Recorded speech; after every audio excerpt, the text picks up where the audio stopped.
Okay, so I guess I'm live.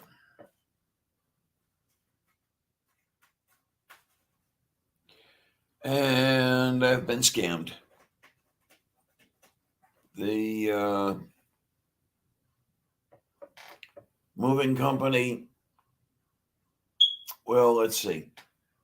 Mom NATO called the moving company a bit ago at my insistence, because I really did not have a good feeling about what was going on. And the moving company said that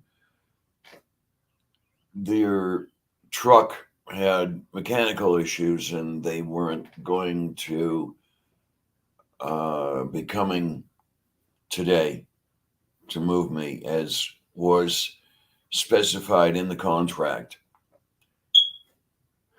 They would be allegedly coming tomorrow morning, 0700 hours. I don't believe it.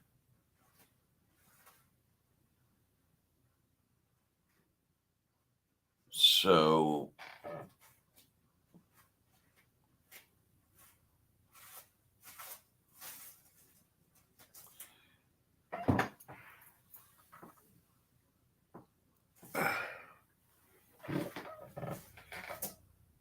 I don't know when I'm going to move. I don't know if I'm going to move. I may die.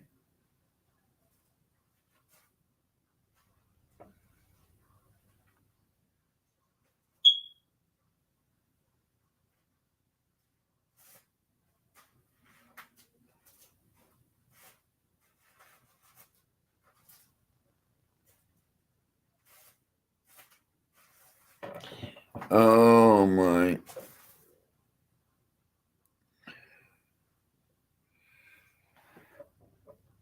So, the one thing I know at this point,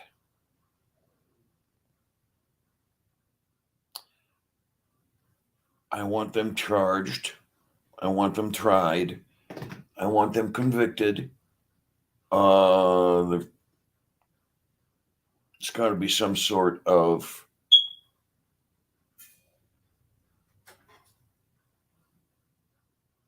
charge or charges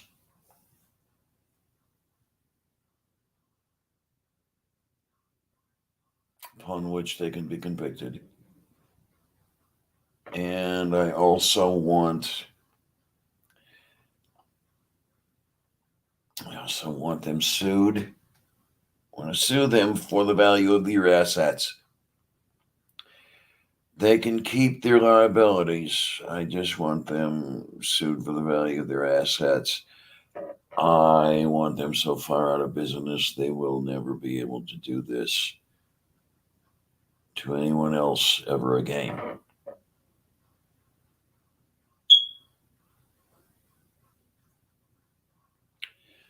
And of course, it won't happen.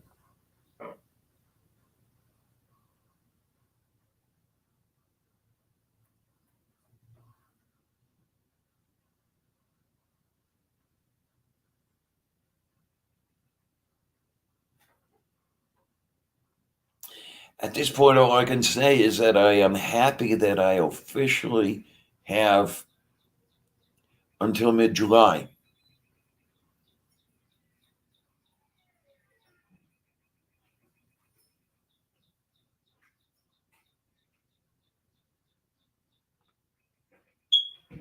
Because I think that's going to be pushing it.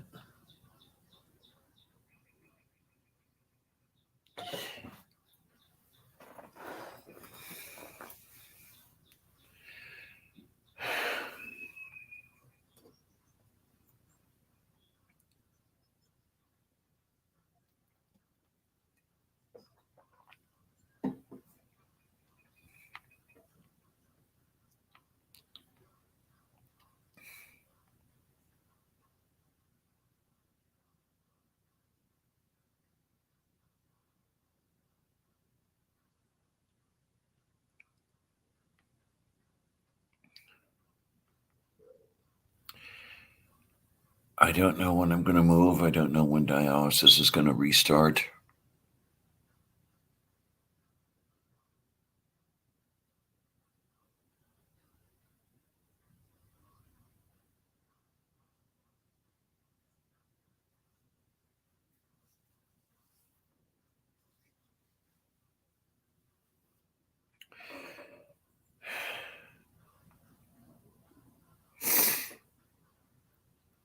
I'll put the word out right now, I suppose. I need a moving crew.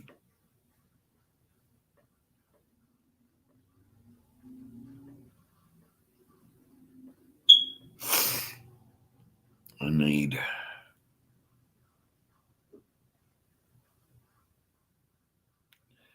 a moving truck.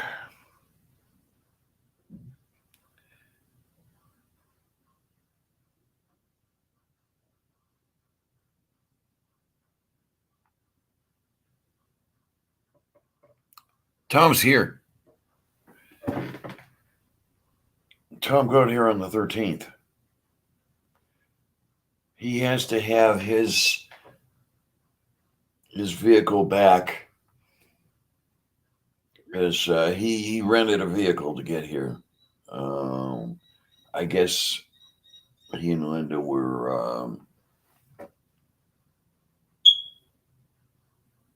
on a vacation,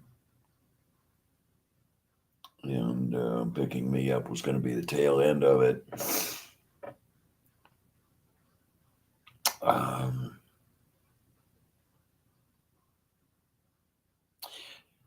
They're going to be late.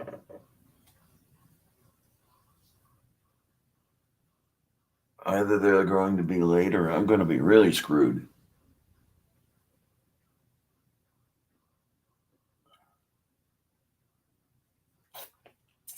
Because I have enough problem driving a 10-foot moving truck. I really don't think that I could drive what it would take to get my stuff to Long Island.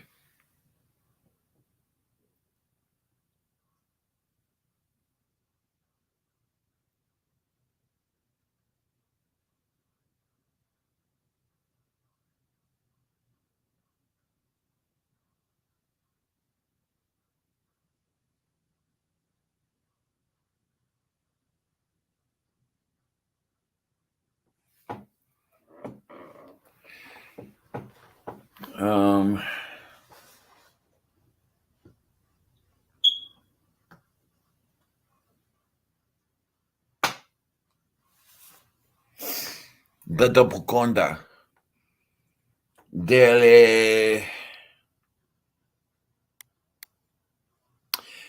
capastotoiokorossa te peparenni mentotaie ja karaseti petototoiukarasene mediametradu gala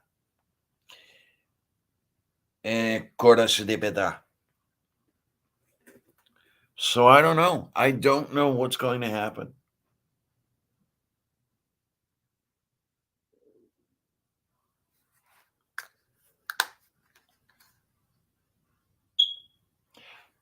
All I know is that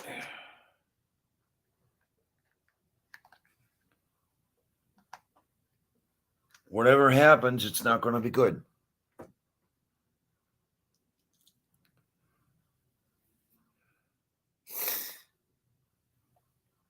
Gista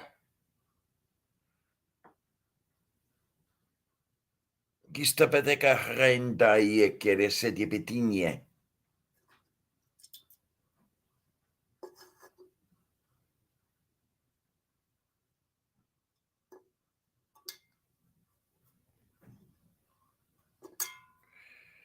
Dojo goroso da patitia.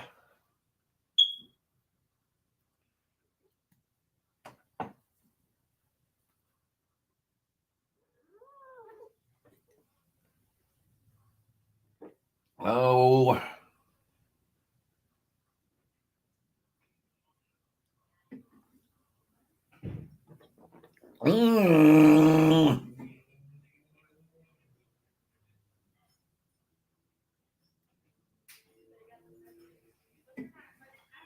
Distica.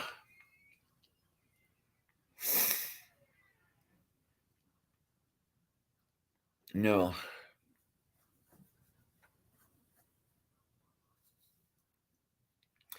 I don't know then what to do. I don't.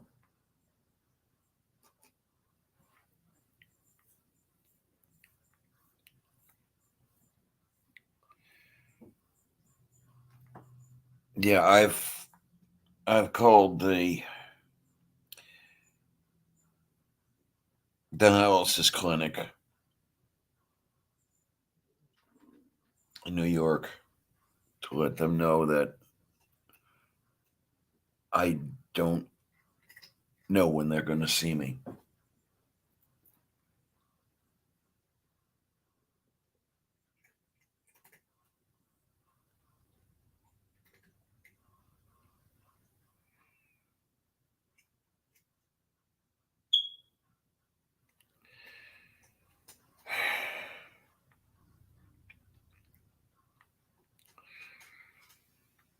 Belke menta tatoyu karasarabeti kahana.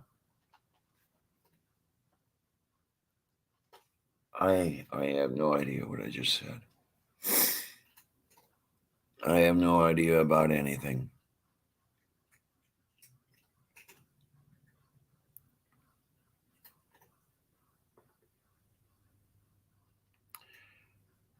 They already have a couple $1,000 in the form of deposit on moving price.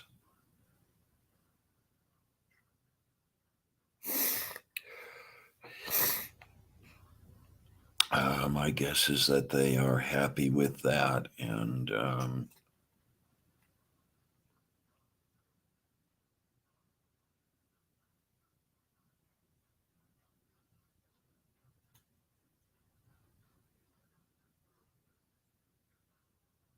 they're going to do what they can to wiggle out of this. It's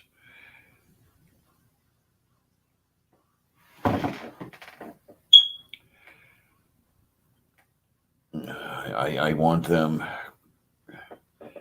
I want them tried criminally and civilly.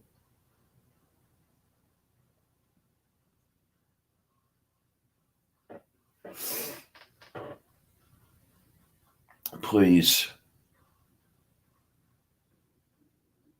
please, people.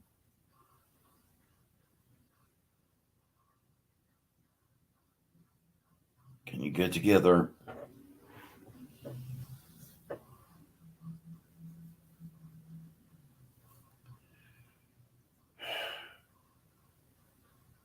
Move me to New York.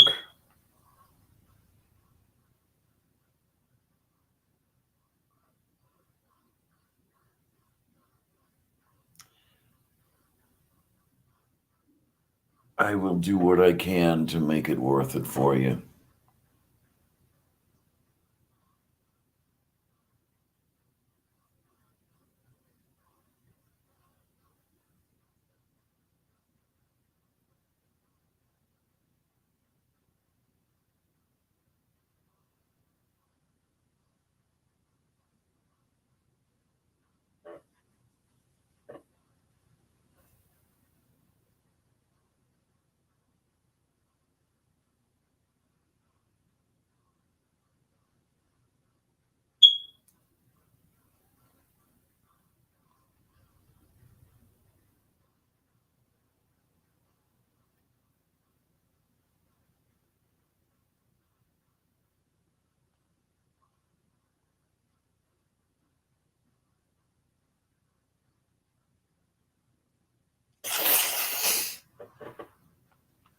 What I may do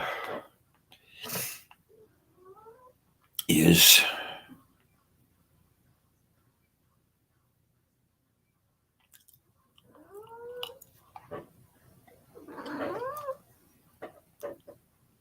do what I can to get me moved out there.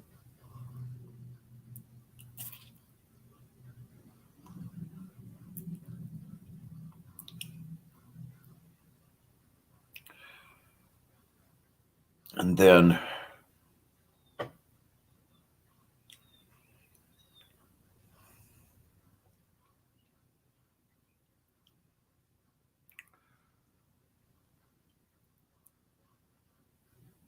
once I'm moved out there,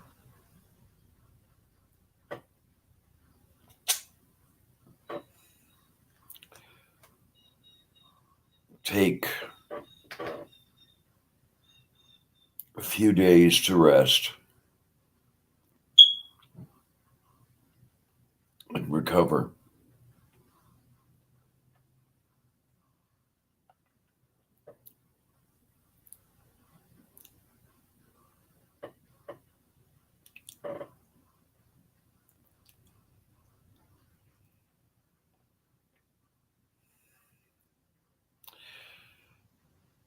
I won't have an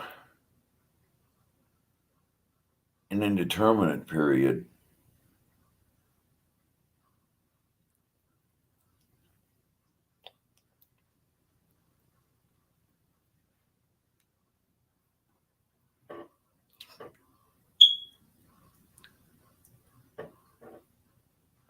But if I could have,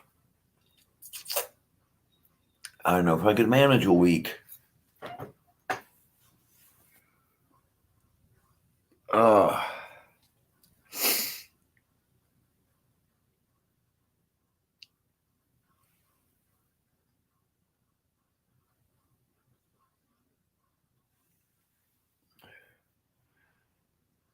I don't know what I will have, because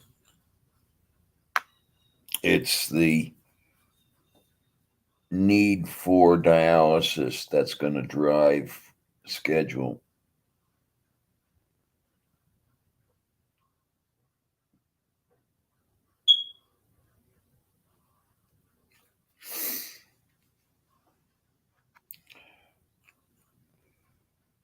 But I want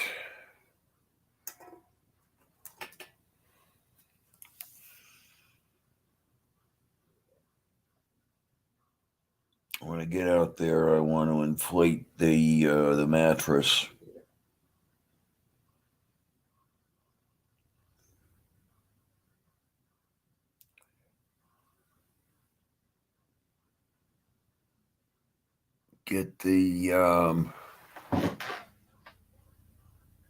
Get on the mattress, pull the blanket over me,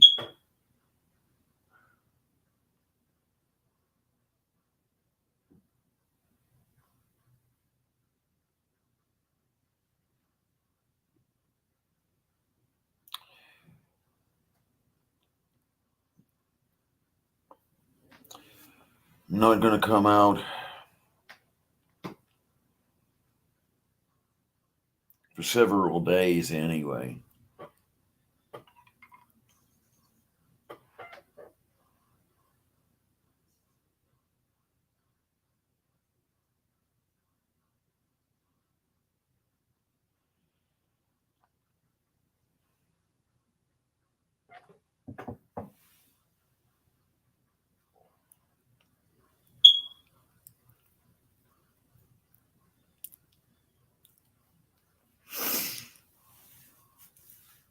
Sylvia, I will pull under the blanket with me.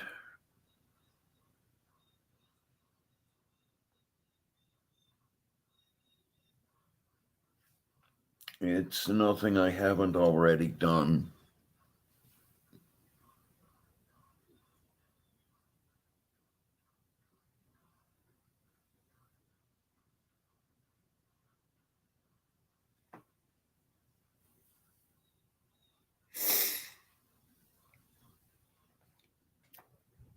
I'd like to be able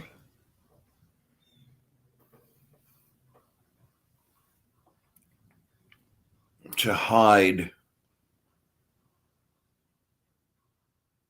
until the beginning of July. I won't be able to. Um,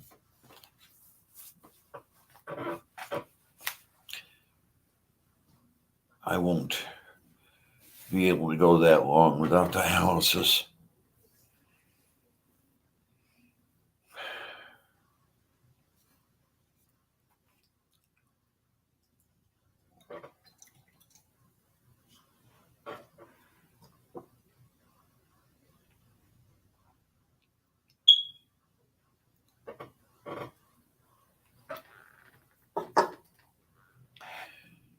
But I'm not looking forward to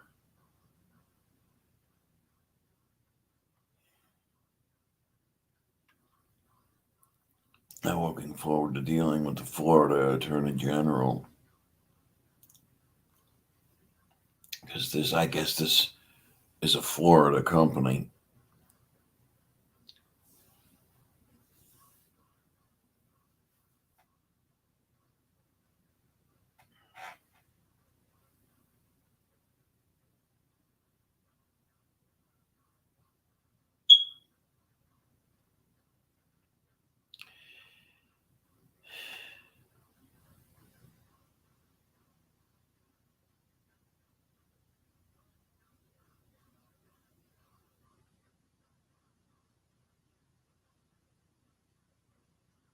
Thing is, I knew this was going to happen.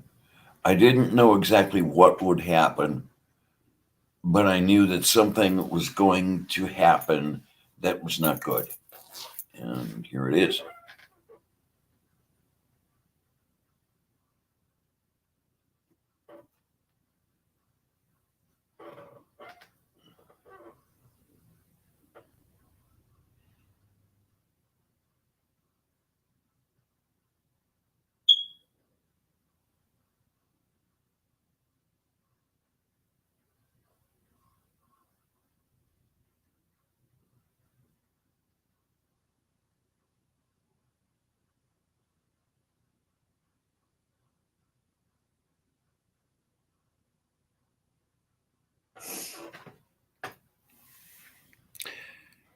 For the heck of it, I want to look some stuff up.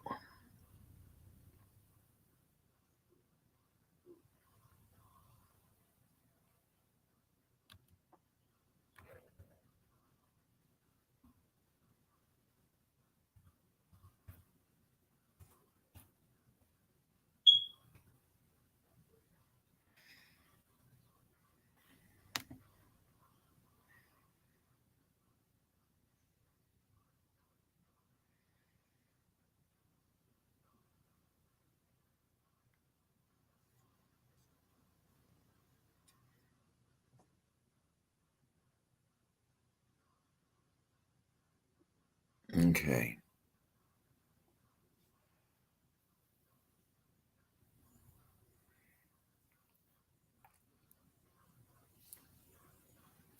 Now going to be fun. Ashley Moody, Republican.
What do we have?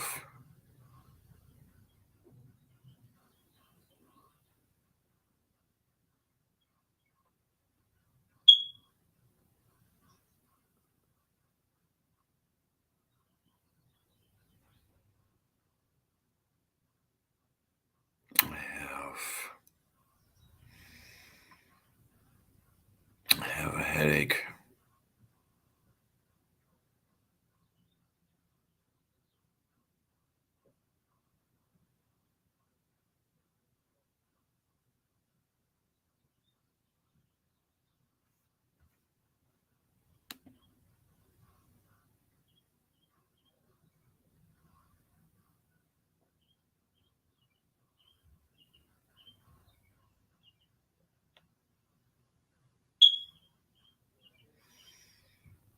I don't know. I don't know what to do.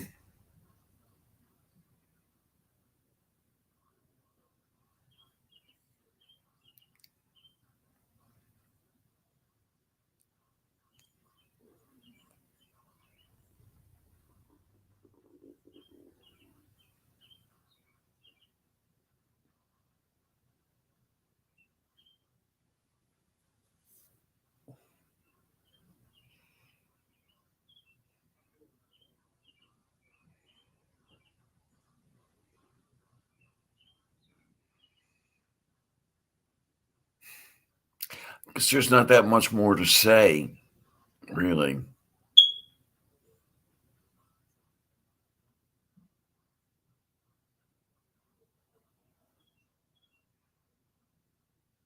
It's just.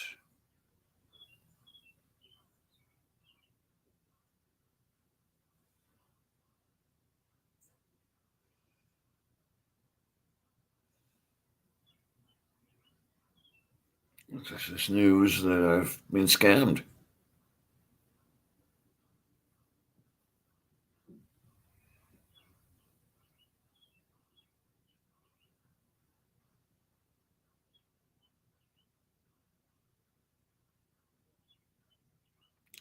Um,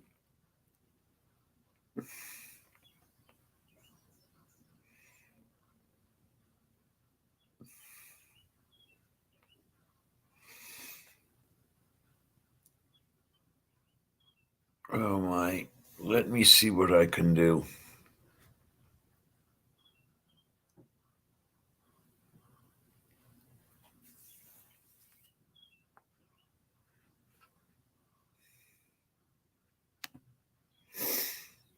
I'll go to the messages.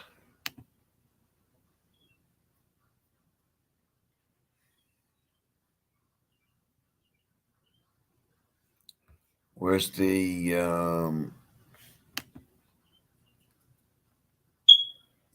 eggs fleegs?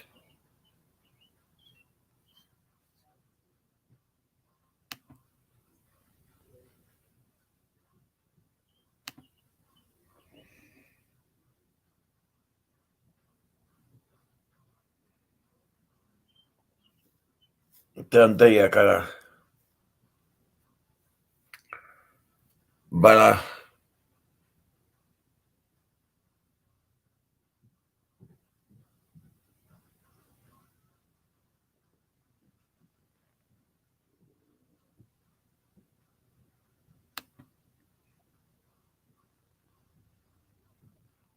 I go to the egg thing here.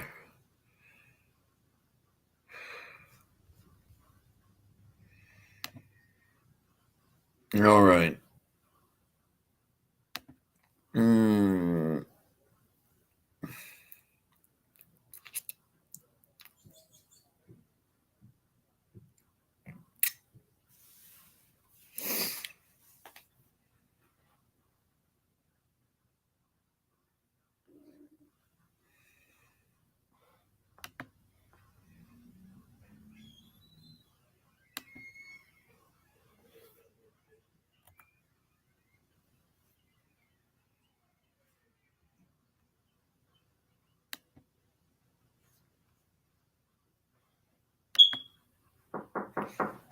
Yeah, what? Hey there. Yeah. I'm in, Sorry. Been inviting some people on. What? Okay. Linda back? Huh? There she is. Yeah. So you heard the news, right? Yeah. Yeah, and she just spent how much time out there? How much time was I gone? We were trying to get the app to work so I could access my bank account for the card that I'm carrying. And I can't. Oh my. It just refuses to work because it can't verify me.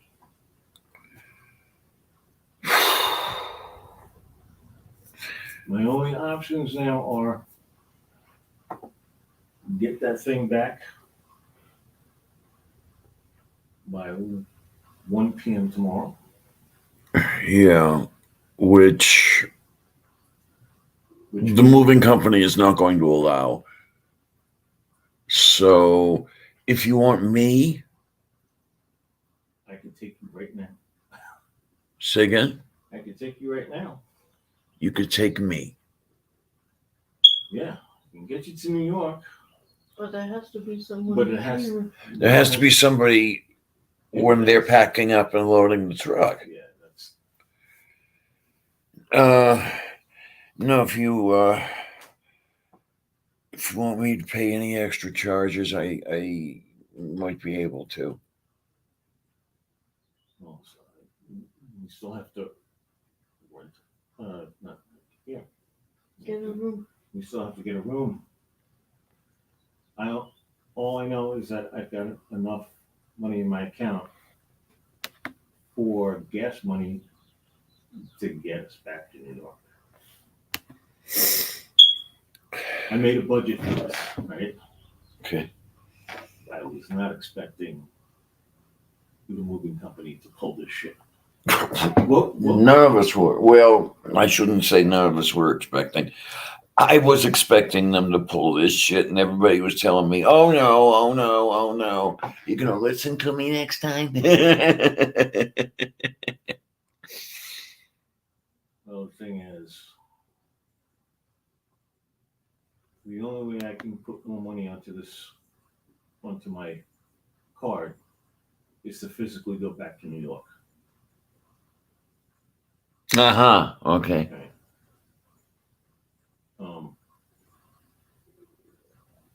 I have to leave today.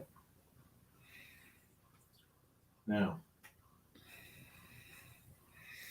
I can rent a car for a day next week, or even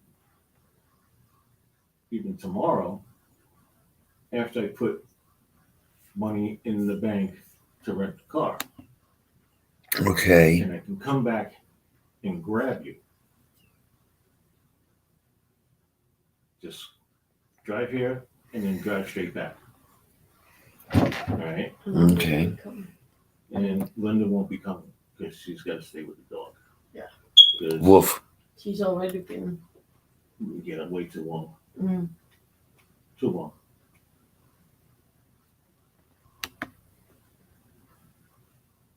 That's it. That's all the options I have. It's like I can't transfer any money into it because the app is not working. But if I go there physically and do it, I could get some money into the account. That's it. So you'll have to be here while they pack up your stuff, Yep. and then I'll have to re-rent the car and come and get you. Do you have to pay anything now if you will use that link they sent you to add? And the thing is, oh, I don't know. But that would still involve, I have to pay anything extra now to Mm-hmm. like keep the car for another day. Yeah. But then Where would you sleep? Well, I was thinking then you don't have to go and re-rent it tomorrow. That was what I was thinking.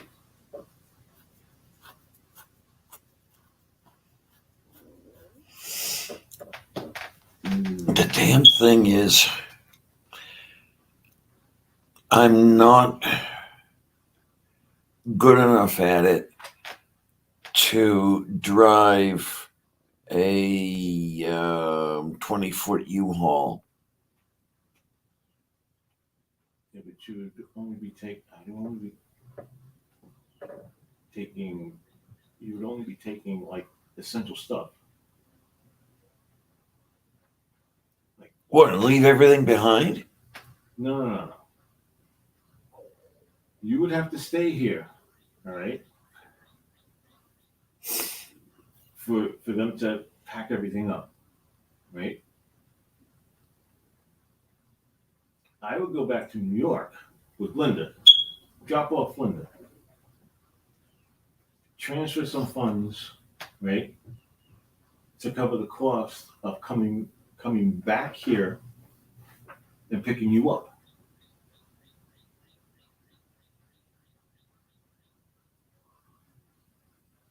Moo. Well, I have to physically go to New York. yeah, I know. You have to go and you have to take care of some things there. I personally am not expecting the moving company to even come here. They have a couple $1,000s in the form of deposit Yeah, on the price of the move. That's all they want. They're not coming here. that's what you think. Yep. And haven't I been right so far?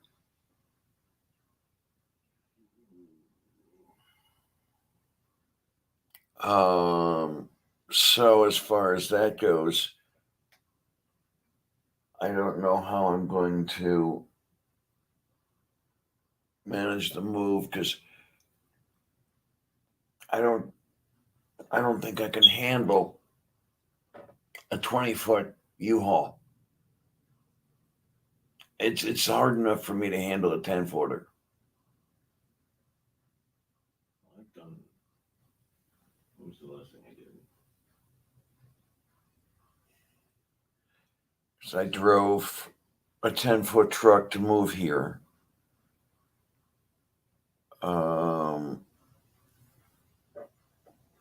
It was not an easy thing. I really, oh my, the blind spot was the entire vehicle. I did a 17-footer. I think it was. 17-footer. I wasn't there. It was the one with the where it's like it goes over the cab. I don't remember how long those are.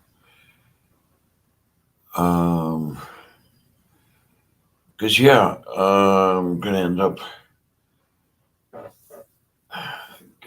doing this myself, unfortunately. If they don't come. When they don't come. And I'm not looking forward to dealing with the Florida Attorney General because. Well, that's already. That's my neighbor. Wait a minute. What did this thing do? Oh, look who's here. Who's here? Kate. Hi, honey. How's it going? It sucks. Fucked up. I've been scammed. I don't know what you mean. Momnado called the movers at my insistence because I did not have a good feeling about any of this. Their words to her were that the truck was having mechanical issues and they weren't going to show up today. Oh, They would show up tomorrow morning, 0700. And I am not expecting them to do that. okay. Why? They have a couple $1,000s in the form of deposits made on the moving price. Because they already increased the deposit amount. Okay, is that you, the beeping again? Say again? Is that you beeping again, or is that on my end? No, that's me. It started beeping again. It sounds like it's coming from behind me for some reason, so I wasn't sure. Okay. So Well- they're gonna be happy with what they've got. That was, as far as I can tell, they went into this expecting to get a couple $1,000, and they've got it. So And they're you're just saying now gonna they drop want me. more? They're just gonna drop me. Wait, but because do they want more? I'm a little confused. This has come at me in what seems like the wrong order. Because I honestly don't understand what you're saying. As far as I can tell, they already have what they want. They have a couple $1,000. And what's happening that wasn't supposed to, or what's not happening that was? I'm still confused. They are busily trying to wiggle out of the commitment now. Oh, how are they doing that? The latest is that they are saying that their truck has mechanical issues. They're not showing up today. They're going to show up tomorrow, allegedly tomorrow morning. And then tomorrow morning, they're going to have some other excuse, or they're just going to hide. Mm-hmm. I see. Okay.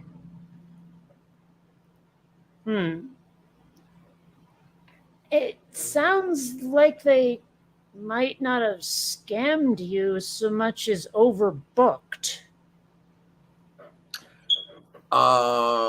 Remember that I will never ascribe to incompetence that which can be explained with malice. Yeah, I've noticed that. And yeah,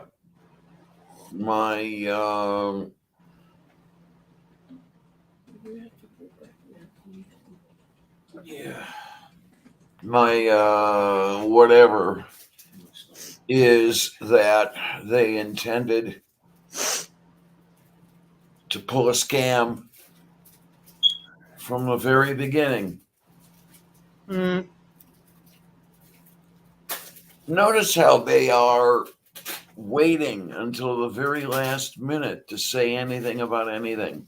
Well, that's par for the course. That happens with everybody. Oh, what you eating? Me? Nothing.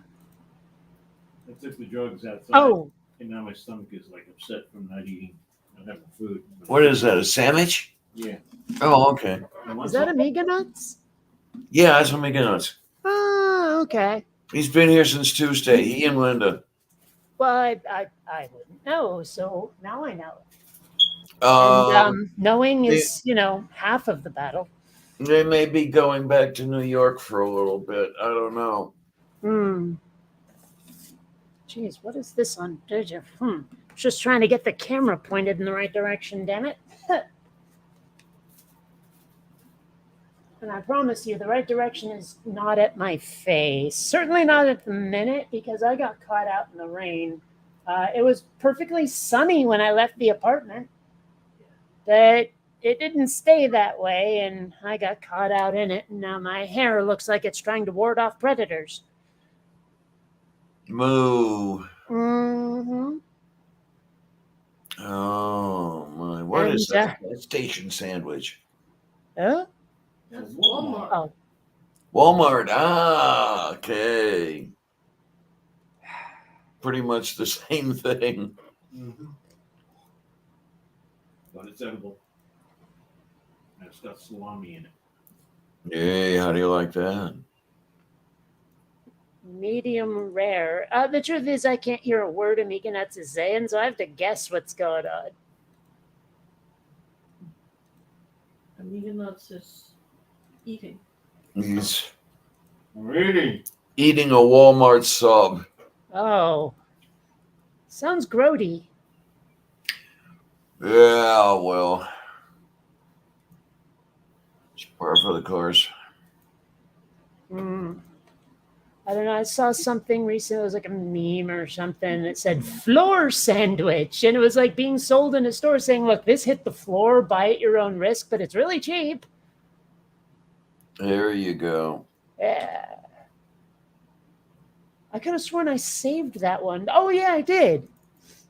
All right, here we go. We dropped this one on the floor while making it. Half price. I don't even know if that's real. Like if whoever took a photo of that, like whether they photoshopped it or if that's really a store policy, but it amuses the hell out of me.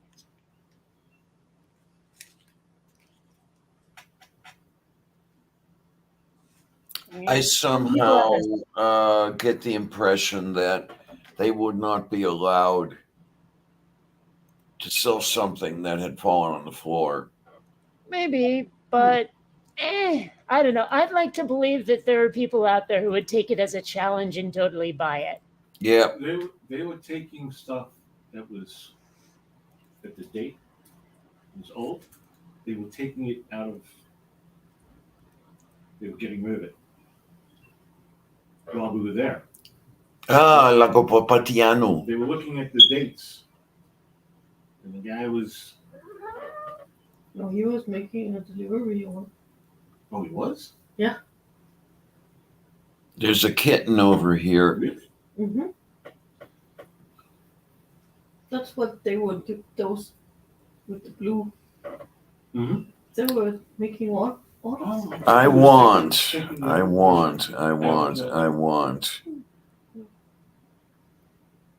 to see that moving company tried civilly and criminally.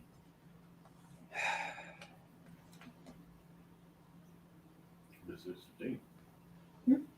Darn it, this cord is caught on something and it keeps turning. You know how that works sometimes, where it's like you're trying to get a thing pointed in the right direction and the cord catches on something and turns it no matter what you do. Yeah. Oh, 60, yeah. Tell you que eres Oh, it's June. Yeah. I've actually got another minion arriving today. I really have fallen off the minion cliff. Yeah. No, that's, Well, I figured out why. It's because in Despicable Me 2, they were actually singing the chorus of one of my favorite drinking songs. Like, that clinched. I was already a fan, but when I noticed that's what they were doing, I was like, oh, I'm totally into these fuckers. So, yeah. Jeda tayo we kere. need to find out what we Hmm? do. We need to find Yeah, we all have to figure out what we need to do because, as I say, Amiga and Linda may have to go back to New York. And it's Um, an 8-hour drive. Yeah. We gotta get. Well, thing is, I mean, we I can go don't back. necessarily think that what Okay. they've done, like the moving. Yeah, they are going to companies- go back to New York. Also, I mean, I don't think the moving company can be called having scammed you yet. I mean, okay, let me explain. I don't know what it's like where you are, but here in Vermont, we can't keep like employees anywhere. Everywhere is hiring, and they're offering these like crazy high wages because they can't keep employees. And the mail service up here is just terrible. I actually learned more about like mail delivery, the USPS, than I ever thought I would, about how like different mail carriers bid for like the better routes and they get them based on seniority and all that stuff. But a lot of routes get neglected and are only handled as overtime because of the staffing crisis. So it may well be that this moving company just literally can't handle the volume of what they need to do. And personally, I would be in grouchy but wait and see mode. Unless you want some. Well, I'm going on that article that I posted a couple of days ago, describing Florida as the moving company scam capital of the world. And I guess this is a Florida moving company because Mom NATO was dealing with them. So she was dealing locally. Mm.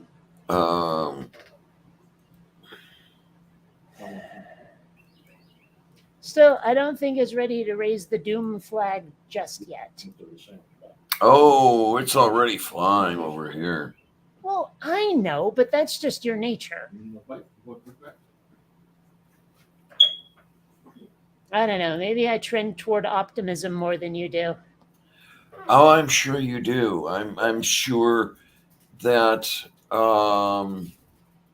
that Droopy, the dog, trends toward optimism more than I do. Well, and I haven't thought about Droopy since the Hoover administration, so to speak. I'm so happy. Hmm. Yeah, well. So I don't know what's going to happen here. Actually, I know exactly what's going to happen. The Earth is going to turn, and it's going to go a little bit more around the sun. And oh, is that not what you meant? Not quite. Hmm. We'll decide. Well, I guess I'll decide tomorrow whether I'm just gonna like just fun and see if I can U-Haul. Getting a what? No, U-Haul. Oh, a U-Haul. Hmm. Yeah, I mean, I'm already thinking in that direction.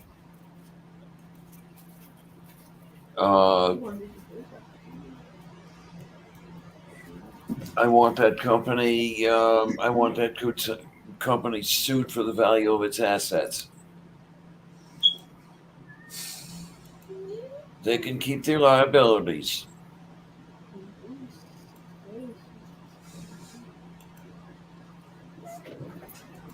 Hey, Purple. How Oh, you it's Purple doing? here. I really should pop out the chat, huh? Hmm? I really should pop out the chat. Yeah, you should. What's all this then? This then is I've been scammed, basically. The moving company was supposed to show up today. They are not showing up because allegedly their truck is having mechanical issues, and they didn't tell anybody about that until at 3 p.m. today.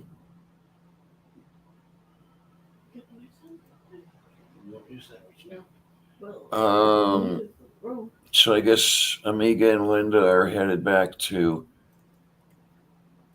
New York.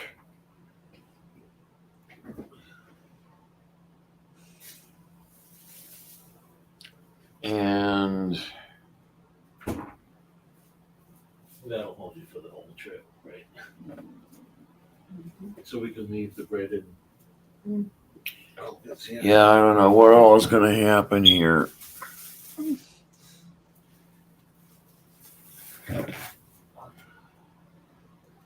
Oh, Well, I was- really can't. I cannot drive a truck of the size required to move me to Long Island. But I can. I just have to come back. That's it. Moo, I guess what? Would you come back Friday? Well, Friday's tomorrow. What am I talking about? Yeah. Is Juneteenth a holiday? No. I think it is. Yeah. Bank is closed, yes. Bank is closed. I can't remember what it is. I vaguely remember it being something about race, but I'm not sure. Maybe I'm wrong. It gets to a point where you can't even know anymore because some things aren't named in intuitive ways. I am trying to, let's see. Let's see. Well, it's the 19th, and it sure. Let's see. Yeah, it's commemorating the emancipation of enslaved African Americans. Right. I knew it had something Wait to a do with minute. this. I know it. Where is the phone? Oh, wait a minute. It's plugged in behind me. Wow, it hasn't been going on for very long. It says here observed for 1 years. And I'm not the one pluralizing that. It literally says years right on my screen. But yeah, I keep mixing it up with January. January? Yeah, I mean, it seems to be a bit more common around the rest of the United States now, but I remember it mostly being a Seattle thing where it's like, it's June, but boy, howdy, is it still pretty cold out there. So wait a minute. You want me to call Mom now? Yeah. Okay. Tell her we're going back. Yeah, tell her we're going back. You if you want to wait, that's up to you. But we're gonna go back so we can set up something to come and get you again. Oh, Now- come on!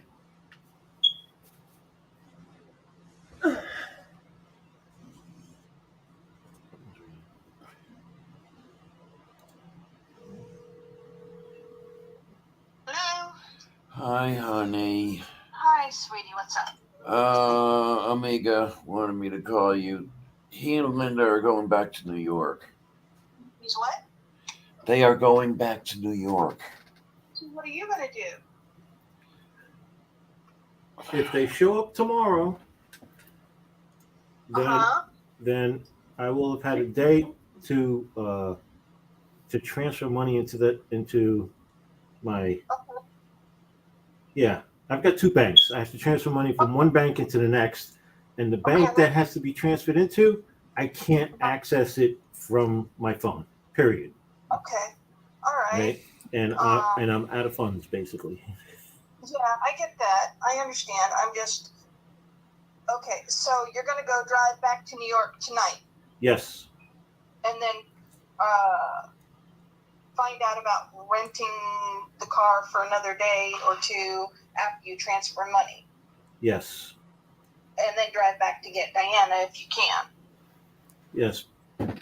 But if they show up, right, and pack everything up and start the process, all Diana needs is enough stuff here to last her, a day or two. Yeah. Okay. Diana, make sure you call your landlord and just explain the situation. Yes, she will. Because you've still got the full 60 days. Yeah. You know, so a day or two isn't going to kill him, but yeah. God knows, I hope they don't screw up tomorrow. Oh, they will. They will. You don't know that. You won't know that until They tomorrow. will. What have I been saying Well, all the way up until now? Well, then in that case, next week I'll come back with a U-Haul truck. Pack you up. And I will fight them to get my money back. Yep. I want them tried civilly and criminally. See, personally, I would sue them uncivilly with a lot of harsh language, but that's just me. Yeah. Hey, Kate. Yo. Nick. Okay. All right. Just let me know what's going on. And what is your phone number, Amiga, so I can call you if they show up? It's area code 631. And you know, we might not want that on the stream. Oh, it's streaming? Yeah. We are indeed streaming. Oh, wait a minute. Just hang on. Hang on, everyone.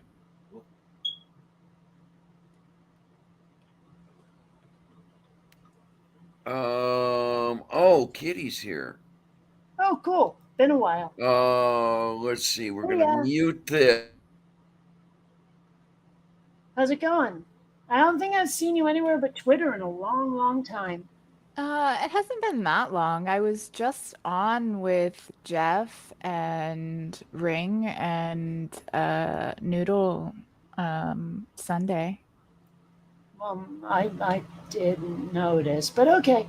We were talking about the film Pride, talking about the miners in. Basically, we were shitting on Margaret Thatcher and talking about solidarity between labor and queer people. I mean, that was kind of the TLDR. We were talking about the film Pride. Okay. But I don't know, like, I'm pretty sure I've been on since I got my eyebrow piercing, and that was just back in April, so it hasn't been that long. Oh, well, I guess, okay, sure. Maybe we're defining a long time differently, but that's fine. I've been doing more on TikTok lately. Oh, Mhm. look, so Kate, you're a petty bitch. Like, and I love you for it because I am too.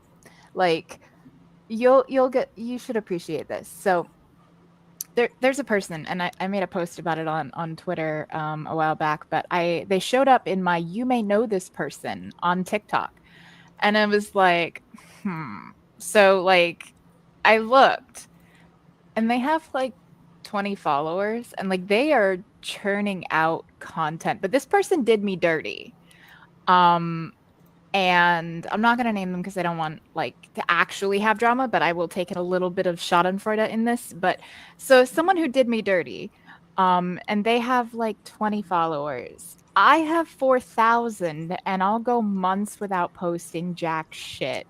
And I did a little happy dance because when someone does you dirty, seeing something, because in the end, internet numbers don't matter at all. So it's like, I don't feel bad feeling a little bit of enjoyment that they're fucking busting their ass and it's amounting to nothing. Whereas I can just fuck around and have fun and get views. So, You know, the thing is that actually hits close to home in the opposite direction. I mean, I have to admit, I found middling success as a YouTuber atheist, but there are people who started well after me who rocketed past me in an instant, subscriber-wise, and I have to admit, yeah, it stuck in my craw just a smidge. So, I mean, and I think I was turning out fairly decent content and, you know, on a reasonably regular All right. I don't That's know why unmuted. I wasn't like going further, and so I started to resent it just a smidge. I can can name understand names, that. but what's the point? Okay. Diana? I mean, how I've more or less abandoned my YouTube channel at this point. Diana, can you ask Amiga Nuts to check the Twitter DMs because there's something I don't want to say during the stream. I can't because he and Linda just left. Oh, they head back already? Yeah, they're heading back. All right. I had an idea, but like I say, I wanted to. Oh, God. So, Yeah, Stalker Boy's back. I am just thoroughly fucked over.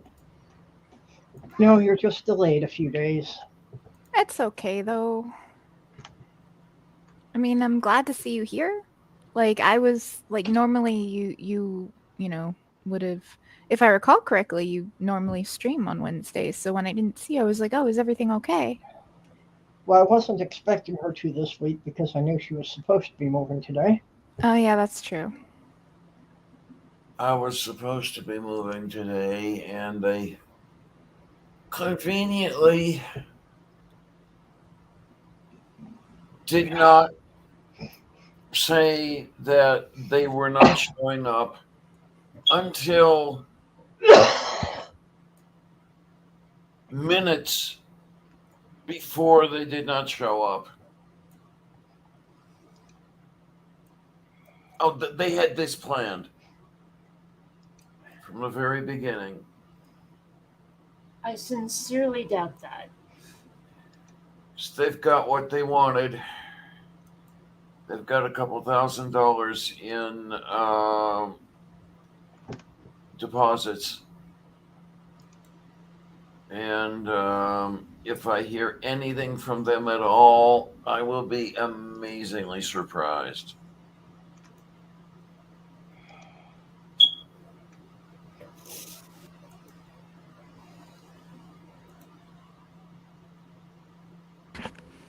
Wait, from who? Like the moving company or what? Sorry if I'm a little If out of I the loop. hear anything at all from the moving company, tonight or tomorrow or anytime, I'm going to be amazed. I'm going to be surprised. I mean, I wouldn't necessarily Because attribute it it's to part of their malice just plan yet. that they are I've just already going tried to that. drop out of sight. I don't know what size company this was. Was it just a couple of guys with one truck, or is it a company that's got a dozen trucks and they're just overbooked? See, that's what I think happened. I think they're overbooked. Well, they may have had this one truck scheduled to do hers, and that truck did break down. So they've just got to wait until another truck is available. I mean, that makes sense to me. Like, there's that old thing of, well, I mean, it's not exactly a perfect fit for it, but never attribute to malice what can be explained by ignorance. Like, I mean, I don't think that you can just attribute it to malice Yep. just yet. Because See, shit happens. I already tried that. She went exactly the opposite way with it. Never, never, never, ever attribute to incompetence that which can be sufficiently explained with malice. See? Uh, I'm just Yeah, saying. no, that's the other way around. y- But yeah, I get it. And yeah, obviously, if that was what happened, they could have explained that to you, so they're not being completely open. Because let's see, what have they done so far? They maintained that the packing things into boxes was not included. It was. Well, NATO had specified time and time again that packing up was going to be part of it. So they increased the required deposit and the price to accommodate adding, as they say, packing to this whole thing. And they did not state that the packing was not included until, I don't know, a few hours before it would have made a difference. Sounds to me Well, like the company is not very well organized. sounds to me like the company's very, very, very well organized. They knew exactly what they wanted to do.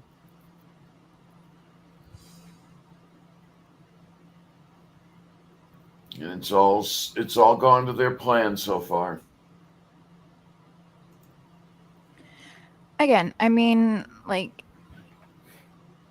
I don't know. I tend to give people the benefit of the doubt. You know, obviously, like to a point, like up to a point, but like if it was supposed to be, you know, like depending on how long it's been since like it was supposed to be there, you know, I don't know. I try not to ascribe malice right off the bat.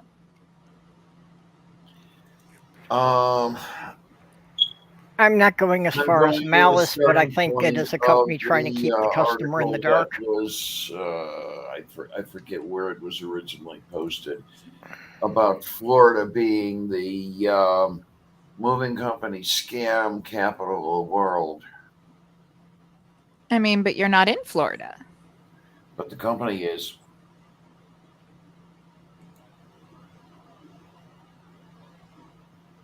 I mean, well, they wouldn't only be in Florida because otherwise, like, they wouldn't be moving your stuff from where you are because that's 14 hours away. So, I mean, if it's a company big enough to be doing business in multiple states, I seriously doubt that it would be, you know, a scam. Like, try not to think on the negative. Like, so quickly. Usually the scam companies are like the mom and pop ones where it's like two guys in a truck, you know, or whatever, where you don't actually they don't even have ads other than like a sign like on the side of the road like at an intersection Yeah. with a phone number to call. But So I mean, if they're big enough to do business in multiple states, the chances of them being a scam are much lower. Well, or the it may be impression, that they had a truck that was, you know, making a delivery in Pennsylvania and thought that they'd pick you up on the return run. the And that's why impression they I'm don't have a getting at truck this available point in is Pennsylvania that now. I'm going to be renting a U-Haul. I don't know who's going to drive it. I can't. Amiga says he can, so see what happens there. I'm sure we'll get it all sorted out. Yeah. Like I say, you're going to be delayed a couple of days, but I'm sure that's going to everything will get worked out. I wouldn't fret about it too much just yet. It hasn't been like long enough for it to. It's going to have to concern ourselves with getting our money back because Mom NATO has already paid some significant dollars in deposits. Yep. Well, I mean, considering if they weren't there at the time they were supposed to be, it shouldn't be an issue to get your deposit back since it's on them and they were the ones that, you know, screwed the pooch, so to speak.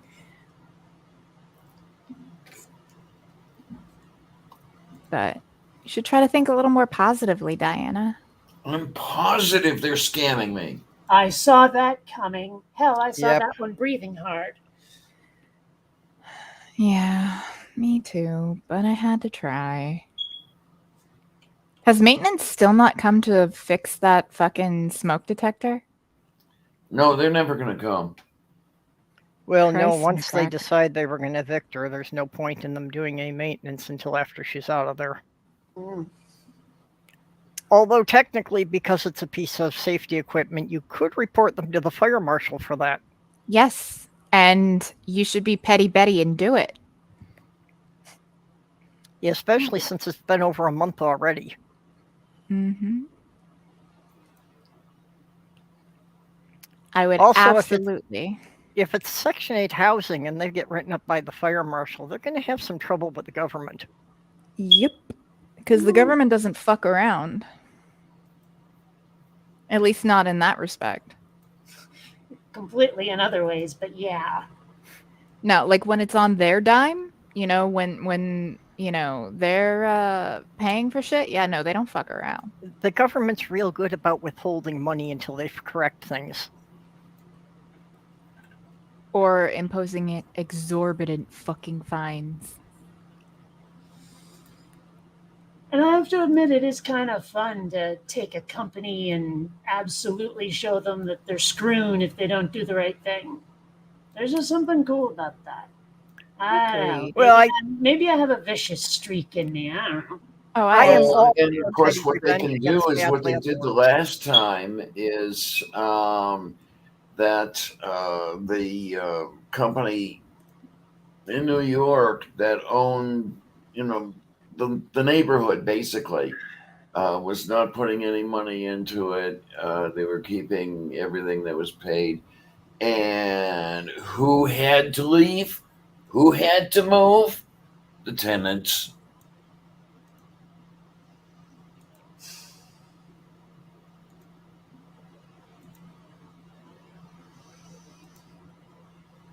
So yeah.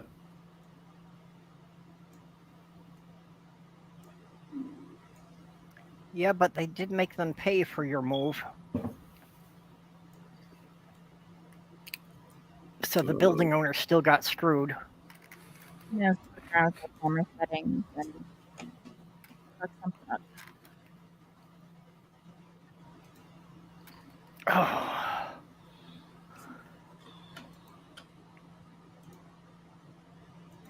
So I don't know anymore. I'm just Yeah. sitting here by myself. Well, not by myself. I mean, Well, Sylvia's here, but what's going to happen right now is we're going to take the weekend to sort this out. And next week we'll have a new plan.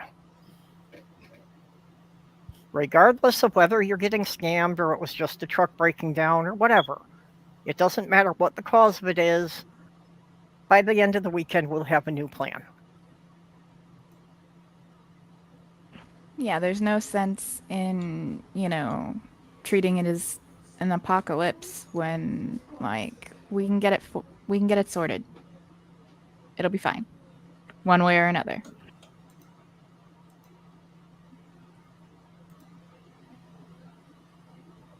And, it's a good thing that the move was planned for the middle of the month. So, it's not like they're kicking you out on Monday.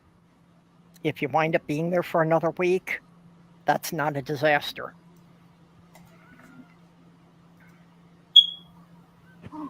Yeah, that was smart thinking, to be honest, not putting it off to the last possible minute. Because you never know what'll happen.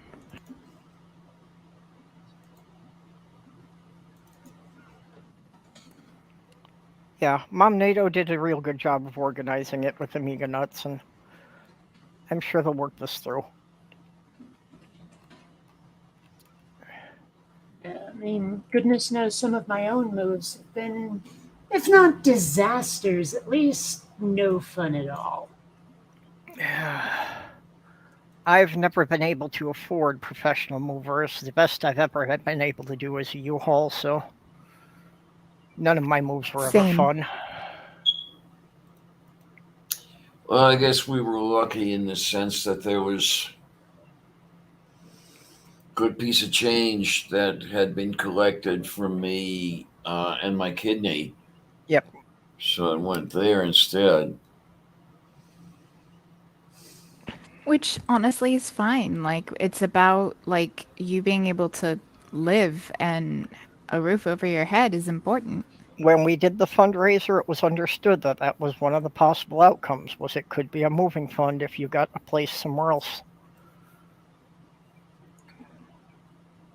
The whole idea of the kidney fund was to make sure you had support services. So whether that meant getting somebody there or getting you to somewhere else that you had support services, that was all disclosed when we did the fundraiser.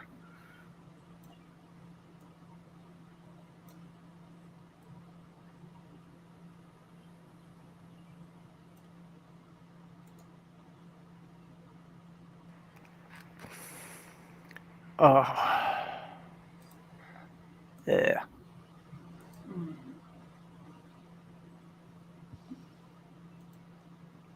Kiddo's being a weirdo. So That Kitty, covers a what's- lot of ground. I don't know. It looked to me like he was being a perfectly normal kid. No, it was the noises he was making. Still Like, falls what in the sorts of category of noises? perfectly normal kid. Well, yeah, obviously. But, like, here's the thing. I like weird. Like, Oh, well, good. no, and I've said this before and I'll say it again. I don't trust normal people. I want to see if your weird plays well with my weird because it's Yep. always that, oh, he seems so normal, but he's got 4 women chained in his basement as sex slaves for 20 years, a la Ariel Castro. So fuck that noise. I want to know the weirdness up front. So give me the freaks, geeks, and weirdos any day. as I opposed to totally agree with you. Hmm. Yep. I sometimes enjoy just messing with normal people. I know it's mean, but what you gonna do? I mean, it's fine. I don't trust anyone who claims they're normal because, in my experience, it almost always winds up that they're wearing a mask in public. I mean, to be fair, like we all wear masks in public, whether you're neurodivergent or whether you deal with chronic pain, and you're masking so that others don't get uncomfortable seeing you like Or in your whether natural people think you're a state. different gender. Yeah, I mean that too. So when it comes down to it, like we all wear masks. It's just a question of, is it a mask to make you more comfortable, to make someone else more comfortable, or to hide nefarious intent? I don't That's know. the I real think I mask because I'm always hot on Venom's trail. Venom Fang X. No. It's actually part of the mask theme. I know. song I that- know exactly what you meant. I was just playing off it. Yeah, well, again, being neurodivergent, I often can't Speaking tell when people of- are joking with me. Speaking of, Actually, I whatever was- happened to him? I haven't seen Venom Fang X in ages. Yeah, Last I heard, he had ended up in Ray Comfort's orbit and then just sort of disappeared completely. he disappeared off of YouTube a couple of years ago. It was like when he tried to flag everybody's video, like any video that disagreed with him, whether it was flaggable or not, he flagged it. Then he made this insincere apology, and then a completely unhinged Joker video. And at that point, he was such a laughing stock. There was no way to come back from it.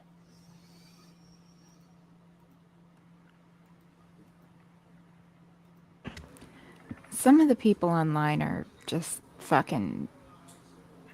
Yes, they are. There are no words. It's part of why I never wanted to actually make response videos to religious people. Mm. I don't know. I guess I just enjoyed taking down ignorant dipshits, but that's just me. I can understand it would be fun. It was just more drama than I could handle. that's Yeah. So That's why I I would wrote it stick off. to things that involve research and historical facts that people can actually verify. I don't know. For me, it was more a matter of the social, political aspect of it, where it's like, okay, you people are just being real jerks, and we got to put a stop to that. Oh, I agree, and I am very grateful. There are a bunch of you people who are able to do that. Just with my social anxiety level, I would never be able to handle that. Fair enough. My social anxiety manifests in very different ways. So I can understand, someone who's like, yeah, that's not my thing. Because I get it. There's a lot of stuff that ain't my thing either. Well, like I said, I'll poke fun at the flat earthers. I'll go after the woo peddlers and things that you can actually verify. I'm not going to get into things that are, really strictly people's beliefs with no verifiable facts behind them. Mm. Yeah, if it's non-falsifiable, there's really that's a fucking Sisyphean task trying to knock that shit down. Oh, you want Exactly. to talk about a Sisyphus task? I can never say that. And also, maybe more of a Herculean.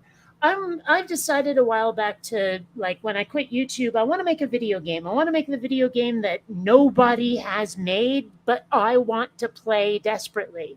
And realizing that making the human characters like diverse enough, racially diverse enough, would be so much work. Representing everybody would be impossible. I would need a whole team for that. So ultimately, what I ended up deciding was, you know what, fuck it, everyone's going to look like me. I mean, I'm such an ethnic, racial smoothie as it is. I'm everything except East Asian. I figure if everybody fucked everybody to we're all the same color, well, sorry about the hair, but the skin kind of cool looking. Actually, I like what my skin has turned into. So since I moved back to Vermont. But the point is that I'm just going to make people olive and swarthy with bad hair, and if anyone doesn't like it, fuck them. Yeah, that was why all the Lego minifigs were just yellow for 40 years. Until they made the mistake of starting to do licensed characters and make accurate skin tones. Right. Yeah. The same thing with The Simpsons too. Yeah, it's funny. I actually had read a book series a while back, and it takes place like hundreds of thousands of years in the future, where essentially like mankind colonized other planets, and the people that went to this one particular planet, there was already an intelligent species on there, but they kind of got overrun by the humans, scientific experimentation, the works. The humans had gotten over their own personal racism because they've all just kind of melded to having, like different shades of brown skin, from like, not so much on the extremes. It just kind of all mellowed out a bit.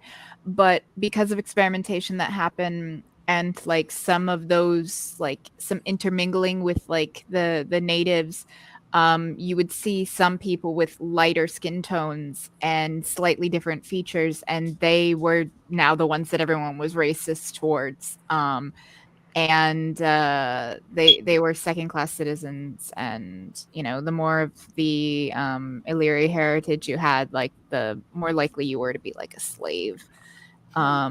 And it was really interesting, and like because of like some experimentation or whatever, like for the first time in a long time there was like a purebred Illyri, which technically isn't true because like it's a human Illyri hybrid, but with so much Illyri genetics that like she had, like, I'm not talking white skin like me, I'm talking white skin like no, like this color, like paper white, Geisha and girls. like like even beyond geisha girls, because it's like but that would probably be the closest, and like slightly animalistic features because they were basically white psychic primates that the humans came into contact with, like white furred, and I mean, it's a reverse harem romance, psychic bonds and mate bonds and stuff like that. But like the story itself, like taking the romance plot out of it, just the story itself was really fascinating. And how like the humans that live on this world, none of them know about Earth. Like it's from so far ago, like in the past, like they've already been on this planet for so long that like even though they came from Earth, it's not like home to them anymore because again, it's so many millennia like in the past from when they went out in their little space arcs, and like they have technology, but if I recall correctly, they don't have the technology to take back to the stars. Like they're basically stuck on that planet now. And it means like there's probably humans on other planets like throughout the galaxy as well. See, in a weird way, that reminds me of Dune, of all things. Like, I read one of the books and hated it, but I've seen the movies, and I don't remember them ever mentioning Earth. Like, ever. And so, like I say, it kind of a little bit reminds me of Dune. I had one alien species that when they first discovered Earth, they just assumed the skin tone was a sexual dimorphism. That darker or lighter skin just denoted gender. Hmm.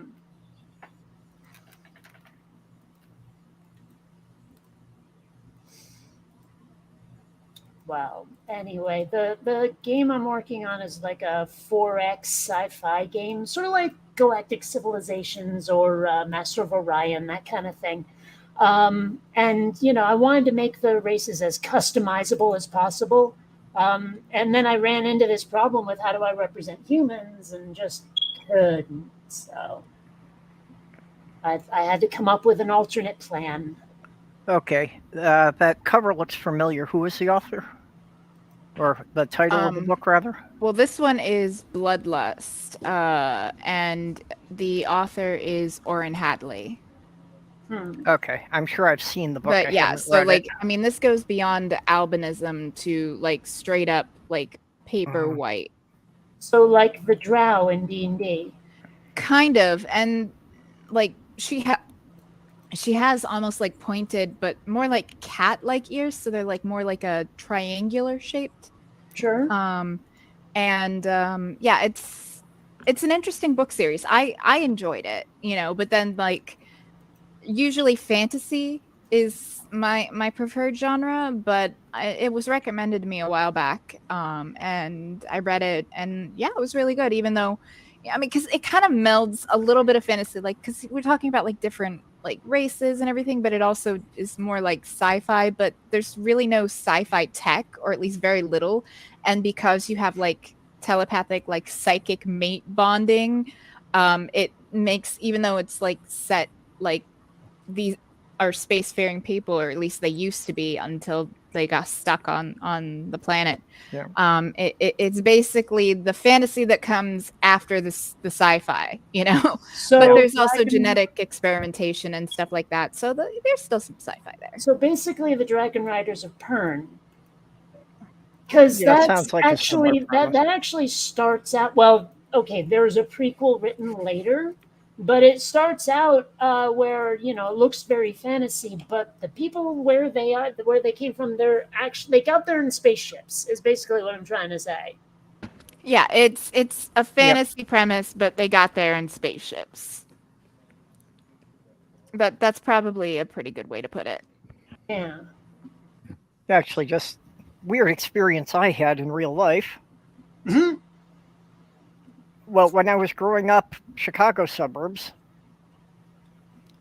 there was a guy who worked at the local hardware store, was an albino. So it's like, yeah, I don't recognize people's faces, but he kind of stood out. He's somebody you remember. Well, I knew a 30 guy in the years Seattle later- goth scene who was an albino, so I Yeah. get it. Okay, but 30 years later, when I joined a pagan group in Minneapolis, he was the high priest.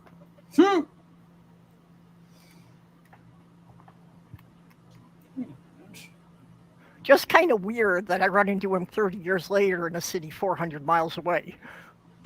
It's okay. I went to Walgreens today to get a passport photo for renewing my concealed carry permit, and the guy there was someone that worked at a different Walgreens that I used to work at when I was in high school. So, bumping into a former coworker from 20 years ago. Well, it's funny you mention a concealed carry permit, because Stalker Boy is back, and he's gotten even creepier. He's been sending me unhinged poetry, and the last thing he sent me was like, "Oh, I want to meet your dad," with this thing about like how to meet your girlfriend's dad, like a video about that. I'm sitting there going, "Fuck me, this is not okay." Now, I've already been to the That's police creepy. once. Now I Yeah. have all of the forms that I need to go to the courthouse to get like a restraining order or injunction or whatever the frick they're going to give me, because it wasn't very clear. Yeah. But a lot of people are telling me I need to arm myself. And I have a stun gun. I have pepper spray. There's an actual taser on my Amazon wish list. It's $400, so don't bother if any of you are feeling generous. It's very spendy. But everyone's telling me to get an actual firearm, and I don't like the idea. I'm not sure I trust myself as a gun owner, but even if I did, I don't like the idea. Maybe it's just being raised by hippies, but I don't like the idea of killing someone. So I've thought about concealed carry, and Vermont has some very liberal laws on that, but I can't decide if it's right for me. You I know? mean, Yeah, I know what you mean. That, I know how to shoot a gun. I've done target practice, but I don't think I could ever shoot at anything alive, much less a human being. And the funny And- thing and is, that's the I've thing, only if been you to a range can't- once, but I am a damned good shot. yes, So- well, but being a good shot isn't really what it is. You have to have that mindset of, if you are ever in that position, that you won't hesitate, because hesitation will get you dead. Well, Yeah. that's the thing, is I know that I can be good in a crisis situation. I'm the sort where when shit goes down, I take care of it. And then later I really break down and cry my eyes out in someone's arms because it really got to me. But in the moment, I'm good. You know what I mean? Well, Yeah. yeah, but how are you for the several years afterward? Actually, I mean, let's put it this way. I was pretty screwed up after one of those incidents, but when she contacted me and apologized, it was the closure I needed. So, Okay. Well, I'm glad it turned out well. I know that I was traumatized for a long time after I hit a rabbit with the lawnmower, so I'm not going to be pointing a gun at anyone. well, in this case, it was more saving someone's life, but yeah. But sometimes you're in a situation where you have to end a life to save a life. Whereas me, I hope I'm never in a position to have to use my concealed carry. And I thought about letting it lapse, but I mean, one, it's a secondary form of ID, and two, because the state of Florida just passed that you can conceal carry without a permit, Yeah. it's kind of like terrifying. It's mostly I'm using it for the secondary form of ID. The only time I actually ever carry is if I know I'm going to be like out late on my own, like if I'm driving back or just me and my kiddo, like, and I know I'm going to be like driving somewhere, where I'm not going straight there, straight back, or like highway driving kind of thing. Like, for the most part, I keep my gun locked up at home, even though I could carry it on my person at all times. Well, and yeah, honestly, if I lived in a different state, I would be seriously reevaluating all this. I honestly don't know what Stalker Boy is capable of, and he has announced his intention to move to Vermont. So, I mean, I don't know Yeah. how armed I need to be, but I mean, know you can really make that determination. But if you do decide, I would recommend going to the range regularly. And, You need more than Okay, that. You so- really, really need more than that. You actually need combat training. Well, also though, I need to find a gun that it works for someone who's left-handed. Good luck. Well, because I mean, as I understand, like that one Proud Boys dude with the eye patch, apparently he got that when he was trying to show someone how he could fire a gun with both hands, and the shells ejected into his face. So, Yeah. yeah. That's actually one of the problems I've had with a rifle, because my left eye is dominant. So I need to shoot on the other side. Yes. I'm left eye dominant too. Yeah, so I can't sight a shot unless I'm holding it on my left shoulder. Well, I don't know if they make guns for left-handed people, but that Yes, will they do. definitely, that will They definitely be an they're probably issue 10 for me. times But the also, cost. I do not like the idea of a revolver, just because fewer shots and probably a lot harder to reload. But they are more reliable than automatics. Well, what do you mean by that exactly? Well, automatics can jam up a lot Mhm. easier than a revolver. Okay, I was just trying to find the exact category Well- of better, because that covers a lot of ground. And as far as holding how many shots, I mean, you have to consider, is this something that you're going to need more than one or two shots? Actually, yes. From everything I've heard, people say that like what is it? Maybe 10%, if that, of shots actually go where you intend. You know, and I don't like the idea of spray and pray, but goodness knows I'd like the option. Although your worry about like, rounds being ejected in your face, you don't have to worry about that with a revolver. I know, but still, I mean, I don't know what I'd need. So And- I'd rather have it and not need it than need it and not have it, if you see what I mean. Yeah. Taurus makes a revolver called the Judge. And not only does it fire 45s, but it can also fire 410 shotgun shells. So you could keep some, like, if it's close quarters, like where spray and pray is better, and shotgun pellets are less likely to do collateral damage to other people. Like a bullet can go through a door and keep going, whereas like a shotgun, it's more about punching something through like right in front of you, and the further out it goes, it loses its oomph a lot faster than a bullet does. Yeah, that's one of my concerns, is one of the bullets that didn't hit going through a wall and hitting somebody who doesn't even know anything's going on. Yeah.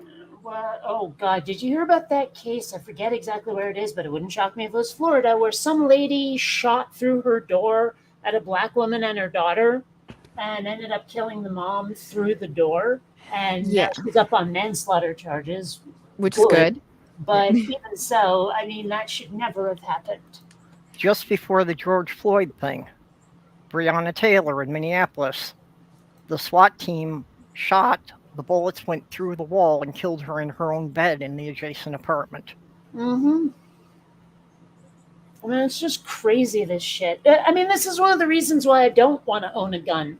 I mean, I'm autistic. I've been known to lose my temper once or twice. Maybe it's for the best I don't own a firearm. There's also just by the statistics, your chance of dying from that gun, or from gun, a gun is exponentially higher when you own a gun, and it's most likely you'll turn it on yourself. So, I mean, I'm willing to keep all of my laser tag guns, but beyond that, Yeah. Statistically, when there's a burglar or an intruder breaking in, you're most likely to shoot a member of your own family. well, fortunately, I live alone except for the kitties, and let's face it, they're probably not going to be as high as where I'm aiming. My kitty would be. Well, My kitty is also- not going to stay on the floor if there's a stranger in the house. Also, if Stalker Boy does show up, I mean, he has to get through at least 2 doors to get at me. And I Yeah. think if I ever encounter him, it'll be out in the world. Yeah, it is a pretty nerve-wracking situation, since you don't know what this person might do, Yeah. especially if he has, followed you to the point of finding your new address. Actually, he hasn't yet, as far as I know, but still, I'd rather he didn't, so. Well, he has made clear that he intends to, so yeah. Well, no, he made it clear he intends to move to Vermont. Now, I'm pretty sure that means he intends to, but he hasn't outright stated it, which means I may not at least have a legal case. Yeah, well, you may not have a legal case, but if he's been following you around for a couple of years already, yeah, that's pretty clear. And yeah. And seriously, that whole thing about how he wants to meet my dad was creepy as fuck. Oh, yeah. I don't know. I just don't know. You want to meet my family, go ahead. I don't plan on being there. Well. Yeah.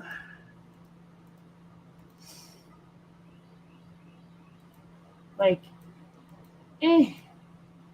I am not as flattered as some people think I ought to be by having a stalker. It's not as fun as it sounds in the advertisements.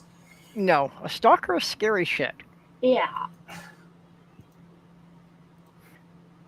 Did you It ever is see the actually movie one of the Penn reasons- and Teller get killed? Because the whole thing is like Penn goes on TV and he says, "Man, I wish someone was trying to kill me. I think that'd be really interesting." And boy, should he not have said that. All right, so these pictures were taken 15 to 20 minutes apart. One is from Walgreens, and it's the passport photo, and the other is my new driver's license photo. Like, I don't look like the same fucking person, like, at all. Yeah, they did something weird to your chin on the driver's license. It's Well- like, that looks like me, you know? I mean, for Part the of most it's part. the camera angle, but just the camera on the driver's license was set up higher. Yeah, and it I don't know, like, it's, I look weird. Yeah, the driver's license, it's more looking down on you. The other one, it's looking up from your chin. Yeah. It's funny, in that game I'm making, I gave a lot of thought to camera placement, like when you're talking on the diplomacy screen or whatever. And I was thinking, if this other empire doesn't like you very much, we're gonna maybe put the camera a little bit lower, make the lighting a little bit more red, that kind of thing, where it's just like giving a sense of how people feel about each other. Like, I'm just, Yeah. I'm not used to the driver's license looking like, it looks so different from the one that I had before. I want to say it was Nikon. It was definitely one of the Japanese companies that in their early digital cameras, they had a problem that anytime they took a picture of someone who actually was Japanese, it said, "Did someone blink?" Because the digital cameras kept feeling that the eyes were too narrow.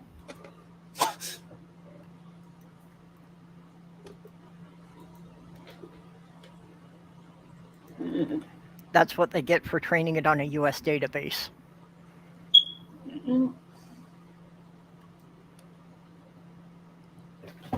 Oh, I like. not quite 7. Okay, so real quick, like, here's the old one. So it's like a tannish color, and Yep. oh, turn it around like that. Yeah, I was going to So say you were upside down. That's the old one, and then I actually have a picture with everything like my personal details blocked out on my phone. So I'll pull that up, and there's the new one. Like, they look nothing alike.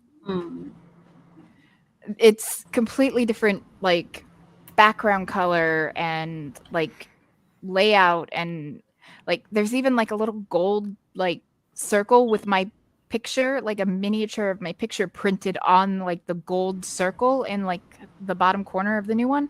It's weird and it's different. It's gonna take some getting used to, because like my old license, that one I got shortly after the Real ID Act requirements went into effect. So it's got the little gold star or whatever saying that it's Real ID compliant.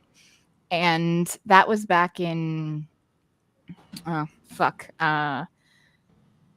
don't know. But like, ever since I got my actual driver's license and not just like a learner's permit, and even the learner's permit didn't look too different from the license I had before. But yeah, like it's completely different now, and it's crazy to me just how much it has changed. But like, my son actually cracked it, so like, it is what it is. But I mean, it expires on my birthday this year anyway, so I was gonna need to renew it regardless. And the picture on the old one is more than 7 years old, because the last time I did it online, so they just used the same picture and just renewed it that way. In Florida, you have to go down to the DMV every other time you renew it. So next time I'll be able to do it online and not have to go, but I'll probably go in anyway just to get a new picture, because like, it's not the worst, but it's also not great. I'm actually fairly satisfied with the picture on my Vermont license. Thing is, I mean, I've moved so many times in recent years that, well, I'm not even used to like what I had in California. And that picture was awful, by the way, not the least bit flattering. So, I mean, I'm not super invested. Oh, golly. Well, that's from my old one. Like, other than me being a little bit heavier, like, I don't actually look too bad there. Like, Well, I was mostly reacting to the hair, but Oh, I've had my hair every color of the rainbow. no, the style was different. It was shorter or something. Well, it was just the way I'd styled my bangs. Actually, no, I might have had a pixie cut with long bangs in this Que one. está? My one of my fucking lesbian Karen hairstyles I've had over the years. Yeah, my license expires next month, and the BCA is still delaying my name change. Oh, it fucking cost me $54 today for my new license. I was That's what like, I'm afraid fuck. of, that I'm going to have to change it next month and then a month later change it again after I finally get the legal name change. What Which you know, means I'm I'll not have sure to pay if- for the fucking thing twice. I'm not sure I've heard. What are you actually changing it to? Yeah, I'm not saying that publicly. Oh, fair enough. My old name was so common I didn't care. Well, But yeah, my new one's rather unique, so for it'd be what easier it's for worth, people to I've find me. forgotten the old one, so that's probably, you know, for the best. Yeah, well, the old one's not hard to find. A bunch of people in the community had it, but Well, I'm not going to go it's so looking. generic, especially for Minnesota, that if you try to Google search it with the city I live in, you get 600 results, and none of them refer to me. Right. No, believe me, I have no intention of dead naming anybody, even accidentally, if I can help it. Yeah. Well, no, just, I did pick a unique name, so I don't want anybody to be able to pull up my address and dox me. It's Zagnar the Destroyer, isn't it? Yeah, that's the No. one. You know, it's funny, like I was talking on Twitter, I think it was yesterday, and like it was a conversation about the new Flash movie, and I was just like, it pisses me off that like I refuse to see it because they kept Ezra Miller. Like Ezra Miller's a creep, and it's one of those things, like as much of a degenerate monster as I think they are, they use they them pronouns, and I made it a point to not misgender them. Like it's not her. I don't understand why transphobes like claim it's so hard to like gender people properly when it's like Oh, it's even just somebody that I have excuse. zero respect for, who is, a gaslighting, abusive, grooming creep, I still made it a point to make sure that I used the proper pronouns for them. It's not hard. Like it really pisses me off when people refuse common decency, even if the person doesn't deserve any decency. Like that is one line that I refuse to cross. Now, have I accidentally misgendered somebody before? Yes. But there was no like malice behind it. Well, I mean, claiming it's hard is just an excuse. It's a pretext for them to not have to try. I mean, it's not hard at all, like you say. It's just they don't wanna.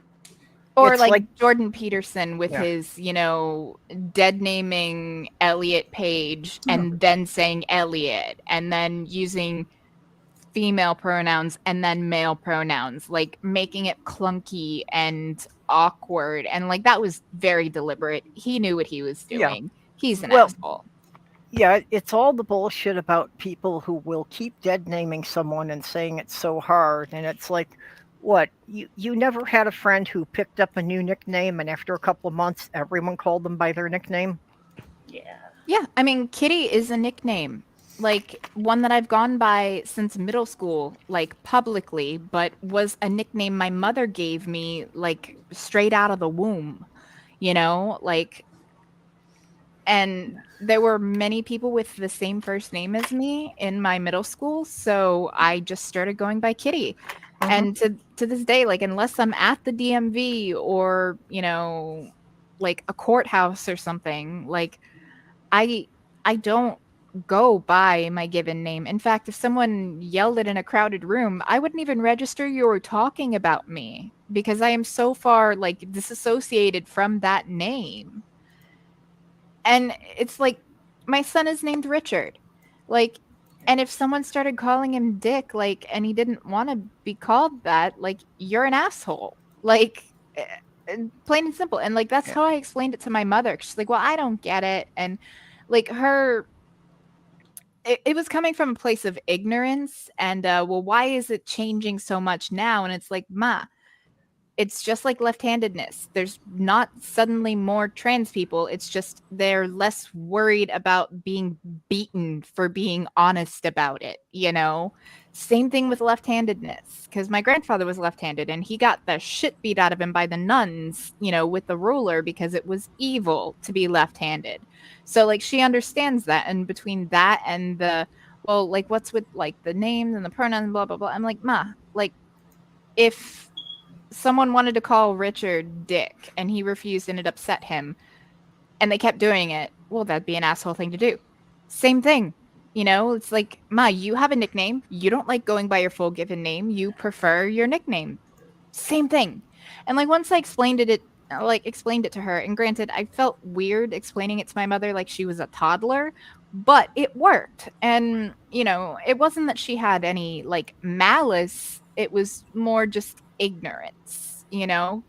Because she's been very affirming of my niece's little trans friend, making sure to call him and use the name that he prefers to go by. And so, I mean, when it comes down to it, even if she gripes about there's so many and I don't know why are all these kids coming out now as trans, like when it comes down to it, she does still treat the trans people around her with compassion and with respect.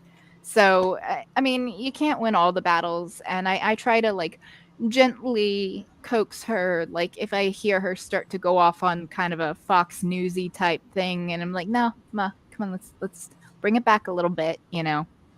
But she is affirming to my niece's trans friends. So when in the situation, she does the right thing. So, you know, kudos to that. But then she also had a rude awakening about respecting people with regards to my son, because she did not respect his boundaries. And I straight up told her, if you're not going to respect his boundaries, you will not be in his life. Full stop. And she was upset. But then once she thought about it, like she realized that, yeah, no, I was in the wrong. And she has respected his boundaries ever since then, not forcing affection because she felt entitled to it as the grandmother, understanding that there are times that he does not want people like on his person and he has every right to make those decisions. So like she's growing and she is getting better about things, and so it is what it is, you know. Like I don't see it as hard. I'm still trying to get my parents to understand that the relationship they've been trying to force on me since I was really little is just simply not possible when someone's autistic. It's just not. The things that they've been trying to force on me. And I'm like, look, I'm not trying to be a jerk here, but what you've been doing, you got to adjust. You know, I'm trying my best to work around your expectations, but sometimes you got to understand I might melt down on you, and it's not on purpose and I can't control it, but you gotta cut me some goddamn slack. I understand that. That's why I've had to keep some distance with my biological family. Although I will give them credit on some things. While I feel none of them have really attempted to understand the autism, most of them have been very accepting of the trans. Well, goodness knows my family has enough queer people in it that me being a lesbian was completely unremarkable. For me, like my family, they didn't treat me any different, but some of them, you know, do that more like low key homophobia of like the idea of it kind of icks them out a little bit, but they still treat me with decency and respect, you know, at least to my face. Like I don't know what they say about me behind closed doors kind of thing. So I mean, but like I didn't worry about getting kicked out of my home, and you know, I'm still invited to family functions, you know, and it's not made a big deal of, but it's one of those things of it's the we just don't want to see it kind of thing. You know, it's actually one of the things I've really liked about being in a YouTube community is that I watch reruns of other people's streams and I get to find out what people actually say about me when I'm not in the room. Yeah, apparently there's some people out there who've been talking crap about me. So, I've actually been surprised that it's been mostly good. I really haven't had anybody who was like, shit talking me or anything. I've also actually been amazed at how many people with decent sized channels even know who I am.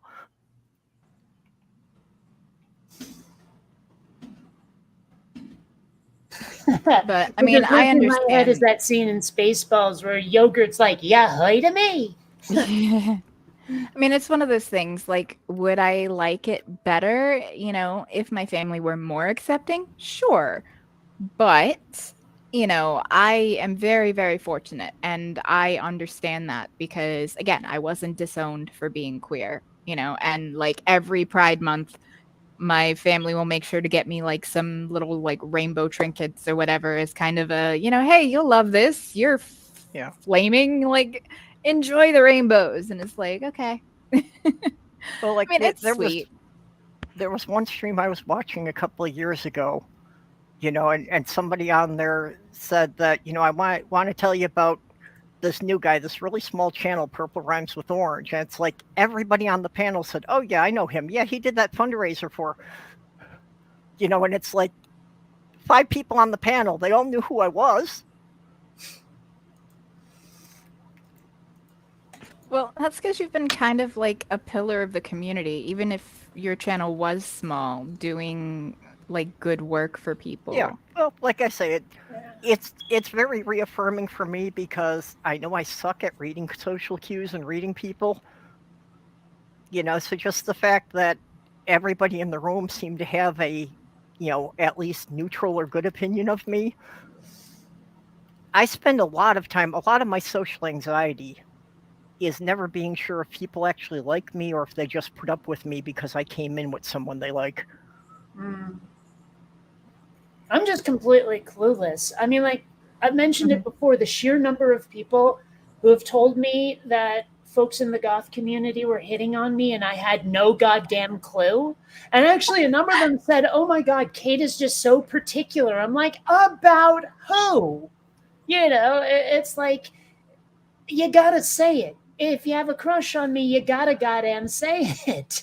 I'm never gonna know otherwise. That has always been my experience, that if someone was flirting with me, by the time I caught on, they had gotten bored and moved on to someone else.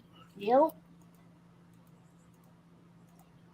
Oh, well, what you gonna do? I mean, hell, I lost my chance with someone who, like, is so fucking out of my league, like you have no idea. I mean, like, she looked like a model. She's one of the nicest people I ever met. And when people told me that Ilsa had a thing for me, I was like, are you kidding? Me? Her? What? You've got to be shitting me.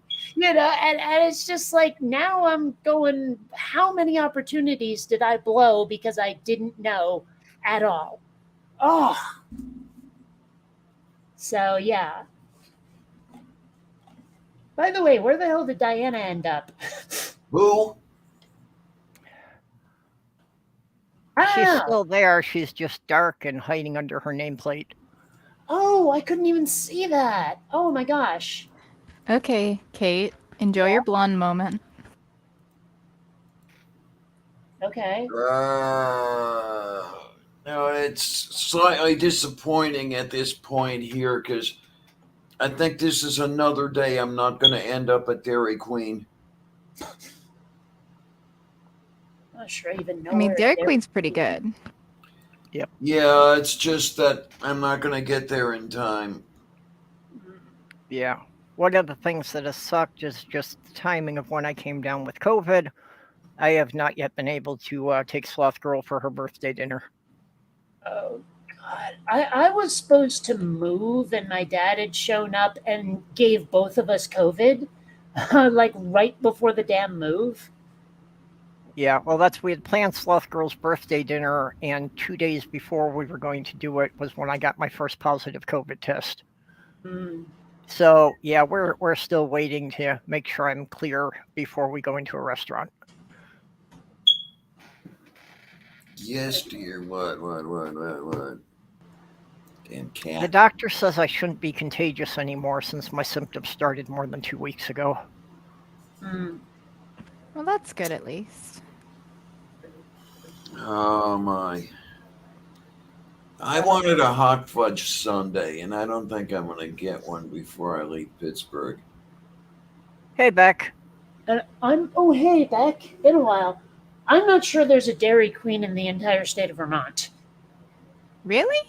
I know Like, there's they're one all that's- over Massachusetts. Yeah, but Vermont is one of the most neglected states when it comes to franchises and restaurants and shit. In Well- some states, that's not neglect; it's intentional. Well, Some states put very strict rules on opening franchises. Well, I know Vermont has very strict rules about billboards, but I don't think they do about like restaurants and crap.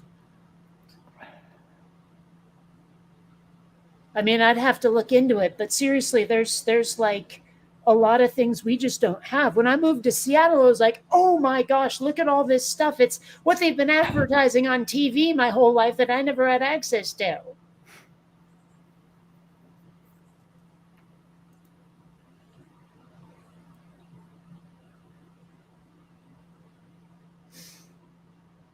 I don't know. Like I remember whenever we'd take family trips, I was just waiting, dying to see that first billboard. Because they were a novelty. I'd never seen them. Like it just Vermont has a no billboards policy.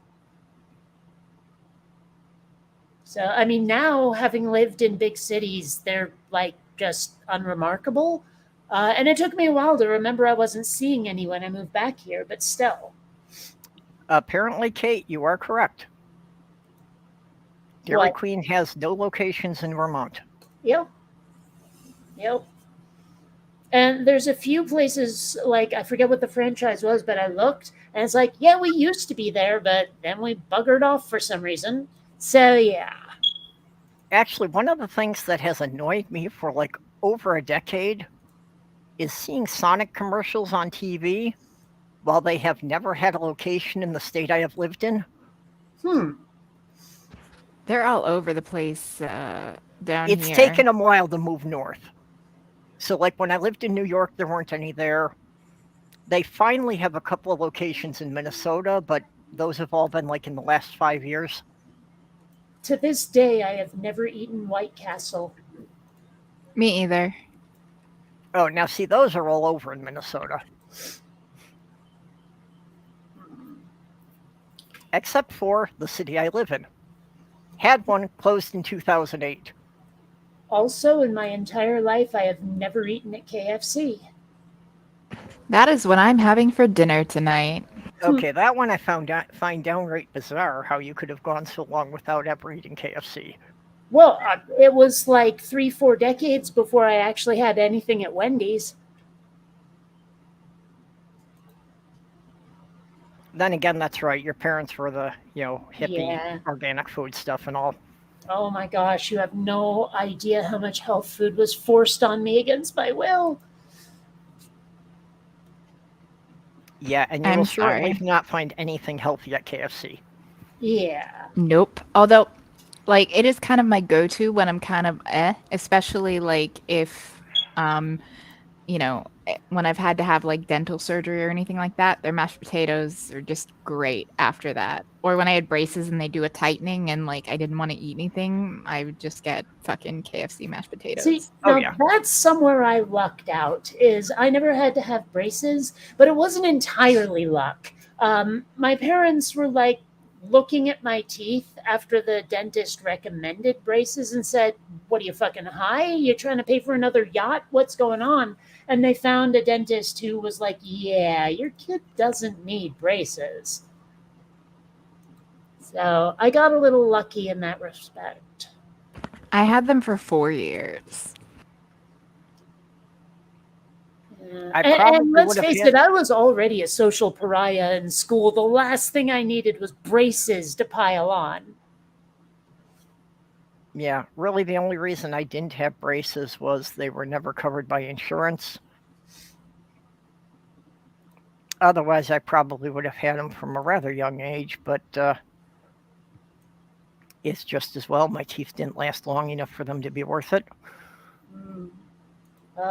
I have like one tooth. One of my lower canines is slightly rotated counterclockwise, but nobody notices it at all. The only person who notices it is me because my tongue can run along the ridge of it. That's it.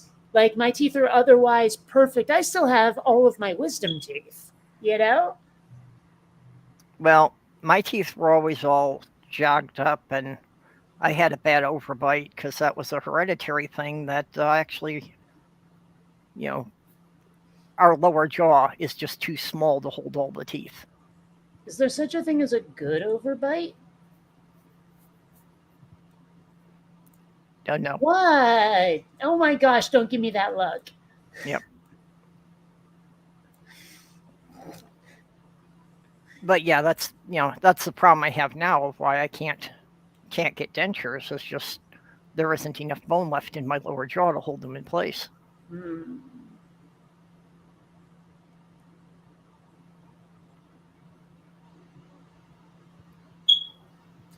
Mm.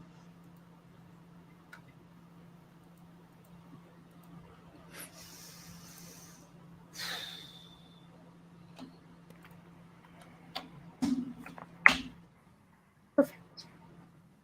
All right, I've been fecking around in Photoshop this whole time. I've been messing with a picture of me to try to make it look more like a poster.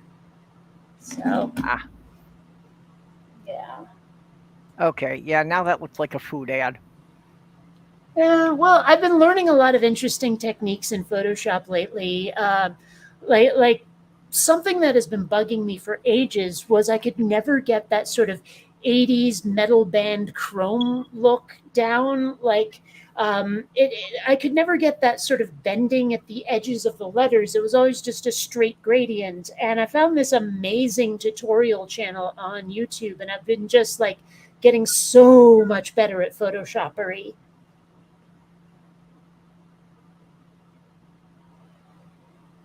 So, yeah.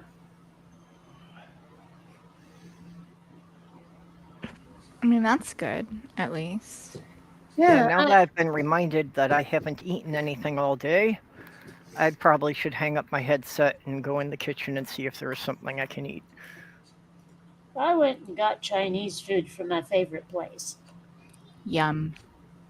Yeah, I don't know what it is about China Express, but they make this pork fried rice that is to die for. Oh my God, you have no idea. I don't think I've ever had it. Well, it's not a franchise. It's a local place that has been here Oh, since okay. I was a little kid. I was about to ask if that was a chain or a single one. Yeah, and oh my gosh, you have no idea. It's like their kung pao chicken is crap, but this pork fried rice, I could live on it. Oh, I can see that. Yeah.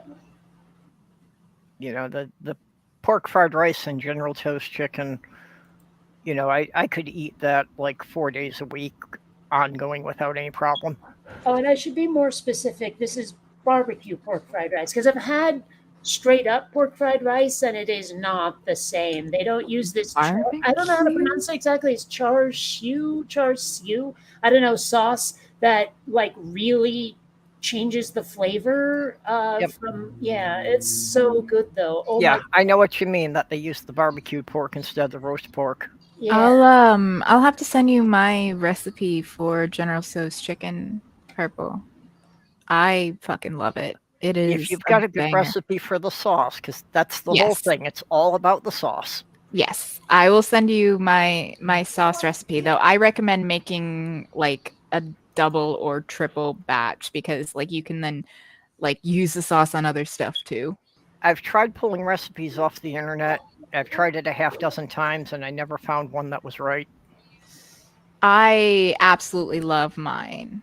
I'll have to dig up the recipe and Yep. I'll send it to you.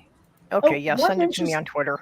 One interesting thing I make stir fries a lot, but like I cut the amount of noodles to 1/3 recently and lost a crazy amount of weight just sitting on my ass after changing that up. It's crazy. I mean, noodles are a lot of carbs. But I didn't see that coming, and I'm like, wow, bikini season can't get here soon enough. So, Actually, that's something I found is that I didn't even really do it intentionally, but just I have almost stopped eating bread. So I've really cut down on the carbs and just eating a more higher protein diet and a lot more fresh veg, which is a good thing because while my physical activity level is like a small fraction what it was 5 years ago, I'm actually slowly losing weight. I mean, it's not a drastic amount, but all things considered, I'm surprised that I didn't put on another 40 pounds the time I was in Michigan. And ever since I moved back to Minnesota here, I've been gradually losing weight, just, a few pounds a year.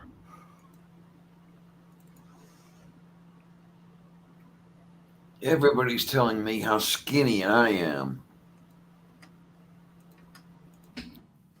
well, I don't know. I haven't seen you stand up in a long time.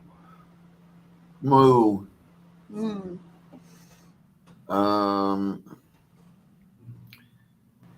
I will say the last time I got a number, stood on a scale and actually got a number, I was under 150.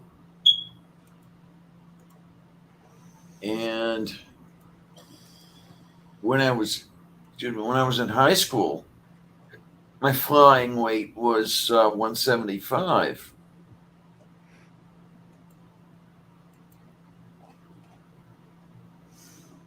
Yeah, all through high school, I was 140. I don't think I can get quite down to that low again, but I spent high school so thin that everyone thought I had an eating disorder, despite the fact that, well, they saw how I ate and knew I wasn't throwing it up, but still. Yep. That was actually not the world's most flattering thing because I had to keep telling them, no, I'm fine, back off. well, that's, people could never understand how, I could put so much away that, I was eating as much as somebody twice my size, but it was because the work I was doing was so physical, I was burning off twice the calories. I didn't try to exercise or anything, but, if your job is walking around carrying 30 pounds of tools all day, that'll do it. Certainly will do it better than stocking video store shelves, which is what I was doing, in case that wasn't clear. Blockbuster, maybe? Unfortunately, yes, but it started out as this local business called Empire Video. One of the best jobs I've ever had until it got fucking sold, and I will resent the owner of it for that forever. He was the kind of guy who would start a business, and once it was really, really, really successful, he would sell it off and start a new project.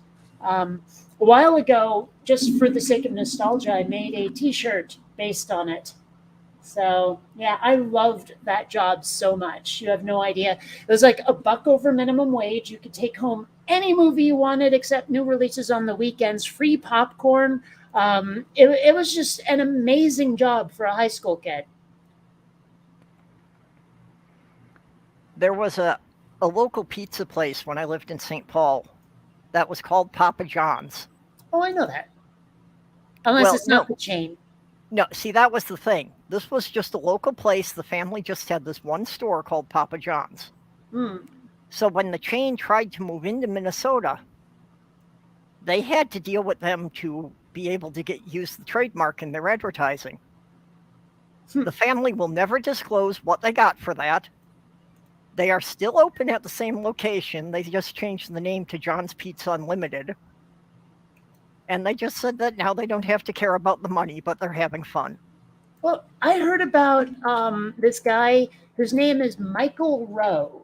who started Microsoft. And boy, howdy, did Bill Gates not like that. So Okay, I don't know. well, I I'm think going we to put should you start people on like speakers. a snack company and call it Microchips, but that's just me. That's pretty funny. That would be hilarious. Well, I'm going to put you people on speaker and go find some food. So I'm hanging up my mic. Jericho, that's I should get some food too, but I'm right now full of Red Bull, so. Ah, yes. Girl after my own heart. Be a Oh, walking fucking energy drink for any vampires. it's the watermelon flavor. I love it to death. The only thing I liked better, which they don't damn make anymore, was the cranberry. Did you ever have the cranberry? I don't think I had the cranberry. Oh my god, it was like, and the weird thing is I hate cranberry juice. I hate cranberries. They're too bitter for me, but as Red Bull flavors, oh my god, ambrosia from the gods. Nice. Actually, I don't use it very often, but yeah, I just finished what they call it Red Thunder. It's the Aldi's knockoff of Red Bull, but it tastes exactly the same as the original Red Bull, and it's a larger can for half the price. I can't help feeling like original Red Bull just sort of tastes like carbonated Tums. Yeah, it kind Yeah. of does. I've always felt it tastes like apple cider that's just starting to ferment. Well, I've never. I mean, okay, I've had hard cider, so I can't say never, but No, I don't mean hard cider. I mean that if you just take a regular jug of apple cider and you break the seal and you leave it there, it's just at the point that's turning from cider to vinegar. yeah, I don't know that flavor, but so I'll take your word for it.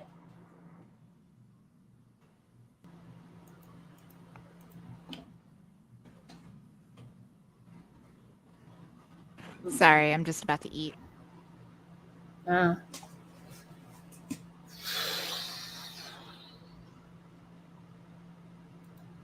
Uh, yeah, I'm very absorbed in this Photoshop project right now. I mean, I'm not even doing it for anything. It's just, I don't know, I enjoy it, I guess. I mean, it's good that I found something I enjoy, but it would be nice if I was making something that was, I don't know, relevant to a project I'm working on.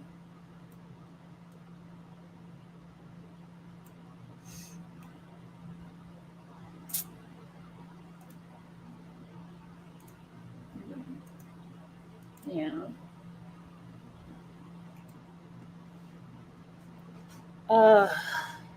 Oh, I should check and see if that thingy dooder arrived.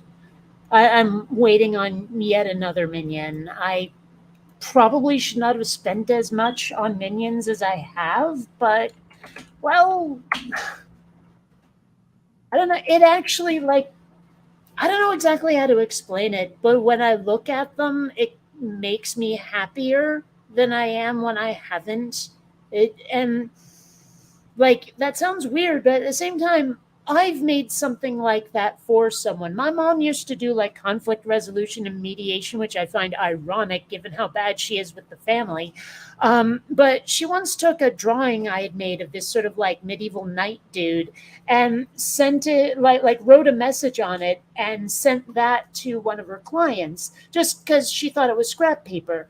And apparently the client looked at it and what like used it much the way I used the minions. And later he tells my mom, "Thank you for the drawing of the knight. It kept like I looked at it for strength and kept me from killing myself." And my mom tells me the story. I'm like, "Holy shit! I saved a life without meaning to." Cool, you know. So it's like probably the same thing with me and the minions, except I'm not in danger of doing myself harm. It's just if I'm ever in a bad mood, I can look over and go, "Ooh, minions!" So, you know. I guess it's like a focus. Or does I don't know. I could never get into the minions. Why is that? Just annoying. Really? I love their sort of childlike having fun nature. Like I watch them, they're always laughing, playing pranks, singing, and they seem like they're having a really good time all the time. And that to me is very positive, and I need that in my life. Hey, by all means, I'm not yucking your yum. I'm just saying personal preference, you know? I get it. It's just so far outside of the way I look at them that I'm trying to understand and explain my own perspective. That's all. I mean, you know, No you worries. do, I just don't grok. We're not always going to agree. Yeah, that's true. Although, honestly, my opinions should always hold sway over everybody else, obviously. Well, Sloth Girl loves the minions. I think they're fun because they are so hopelessly naive. They are trying to be helpful, and they seem kind of oblivious to the fact that they're working for evil. Oh, no. They are actually, like, they're... I know. I saw the movie. Okay. Okay. You know, but still, even with that, they still seem to be like, they're more interested in being helpful. Yeah, okay, I can see that. I don't know. The one thing that annoys me is that there's no girl minions. I understand why not. They say that it's like the creator of the series said, "Well, I just don't think girls can be that dumb," and clearly he never met my ex.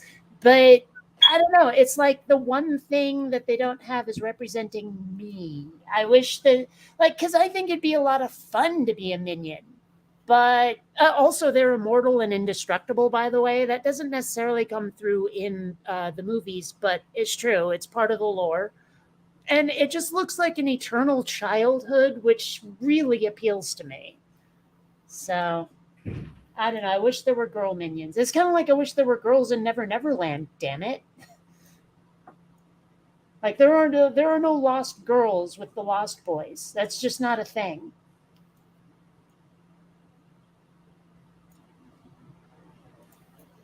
So, I don't know.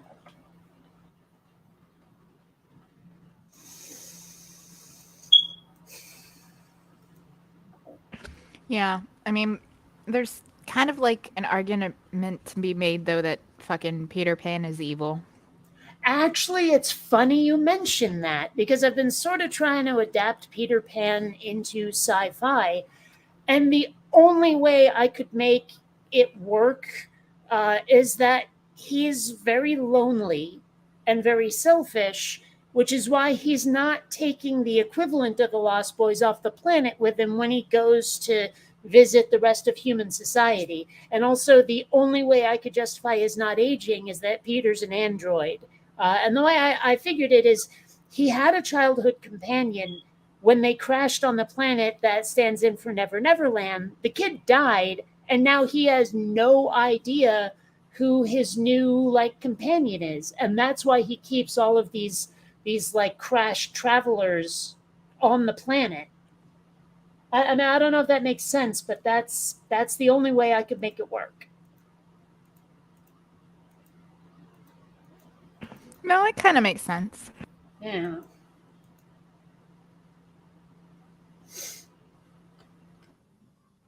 I mean, especially since, you know, like an android wouldn't necessarily have those interpersonal connections in the same way. So, like, losing their person would leave them kind of adrift, you know?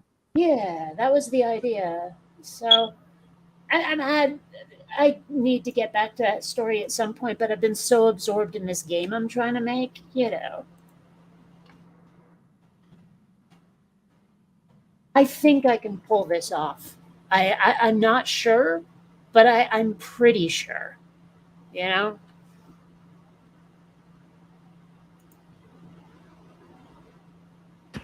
I mean, I absolutely wish you luck. Thanks. Although I sincerely hope luck isn't a factor. You know what Yeah. I mean. I do. I'm sorry that there was some. Oh, where did I get that from? I think it was The Abyss, where someone wishes Lindsay good luck, and she goes, "Luck is not a factor," and releases the catch for the sub she's in. So it just sort of became part of my lexicon, I guess. No, I get it. I'm just Yeah. teasing you. I get that too. It's just I like to explain where I'm coming from sometimes. That's fine. Yeah. Oh, whoops. I have to set that layer to multiply for this to make sense. That was actually one of the things I learned from that YouTube tutorial, or sorry, the Photoshop tutorial channel on YouTube, is how to properly use the blending modes. Because I'd been just sort of using this shotgun, let's see if something works technique. And now I really grok what I'm supposed to be doing, and it's much better. I have no idea how to use Photoshop. It's probably easier than most people think, but I don't know. It comes down to knowing what the hell you're doing. That's all. Like what does this control do? Once you know what that control does, it becomes a bajillion times easier to use it. That's all. Makes sense. Yeah. That's kind of how I'm feeling about the Unity engine right now. Is I was trying to mess around with it, and I realized, you know what? Let's make one of the characters for this game first, and then I'll start messing around in the Unity engine. Well, I like their business model where you can use their, as long as you make less than, I'm not sure if it's 10,000 or 100,000, but as long as you're making less than one of those, it's completely free. Nice. And I don't know what a game like this would make if I put it out there, but the potential is for it to make a fair bit, given how many people are like, oh, I wanted to play that game my whole life. Make it, make it, make it. I'm like, well, all right, I have a mandate now. So. Well, yeah, and at least then, like the first year that you're putting it out and not selling as many copies, you're not having to pay a big license fee until it gets, really hits a big audience. Yeah. I think that was completely their idea from the beginning, is they're like, look, people, why discourage indie creators? Yep. It seems like a great way to encourage independence. Yep. I mean, not only is it supporting small indie creators, but also, like, just from a marketing standpoint, it kind of makes sense because it gets more people out there using it, because you never know who's going to make the next big indie game that's going to go all Five Nights at Freddy's. So, like, if it's done with the Unity engine, like, and it does go that big, it's, they get a cut of that when it does go that big. And so if more people are using Unity and making these games, it's kind of like throw everything at the wall and see what sticks, and then the ones that really pop off they get a cut of, and the ones that don't, hey, it's still getting more creative people using their engine. Well, that's actually one of the reasons I'm a little bit pissed off at George Lucas, because he came up with a similar model for fan films. He was like, I love the fact that there are fan film creators out there, and he put all of these Star Wars resources online, and he said, go ahead and use it. And then the whole shebang got sold to Disney, and that's just not how they roll. So all of that, and I'm like, they're suing people for making fan films now, and it's like, way to shoot yourselves in the foot, assholes. I mean, not only is that going to alienate the community that would, go and buy tickets to your movies, but I mean, then again, it is Disney. What do we expect? Like, they try to wring every penny of profit out of fucking open source fucking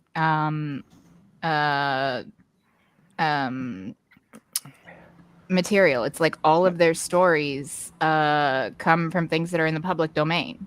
What was that one they tried to copyright? Like, they tried to copyright Thor or something. Mm-hmm. Like the they tried to copyright Thor. What the? My gosh, Disney money-grubbing bastards. It wasn't just Thor. They tried to copyright like Thor and Loki and the names of all the Norse gods who had appeared in the movie. Ugh. Yeah, it's like, and this it's religion predates your company by a lot. Yeah, these trademark names existed a couple hundred years before you thought of them. Well, probably more than that, even thousands of years. I mean, I don't know, when was Thor like actually believed in by, say, Norse folk? Well, the Vikings were worshiping him when they ran across Europe around 10,000 or around 1,000. Yeah, so there you go. 1,000 years. little late to the party there, Disney.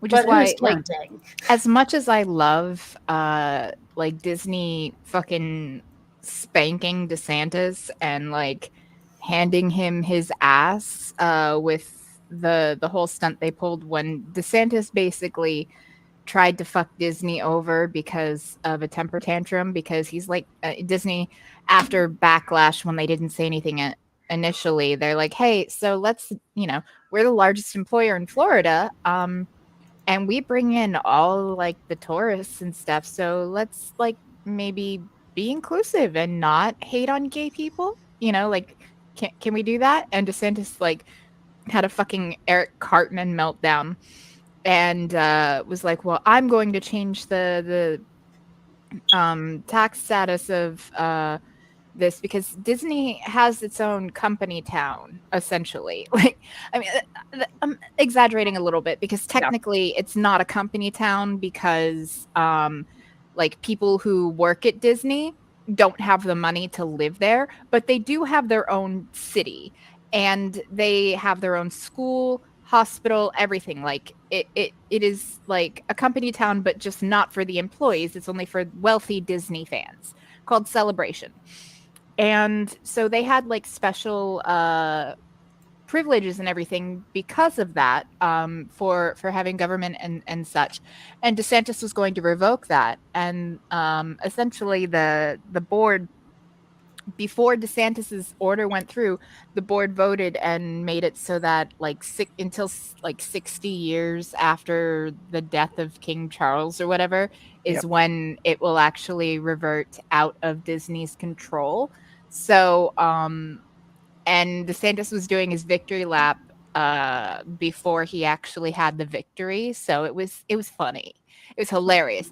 But let's not forget that they are still a fucking greedy, soulless corporation. Well, and Yeah. actually, when DeSantis first passed the Don't Say Gay bill, Disney didn't object to it until 2,000 of their employees walked off the job on the same day.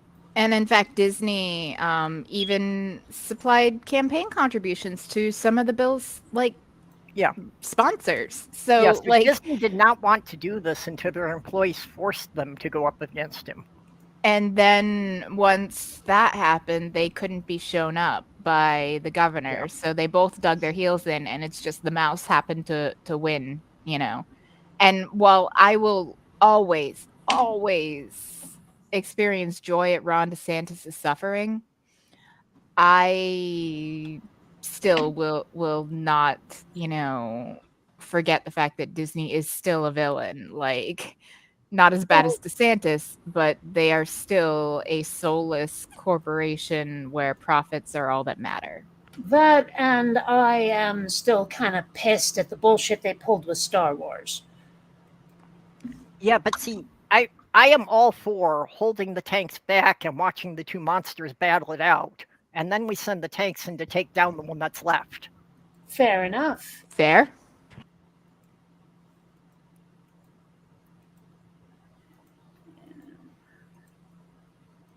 I mean, you'll get no complaints from me. The funny thing is, like you get what's her face, Kathleen Kennedy, who did sort of try to turn Star Wars into a bit of a political thing. And I'm like, look, that's what Star Trek is for, not Star Wars. Star Wars is adventure. Star Trek is dealing with social issues. That's Give us right. our adventure. Star Trek was political. Star Wars was religious.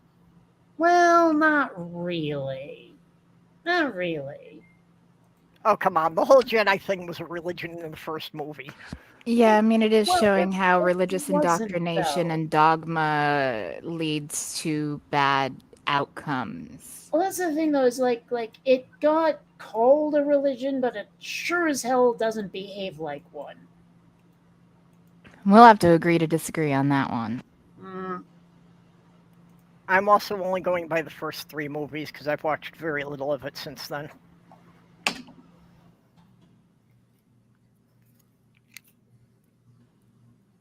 Well, anyway. Yeah. Uh-oh.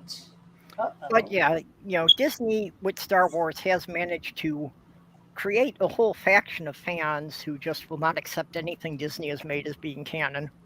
Okay, let me wave my hand like semaphore it wildly. I'm in that camp. But I mean, I gave Disney a chance. They just kept screwing up everything I cared about. So, Yeah, I've heard basically the same thing by a number of their other fans, including a couple of them who took over my chat one day.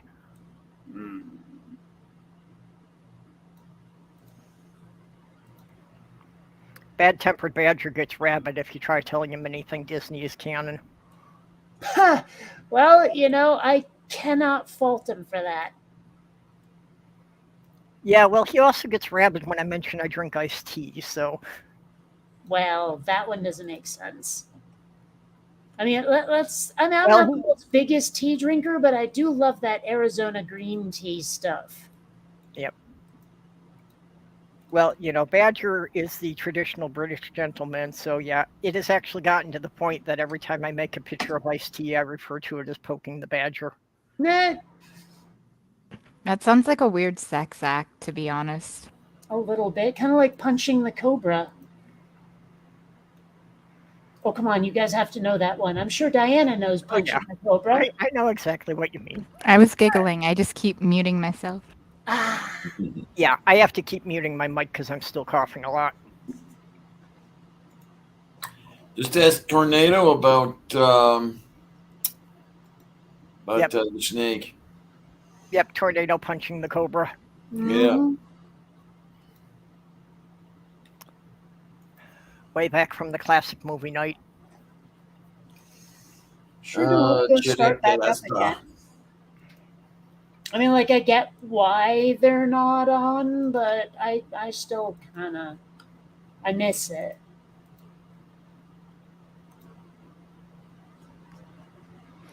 Yeah. I was sad to see it go, but Well, it's not like we can, force anyone to abandon their job or nothing. well, And I understand there's some health concerns as well. yeah, see, people have to stop allowing real life to interfere with their YouTube channels. Darn right. Right, so many channels. I mean, what are we here for? If people aren't going to be consistent. That's right. I did the right thing. After starting my YouTube channel, I retired from my career. Not that's helped my YouTube channel grow any, but at least I don't have that conflict. So here's the original photo. There's what I did to it. I don't know. Wait, let me go to see what you got on the egg thing. Okay, yeah, That's the I see what original. you got. That's what I did to it. Yeah, that really strikes me as a restaurant ad you'd see posted in a bus shelter. Well, all right. I was kind of going more for album cover, but fair enough. Yeah, just my Um, reference. Just my reference. I didn't really have a lot of album covers, but I've stood in a lot of bus shelters. I don't know if I'm gonna be able to have any of that stuff or not. What do you mean? Well, I may have to die here in Pittsburgh. No, you're going to be out of there in a week. Nobody's letting that happen, Diana. Yeah, just give it a little bit of time. You still have time. It's gonna be fine. And let's face it, the doomsaying is obviously not going to be good for your blood pressure. Or your mood. I just I recommend fuzzy therapy. Sit and pet your cat.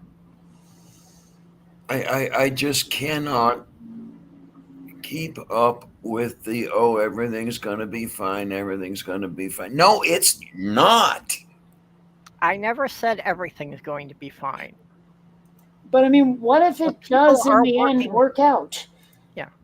What? What if it does in the end work out? What You is have that friends who are like? actively working to improve your living situation. Is that like the Hung Chao, the constipated Chinese mathematician who worked it out with a slide rule? No, nothing like that. What if the outcome turns out to be positive, damn it? I'm positive it's going to Ah, Diana, stop that. Seriously. I don't know if you're trying to be funny, if you mean it, but like people are trying to help you, and the doomsaying is not really conducive. Honestly, Like I say, even when you I know, feel negative, I try not to be doomsayy when people are trying to help me because I don't know, just me personally, it makes me feel like I'm not like I don't want to say not being appreciative, but like kind of like putting a dark mark over like the kindness of others, you know? mhm. The first plan fell through. We're just going to take a couple of days to regroup and we'll have a new plan.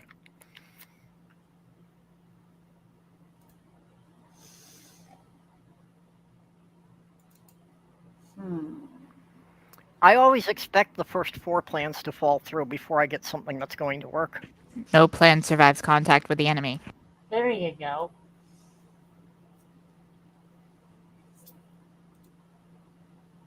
Yeah, people always do that thing of, do we have a plan B? And I'm like, yeah, I've got plan D, E, and F already drawn up.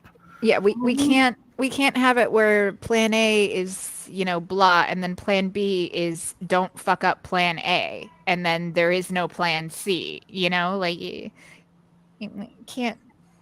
we can't be all doom and gloom just yet. Now, like if you had to be out of there by fucking 6 a.m. tomorrow, okay, then I would be a little bit more like understanding of the doom and gloom, but you still have time. Like Yeah. it'll get sorted out one way or another. Well, if I had taken that attitude about my move, I would still be living in Michigan and I'd be drinking myself to sleep every night. At this point, you might not still be alive if you were still there. No, I'd be an alcoholic alone in my apartment every night. I'm just thinking like you might have aspirated by now. Yeah, unfortunately, I can go by so many of my uncles who lived in that state for 20 years or more before it finally got them.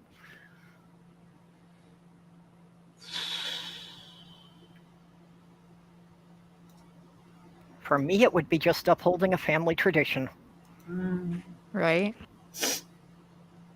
which is one of the last things I ever want to do, by the way. But Man, Fuck tradition.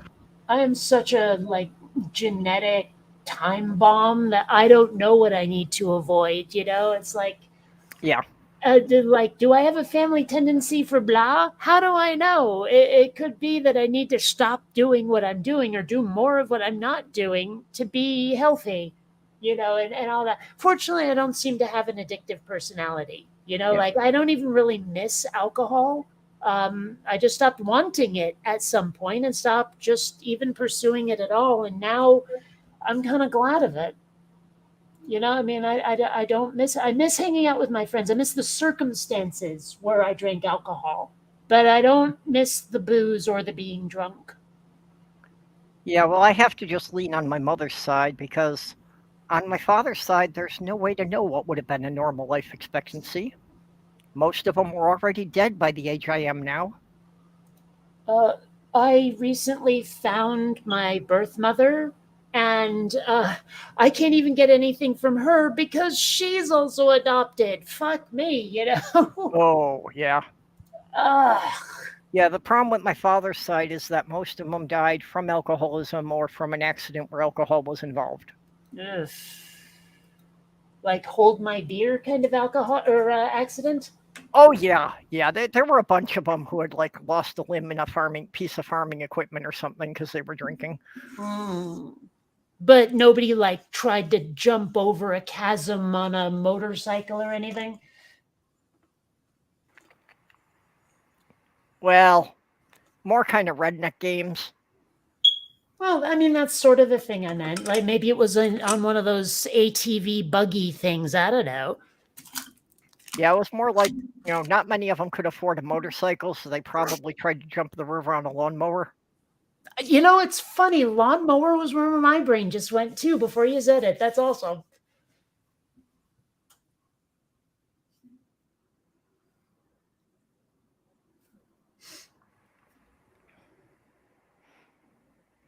Anyway, I did recon of the kitchen. I discovered I do indeed have everything necessary to make good pizza, except for the ambition. That's always the bitch, isn't it? That's what caffeine is for. Yeah, especially since a couple of days ago I even went through the effort of making my own Italian sausage from scratch. But I just don't have the ambition to actually prepare the crust and put it all together.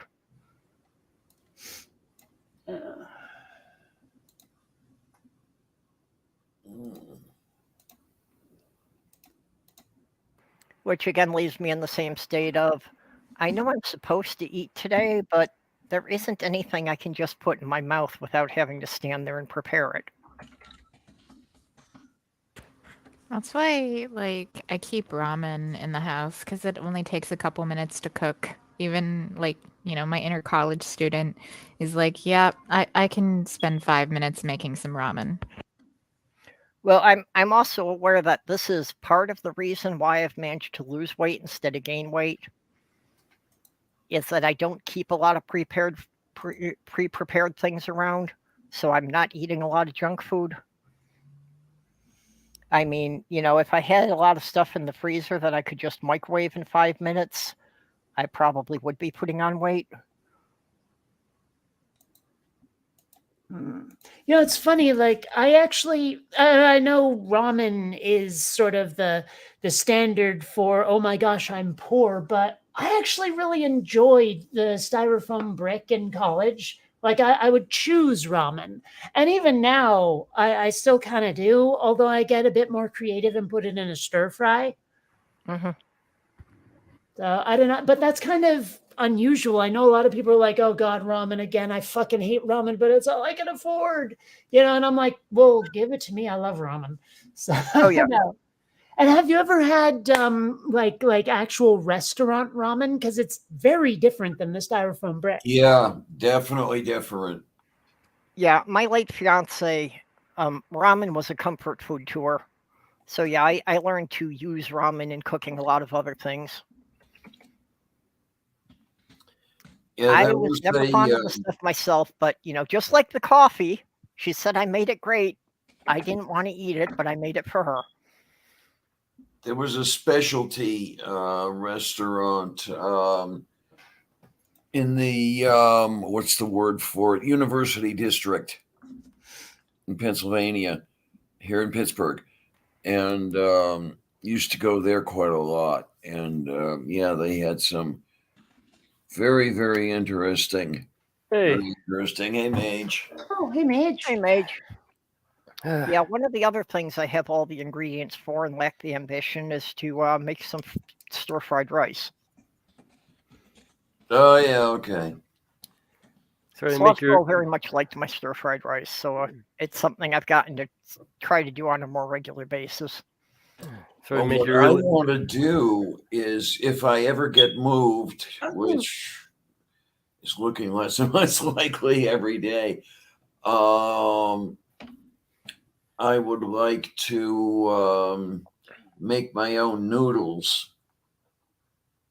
My babka used to make her own noodles, and I learned from her. And well, that was one of the reasons I'd wanted to move you here, is because Sloth Girl and I were ready to do the cooking show with you. So what's the abridged version of you getting scammed here? What's that? What's the abridged version of you getting scammed here? I don't know. But Amiga and Linda are on their way back to New York because he's got to He's got to get the car back. He rented a car for a month, and he and Linda went here, there, and everywhere. And I have no idea what I'm going to be doing. Yeah, the long and short is the movers were supposed to be there today. They didn't show up. We're not sure what's going on. So by the end of the weekend, we'll have a new plan and work from there. Ah, okay. Yeah, they. It's not guaranteed that there was scamming of any kind. It's just, you know, They shit could said happen. that they said that the truck was having mechanical issues. Oh. It was one of these where Mom NATO called them, see what was going on, and it was all of a sudden it's like, oh yeah, we have mechanical issues with the truck. Yeah. I ran into that with some yard maintenance people before. Yeah, so they took the money. They didn't show up. The story is a bit suspect, but it's not going to completely tank things. Okay. It may take a while to get the money back, but we can deal with that. Well, I probably would have been here earlier, but I had to be late. I was laying down. There's some pain issues.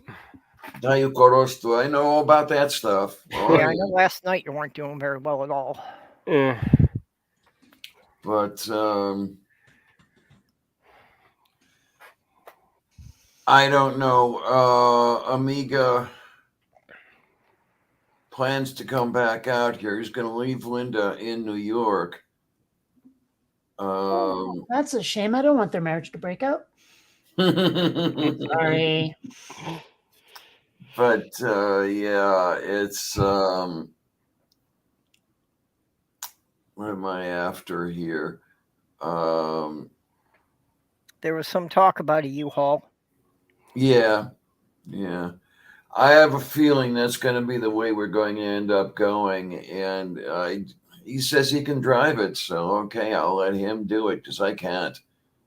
Well, when I moved from California, I actually had someone drive the cats across the country because there was no way I was taking 2 cats on a plane from San Diego to Vermont. That just wasn't going to happen. So other people driving animals around happens, or well, your stuff around happens. It's good. Don't worry about it. It'll work out.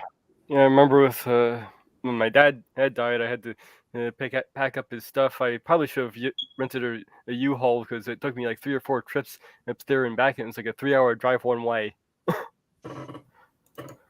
Yeah, when we moved from Minnesota, I drove the truck. Sloth Girl drove my car with the cats. Okay, then. Which turned out to be a bit too much to her. She got fatigued, and we wound up having to get a hotel overnight because she couldn't quite do the whole drive in one day. Yeah. At least the people that my dad was renting from were nice and gave me a lot of time to get things sorted. Yep. Well, and for us, fortunately, people in the community had been generous enough that even with what it cost us for the hotel, we still managed to pull it in under budget. Nice.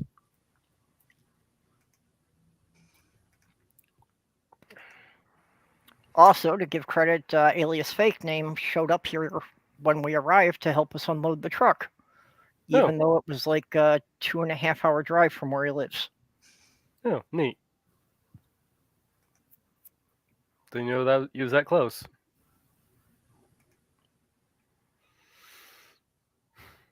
Yeah, actually, next Tuesday we're having a little get together here. That Prophet Azad is coming down. Apparently, he has some family in the area. Oh wow! That's a name I've not heard in a long time. Yeah, I'm going to be meeting Prophet Azad and Johnny Drive-By for lunch with Alias Fake Name. It's Alias funny. Fake Name's been over here a couple of times since we moved. Based on solely his voice, Prophet of Zod did not look a thing like I expected when I met him.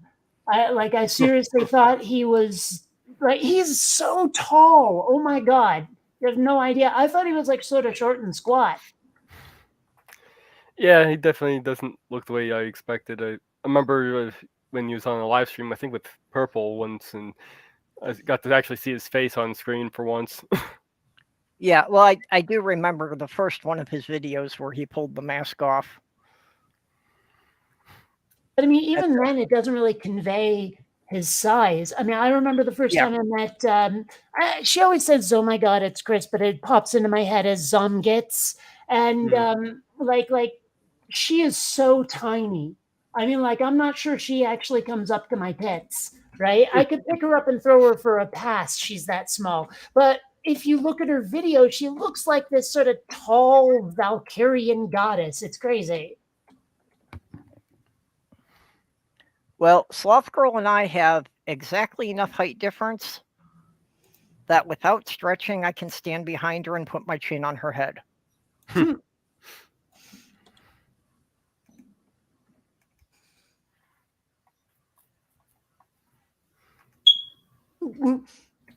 Yeah. Be nice when that's done with. Yeah. Yeah, I was just moaning that I have all the ingredients to make good food, and I have absolutely no ambition to prepare it. Yeah, I've had those days. So I'm wondering how many hours this is going to drag out for, and if at some point I'm just going to give up and go to bed without eating. I've got cereal I can back up on if I have to, but I'm thinking about maybe making some egg salad so I can have that for the next few days. I still have Yeah. some of that amazing pork fried rice left. I unfortunately have quite a history of being apathetic about eating, and that's it wasn't a joke when I had been telling people that Sloth Girl's job was to make sure I didn't go consecutive days without eating. Well, fortunately, the grocery store here has these pork roasts that are on sale, so I can get 2 of them for $10. Oh wow! And they're pre-prepared, so they're all seasoned. You just cook them, and you're ready. So I'm thinking about doing that. Get some potato salad as a side, and I can get probably about 8 meals out of that. Yeah, it's a seasonal thing around here, but during certain months, including right about now, our local grocery store, you can find several cuts of pork for only like $2 a pound. It's always nice. So that's why I was saying that, that a couple of days ago I made my own Italian sausage, that I just bought 2 pounds of ground pork for $2 a pound and, did all the spices. Oh, I gotta turn my brain off because it went somewhere so filthy with all of that. I don't see how you can make it sexual when you put the word ground in there. Then that just sounds painful. Yeah, but pork sausage, come on.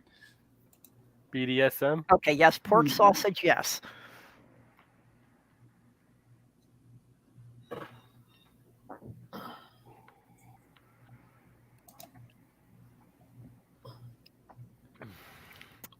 And now, even if I had the ambition, I'm out of luck because there's a cat asleep on my lap. Oh, I know how that goes. I should actually have my bird out right now, but Gotta remember those days when Miranda was still alive. Yeah, she would curl up on my lap, and I would not be able to go anywhere for days. Molly's been extra clingy these past couple days. Well, I had a number of years that I had 2 cats who would just take turns. So that would make sure that I couldn't get up for days, because even when one got up to use the litter box or go eat, the other one just piled on instead. Yeah. Doing it in shifts there, huh? Actually, when I got sick, Tasha stayed up on the bed with me. And when she had to get off of the bed, she would snarl at Molotov until he got up on the bed to take his turn. And he knew better than to get off the bed before she returned, or she was going to kick his ass. Well, the one regret I have about getting a second cat is Xander tends to take Columbia's place a lot. Like he's going, no, the lap's mine. So Yeah, But- well, Columbia still curls up in the crook of my arm as I'm going to sleep, while Xander sleeps down by my ankles. So, Yep. Also, you jerkwads talking about food. I gotta have the Chinese food, the leftovers. Thank you so much. Well, that was the same thing I had. You know, I want to get another cat, but I'm worried about the fact that Sammy's been bullied by every other cat he's ever lived with. Hmm. Okay. Yeah, I think about, do I want to get a kitten? Would Sylvia appreciate the company, or is she a confirmed only cat now? Well, you know, and I would have gone with Sammy being a confirmed only cat, except that since we moved here, his attitude has changed, his energy level. You know, he is just running around and he gets the zoomies every night bouncing off the walls. So I think he needs somebody to play with and chase. Makes sense. But he didn't do that when we lived in Michigan. When we lived in Michigan, he was happy to just, lay up on the window ledge all day and not do much of anything. Well, I finally have window ledges now, and the cats love them. When they saw their first snowstorm, they were completely boggled. It was very cute. Yep. Well, I actually built a set of shelves, actually two of them, one in my apartment, one Sloth Girl's, that is at exactly the height of the window ledge that brings them out to a full foot wide so the cats can have cushions up there. But yeah, Tasha was the same way. When I moved in with my ex back in the 90s, I had Tasha in a small apartment. So when we moved into the house, she had a cat who was an outdoor cat. So I figured there was no way to have one indoor cat and one outdoor cat. We had to get her used to it. But the first time she saw snow, she stepped out on the back deck. She got one foot into the snow, picked it up, shook it off, and reversed. She didn't even turn around. And that was it. She was an outdoor cat in the summer. She was an indoor cat from November to April. Well, I'm no fan of sky dandruff either, so. Yep. Yeah, if Which there was is funny any hint since of I snow moved on to the deck, Vermont, but whatever. yeah, if there was any hint of snow on the deck, she was having nothing with it. She wasn't going beyond the back threshold. I can agree with that cat. Yeah, it sounds like the way Miranda reacted to snow. To be fair, actually, the reason I got Tasha is Sloth Girl had found her after a blizzard snowed in under her porch glider. And we're pretty sure the cat who lived next door was the mother, although the guy next door insisted that cat was fixed and couldn't have had kittens. Sounds similar to how me and Kylie got Dizzy, one of our cats. I'm sure I've told the story before, so short version, thunderstorm, wheel well of a car, still meowing when, in the morning when the storm had passed. Took her in, no one claimed her, kept her. That's the Cliff's Notes version. There's a lot more to it. Yep. Yeah, I was working on my next video. Another garden tour or a more specific topic? pH soil test. I don't know why it's been such a hard time for me to put this thing together.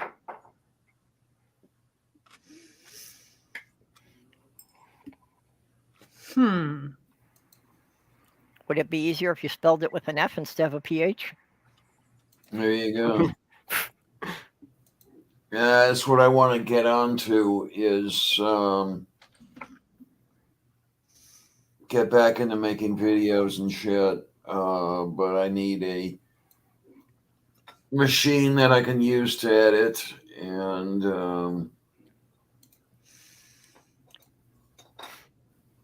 I need the room to set it up and everything else. Well, I finally got a more capable editing machine, but I still have the process that I can do scripts, I can record the audio, but I have no idea what to put up for the videos, and I have absolutely no artistic skills. So I have nothing for the visuals aside from ripping images off of the internet. Well, just That's look at basi- what say. Have you watched TMM, the Messianic Manic? Because he is just voice guy, but he manages to make it interesting anyway. You should check that out. Yeah, your voice is actually the more important part of it. Yeah, but I've got to have something other than just the static avatar on the screen.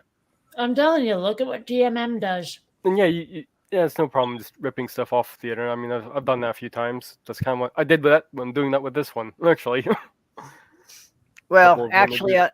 a big part of why I've gotten nervous about that is I've had several times that YouTube took down one of my live streams for showing an image off the internet for 10 seconds. Hmm. Well, YouTube can be really weird about that copyright shit. Well, if you're really uncomfortable, make sure you just take stuff from Wiki, since it's all in Creative Commons. You want to know something that's kind of funny? I got an email from YouTube, I think it was either today or yesterday, going, "You haven't posted in a really long time, and your views are way down, so you're about to lose your monetization status." And I was like, you know what? I don't give the tiniest crack of a flying rat's hiney. I've more or less abandoned my YouTube channel. I'm focusing on this game because it feels like Quinn Redshift is something I got out of my system, and now I don't know. I feel like moving on a little bit.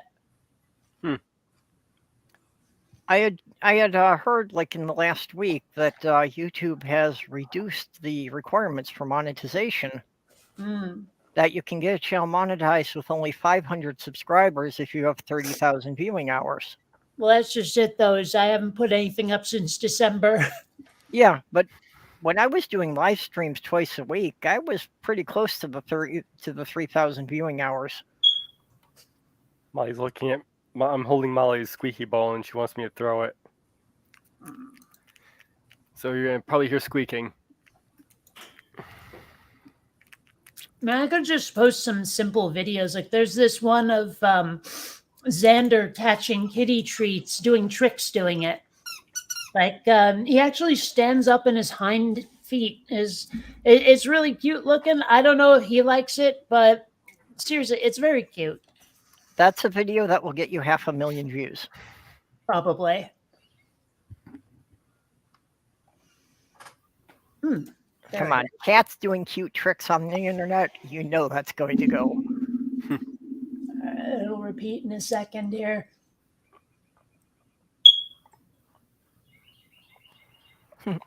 Yeah. Give Letterman a call. Do stupid cat tricks.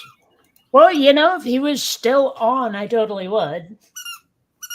All right, I'm gonna head off. I have a bit of a headache, so I will catch you guys later. It was nice chatting with you. Okay, Have yep, fun. take care of yourself. Take care, Bye. sweetness. Take care. Seriously, I used to be quite the Letterman junkie.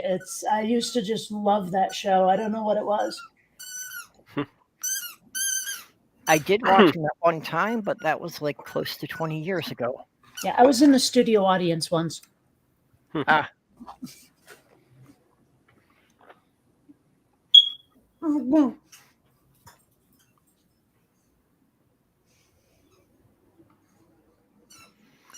Of course, actually, yeah, that I basically have not watched broadcast TV at all since like 2010, 2012, something in there.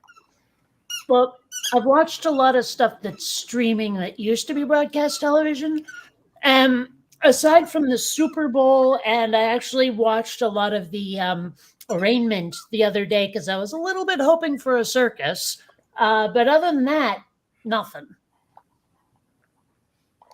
Yeah, well, basically it was that once Netflix went to being a streaming service rather than mailing out the discs, we decided at that point that it wasn't worth paying for the cable anymore.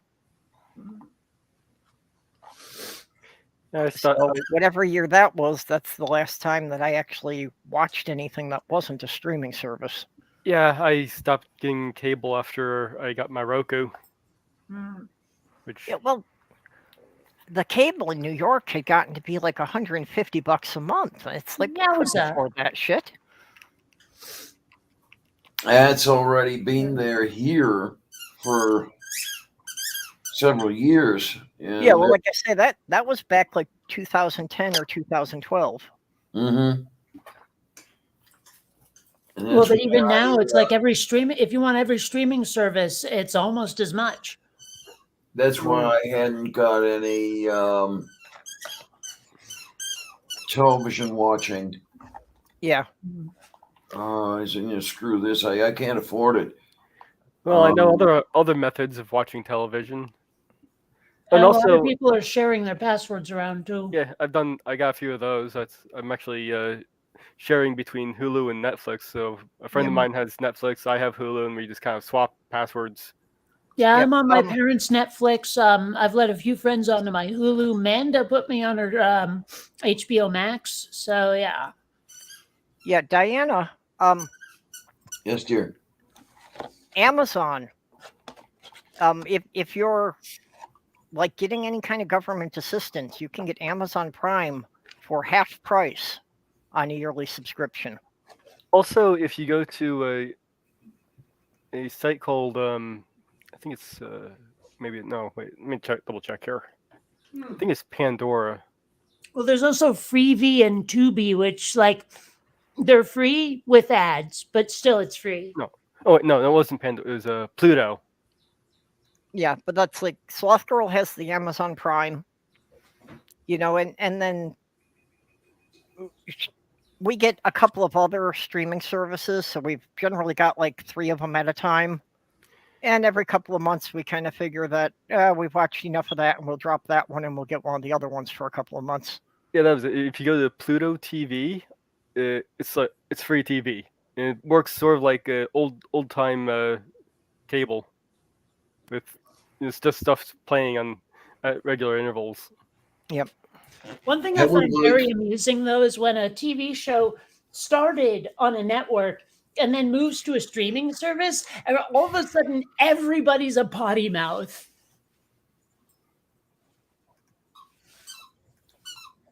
Moo, I would like Hello. to We have,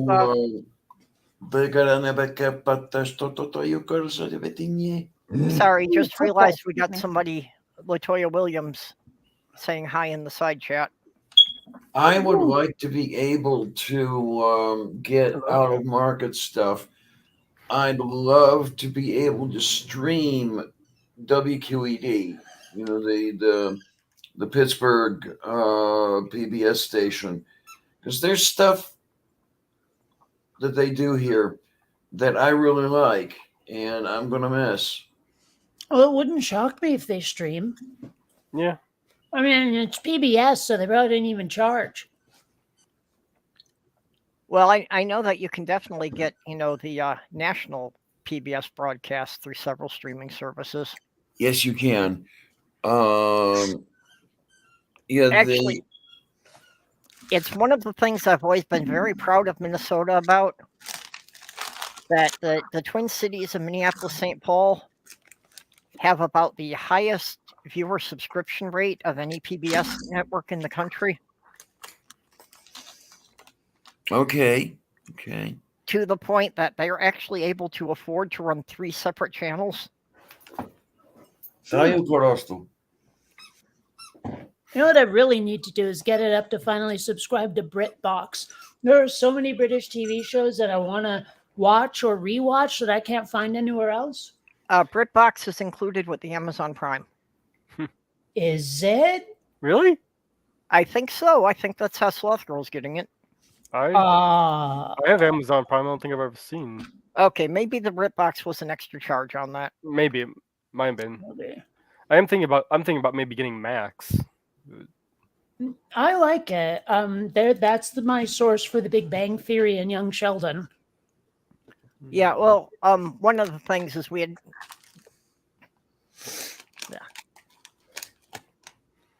She got Hulu now, and we're talking about dropping Disney because it's like virtually all the Disney stuff I was watching is also on Hulu. Agreed. There are a few things that are Disney only, and it pisses me the fuck off. But The Orville, at least, is on both. And seriously, that's one of the only reasons I still have Hulu. I mean, I really love How I Met Your Mother, but I have the box set. So Mhm. really, like, it's only The Orville that keeps me on Hulu. I wish they released the that last season on DVD. Hmm. Because Well, I got the first 2 seasons on DVD of the Orville. Yeah, me Yeah. too. I'm okay with dropping the Disney because the only thing Disney that I had even a vague interest in that's not on Hulu is the Marvel stuff. Hmm. And it's like, yeah, I've pretty much given up on keeping with the Marvel Cinematic Universe anyway. Well, you Yeah, have to watch every movie to understand every other movie. well, And that's the problem I've had, that, I missed too many movies in the middle, so I just feel lost if I try to watch a new one. Well, and DC is not a lot better. I was watching The Flash, and all of a sudden they have this whole like Crisis on Multiple Earths, or whatever the fuck it was called, where you had to watch. yeah, they did that. That was a pain in the ass. After Endgame, it's not really worth Marvel movies, and they've really gone downhill in quality. Yeah, that's what I've been hearing. I am kind of interested in seeing how they handled, the Spider-Verse thing. That's the only thing that's probably worth watching, and that's really more Sony than actually than the MCU thing with it's kind of being handled by a different company, basically. Yeah, well, like you say, after like Avengers Endgame, I was already feeling lost because I hadn't watched all of the movies. And Doctor Strange is my all-time favorite comic book superhero, and I was really disappointed on how they handled him. In the first movie or second? Well, the first one especially. Oh, you would probably Because there was some of the really cheap animated stuff that they had done that I just thought they handled the characters so much better than the live action movies did. Oh, apparently the second movie is even worse. Is really bad. Oh. That's what I heard. I haven't even bothered. Yeah, from what I haven't bothered with it. From what I hear, it was basically he got sidelined in his own movie. I don't know. I was really enjoying the Flash TV show, and then I hear like, oh, it's not even the same cast in the movie. I'm like, well, I'm never seeing that. And Yeah. apparently one of the people in the Flash movie is like some raging Trumper or something, or maybe it was like a homophobe, transphobe, queerphobe, whatever the fuck it was. Like, No. not a nice person. Oh, the guy had some weird. No, Ezra Miller.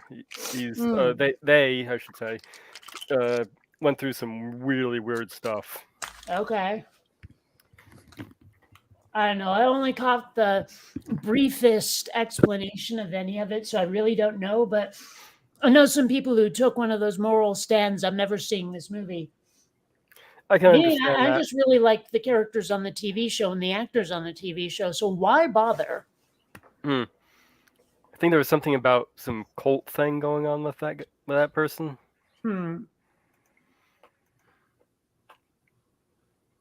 Well, I wouldn't know. Yeah.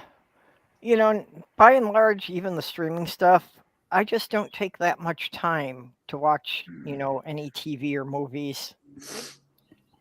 There is a show that I don't even know why I watched it. I clicked and went, this sounds interesting, and ended up loving the crap out of it. It's called Designated Survivor. I don't know if you've seen it. Oh, fuck me. I'm getting goosebumps just thinking about it. Basically, like, you know how when there's a State of the Union address, they always have some politician who's in a location just in case something happens. And Kiefer Sutherland plays the HUD secretary, who's the designated survivor. And then the Capitol building is completely destroyed, and he very unexpectedly becomes president. And it's just a really interesting, cool show. And in season 3, they start getting into some very interesting political issues. And actually, every season is kind of relevant to today. And they definitely take the side I agree with. So that's great. I remember that one being really popular when it first came out, but I never did watch it. I had never heard of it. I just clicked on it randomly and said, sure, why not? And just got absorbed. The only thing I didn't like is there was this one FBI agent, Hannah Wells, who kept being so stupid. It's like, look behind you, lady. Don't lock focus on the evidence. There's a dude behind you. I know there is. And then the dude shows up. Or it's like, don't go to that gunfight wearing heels, you dumbass. You know, that kind of thing. I mean, she's a great character otherwise, but boy, howdy did they write her stupid. So this is it's on Netflix, right? Yeah, I think so. Okay. And that's one of those shows I was talking about where like it started out on, I don't know, CBS, NBC, something like that. But the third season ABC. moved to Netflix, and all of a sudden everyone is swearing up a storm where before they were bound by FCC rules. And it's actually almost like a culture shock in a way where you're like, oh my God, these people are swearing now, where they didn't used to. Like, I don't have a problem with swearing, but it was just startling. Well, Yeah. One I still need to see is Happy. Oh my God, that was fun. I think it ended way too soon, but that was a lot of fun. Provided you don't mind a shit ton of gore. No, I don't mind that at all. You know, I'm quite the horror movie fan, so about the only thing I really watch at all is like I'll watch some cartoons for a couple hours, trying to wind down to go to sleep. I use stand-up comedy as ASMR. I try to fall asleep with like, usually it's Jim Jeffries. I put him on and turn the volume all the way down until I can barely, like I can't understand what's being said, but I can hear the sound. It lulls me right to sleep. I used to do that too. I used to record stand-up shows off of Comedy Central. This was way back, early 2000s. I've been really enjoying having my new TV with the USB port in the back. Like I've been sticking my stuff and watching it that way. I actually have like I think it's my Blu-ray player as a way to access video files. So if I want to watch Quinn Redshift on the big screen, I totally can. Well, I do have access to YouTube on the Roku, so I can actually watch it that way. I've got a 50-inch TV hooked up to be my computer monitor, so I just stream everything that way. That's what I used to do, but now I have more monitors and a proper television. Yeah, well, with my new computer, I've got to figure out how I'm going to physically mount the extra monitors, because I did have this set up already in mind with being able to have 3 screens. So I'm going to have the 50-inch screen and like a 32-inch screen off of each side. I just have to come up with the good mounting brackets to hang them on these shelves without them blocking the shelves. I need them to be like on swing arms or something so I can swing them aside to get to the stuff on the shelf behind them. The sunset right now is amazing, but I cannot get a camera to capture the actual colors. I don't know if you can even... Nah, it's enough. Yeah. Well, you can thank the Canadian wildfires for the colors. No, actually, in this case, it's just lots of clouds. It was almost rain. Well, it did rain a little bit today, and there was one thunderclap. But yeah, it's mostly clouds. For a while, we had this crazy overcast that made everything look like the never-ending story. Yeah. Yeah, a good rain probably finally got the soot out of the air for a while. Although actually we weren't having problems with that in Vermont. I don't know why not, but we weren't. Okay, I had heard about it all across New York, so I had assumed we were the same. It's funny, there's this meme going around. They're like, the world would be a much happier place if Canada was nothing but pot fields. I'm like, yeah, you have a point there. Honestly, I really think that's where the whole Moses and the 10 Commandment things came from. They never said what kind of bush was burning up there. I think he just went up on the mountain and had a 3-day drug trip and came back down and tried to tell people what he had seen. Although, on the other hand, burning bush could, just be like a VD. Yeah, well, this is true, especially before the invention of penicillin. I hope. God, I can't even imagine like the sheer amount of whatever venereal disease was going around before people even knew what it was. They probably figured like herpes was punishment from God or some shit. Yeah, well, that's how they figured most diseases were, that they were a demon or plague or infestation. It still knocks me out that people believed in spontaneous generation. They're like, look, there were no maggots on that meat. Now there's maggots on that meat. Clearly, they were poofed into existence by magic. Well, You know, like maggots before weren't even the why am I saying microphones? Microscopes. maggots weren't even the one that got me. Was that people actually thought that if you left piles of dirty rags, they turned into mice. And apparently, for hundreds of years, people believed this is where mice came from. Well, it still knocks me out that people blamed cats for the plague when the cats were the ones preventing it by eating all the rats, you see. Yep. That's why we had cats living with us in the first place. Mm-hmm. Because you can't be storing hundreds of pounds of grain without having a rat infestation. Same reason why they had ship's cats. Yep. And yeah, ship's cats go back as long as we've had ships. The Greeks and Romans on the Mediterranean long before they became ocean-going vessels. So, when you think about it, humanity has never really built a spaceship. We've only built space boats so far. Yeah. Yeah, that's true. Does it only become a ship when it's large enough to be carrying smaller boats inside it? Actually, personally, I feel like it's not going to be a spaceship until it's actually a starship. You know, like until it can leave the solar system and mean it. No.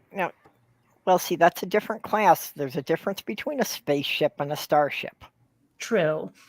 I'm not really sure what would make something a spaceship. Maybe if it like really transported passengers and cargo more than just being for exploration. I don't know. Yeah, well, that's what I'm thinking. Is it kind of has to be something that can make repeated runs to other planets. Wow. Got me curious. The difference between a ship and a boat is basically it seems to be a ship has its own power. Oh. Well, then I mean, I'm assuming that sails count. Yeah, sails or engine or some sort. Yeah, that makes a canoe with a trolling motor a ship. I'm not going by that. I do think that like capacity for cargo or passengers has something to do with it too. Yeah, you vaguely have the idea that it's something to do with size, but probably not properly defined. Well, to this day, I don't really know like what the different sizes of military ships are. You know, like destroyer, cruiser, cutter. What the fuck else am I thinking of here? Battleship versus. I mean, aircraft carrier is easy, but the rest of it, I have no idea. If you watch World War II history channels, they will tell you that is almost entirely arbitrary. Okay, yeah, it does say size also counts in this, but it doesn't specify what size. Yeah, well, but I'm really surprised that a destroyer was so small.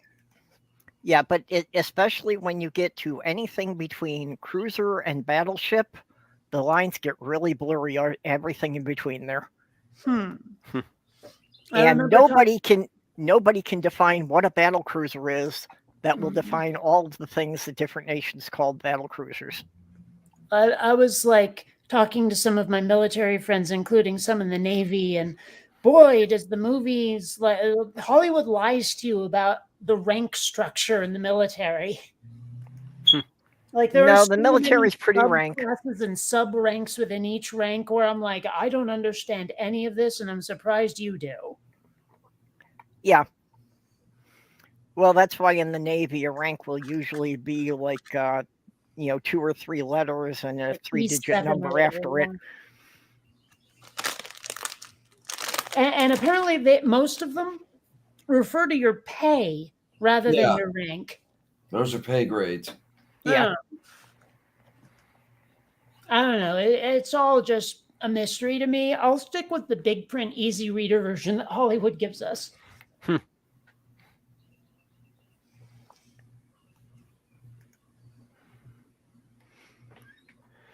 Yeah. As Yeah, I well, and especially if you try to define classes of ships and then look at them in different time periods. Hmm. Because a destroyer in World War II was the size of a battleship pre 1900. Hmm. I don't know. I still say that something with a name like Destroyer ought to be like gigantic with huge honking cannons that destroy. But apparently, it's a tiny, tiny thing that what gets in through a larger ship's defenses and then puts holes in its hull. I don't know how it works. Yeah, well, actually, destroyers were originally oversized torpedo boats that did exactly what you said, that they were supposed to be able to get through the battle line and get to the ships behind the big ships. Well, the name is just counterintuitive, is all. Yep, and during World War II, destroyers were primarily for hunting submarines and anti-aircraft protection of the larger ships. Also, I'm suddenly realizing what didn't help was Star Wars calling those things Star Destroyers, because boy, howdy are they big. Oh, yeah. Yeah, when you try and apply like the World War II ship classes to science fiction, forget it. There is no consistency at all. Actually, it kind of works with Honor Harrington, though, if you've ever read those. Some authors are good within their own universe, Hmm. but none of the definitions will apply if you go to a different author. Even if they're trying to write for the same universe, authors within the same universe will not observe the same classifications. Well, the thing about Honor Harrington is it's basically a female Horatio Hornblower in space. Okay. I mean, so a lot of it isn't even based on World War II, it seems like. A lot of it, like the ranks and ship classes, seem to be a lot earlier. Well, that's actually how I envision, if there are planets that are going to be having battles in space, I think it's going to be a lot more like the age of sailing ships, because of inertia and all this stuff, that the two ships will run past each other and unload a broadside. Which and is then it's going to exactly take how them- it works in Honor Harrington. Yeah, then it's going to take them a long time to turn around and come and make another pass. Yeah, but I mean, of course, that assumes you decide to go realistic rather than the Star Wars and Star Trek route. Yeah. It's funny to me how, like, I used to have these arguments before I decided I like Star Trek 2 after all, with, Trekkies where I'm a warzy, and they're all like, yeah, but Star Trek's more realistic. And I'm like, number one, that's not a benefit. It's not the flex you think it is. But number two, no, it's not. The word Treknobabble exists for a reason. I don't know. I mean, now, like, okay, the thing that always turned me off from Star Trek really was the lack of fighters. I loved X-Wings, I loved A-Wings, and I loved TIE fighters, and I love all of that. And it bothered me that they were flying their spaceships by typing. That just didn't seem right. Well, So- I'm trying to write a novel, trying to write a science fiction novel that doesn't violate any of the laws of physics as we understand them. And it's a very interesting restriction to try and work within. See, I think of that as the kind of thing where, like, okay, I suppose it could be done really well, but for me, it would be like, this isn't exciting enough. I just wanted a rip-roaring adventure. Stop trying to inject the real world into it. All I care about is if your lore is internally consistent, that's it. I mean, I Yeah. understand people who like what you're describing, and sometimes I do too, but at the same time, I really more prefer the space opera, like Star Wars model, Babylon well, 5 comes to mind. This Well, is I think- only going to work with a very character-driven story, but for the basic premise of it, it starts out with that when they come to Earth and find something they don't expect, they can't expect any reinforcement. It's going to take 40 years for somebody else to come and back them up. The funny thing is, between the Star Trek and Star Wars, if we were to ever encounter real aliens, I would expect them to be more along the lines of what we've seen something in Star Wars than Star Trek. Maybe. I don't know. I think it depends a lot on what sort of aliens they are in the first place. Yeah. Well, that's a big thing I've been working with too, is that, first of all, let's get rid of the assumption that all the aliens are going to be bipedal humanoids. Mm-hmm. That's the species of aliens that plays the biggest part in my book disguise themselves as cats. Mm-hmm. Florgans. Well, one of the Yep. things that One really of the other bothers species disguise themselves as horses because that's the size they are. Well, one of the things that really bothers me a lot when people say it is like, oh, if we ever met aliens, they would wipe us right the hell out. And I'm like, you Not guys don't necessarily. seem to get that the aliens might be as curious as we are and might be as open to friendship as we are. And I there's no reason to think that they're just like, you know, planet absorbing predators who destroy every race they come across. Why would we think that necessarily? They might just see us as a curiosity. Or they might see us as And they- potential friends. I mean, I know that if I went out exploring the galaxy, that's what I'd be looking for. And why should we assume that extraterrestrials would be doing otherwise? And Yeah, well- we doesn't stand that we would assume that they'd be as violent as our species is. Mm-hmm. Well, I look at it from a simple economics viewpoint. Considering the distance that they would have to travel, it just doesn't seem to be economically viable to raid other planets for resources, because there's nothing you can get from Earth that you can't get a lot cheaper and easier from an asteroid belt. Most things. The only thing that Well, there is one thing you can't get in an asteroid belt: meat. yeah, the biological thing, but even then there's no guarantee that there'd be any compatibility for, like, you know, things like food. Well, you know, and again, from an economic viewpoint, it would be cheaper to raise meat on their own planet or on board, you know, their own O'Neill cylinders or something, rather Yeah. than trying to come to a planet to get it. Yeah. Although I seem to remember there was a sci-fi story, and maybe it was, I'm pretty sure it was comedy, where the whole thing was humans are just a damn delicacy. These aliens are like, human meat. We don't want anything else because you guys are so damn tasty. Yeah, well, actually, that's been a fairly common trope, you know, from science fiction from the 50s all the way up to a lot of parody these days. One thing I really want to do, because there are certain tropes that get so overused, is I want to have like some aliens encounter humans, and instead of going, ugh, ugly humanoids, blah, blah, blah, blah, blah, have them go, oh my God, you're beautiful. Are you the gods? You know, and have humanity going, no. You know, and then people have to decide how ethical they're going to be about these weird beliefs that humans are so just amazingly attractive to these aliens. That's not a bad idea. Yeah, because it the opposite is always the standard, and I want to shake it up a little. Well, I've done that with the cat aliens, that they're just kind of fond of humans because they find us cute. Yeah, like I said, I could see the alien species coming here just as a curiosity to us. Same way we might go to the other side of the planet to see some rare animal. Yeah, that was the one thing I came up with, that I could actually see them, you know, like wanting to take specimens from different planets for their zoos. Well, that was an episode of the Orville. I forget if it was the first or the second or third episode, but they totally got caught in a zoo, an alien zoo, and they had to get out of it. I think that's the second episode. Well, and that's been done with a lot of science fiction before too. Well, I felt they did it really well on the Orville. It was just very entertaining the way they did it. Especially the resolution, how they actually got out of the zoo, was hilariously funny. I'm not saying it's a spoiler. You got to see it. Yeah, I saw it. It was good for humor value. Well, the Orville didn't really start abandoning the humor until about midway through season 1, where, you know, what's his face, Seth MacFarlane, was eventually like, you know, I wanted to do Trek in the first place, so fuck it, we're doing Orville Trek.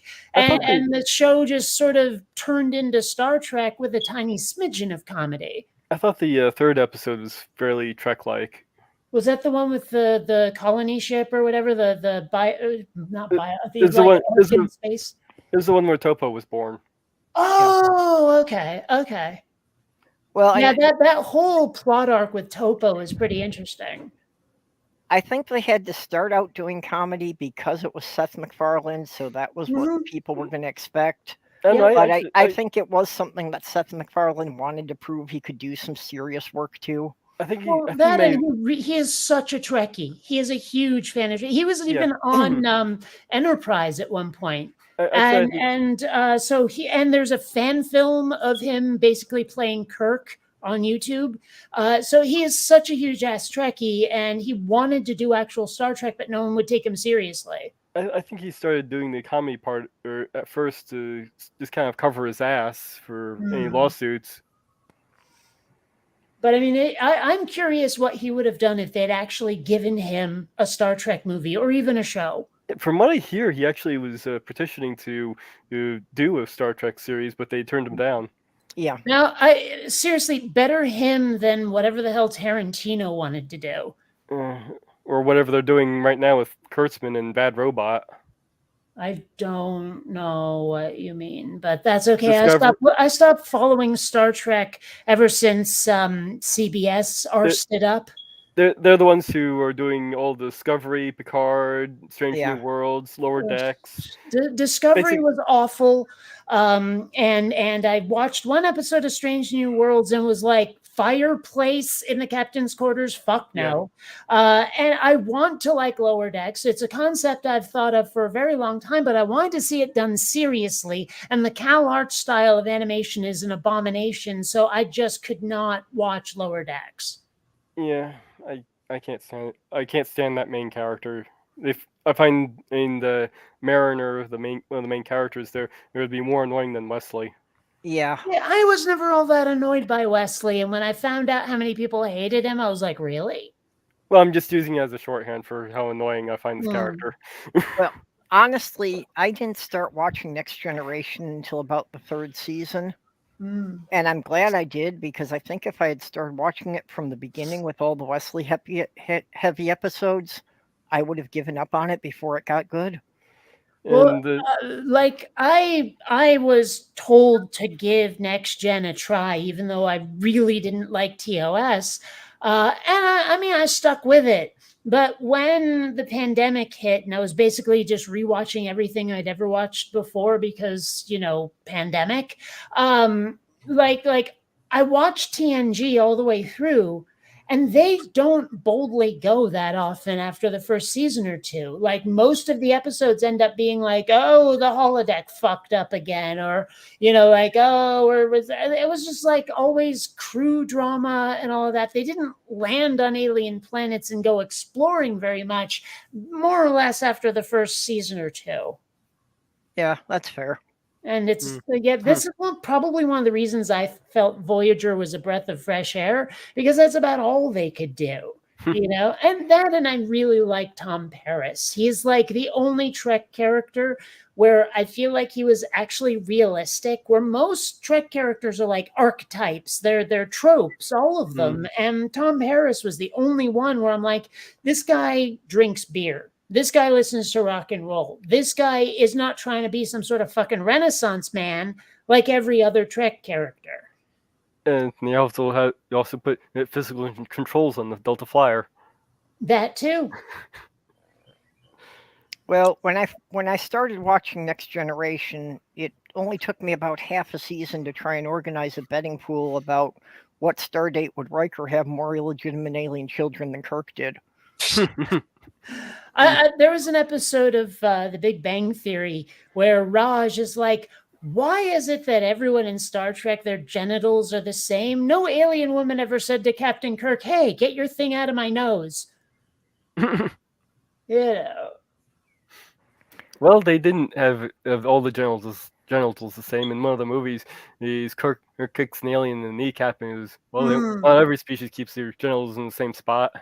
Well, there was actually something like that in Alien Nation where what's-his-face kicks an alien in the crotch, and then his alien partner is like, the effect you were going for was right here, and he points sort of like around about kidney level on the ribs.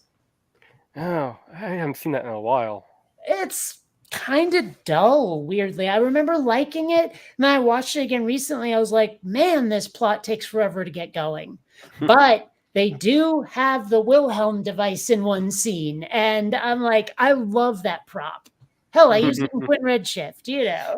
The thing shows up in everything, just about. It does. And Star Trek: The Next Generation is one of the biggest ones. It's in there all the time. So, yeah.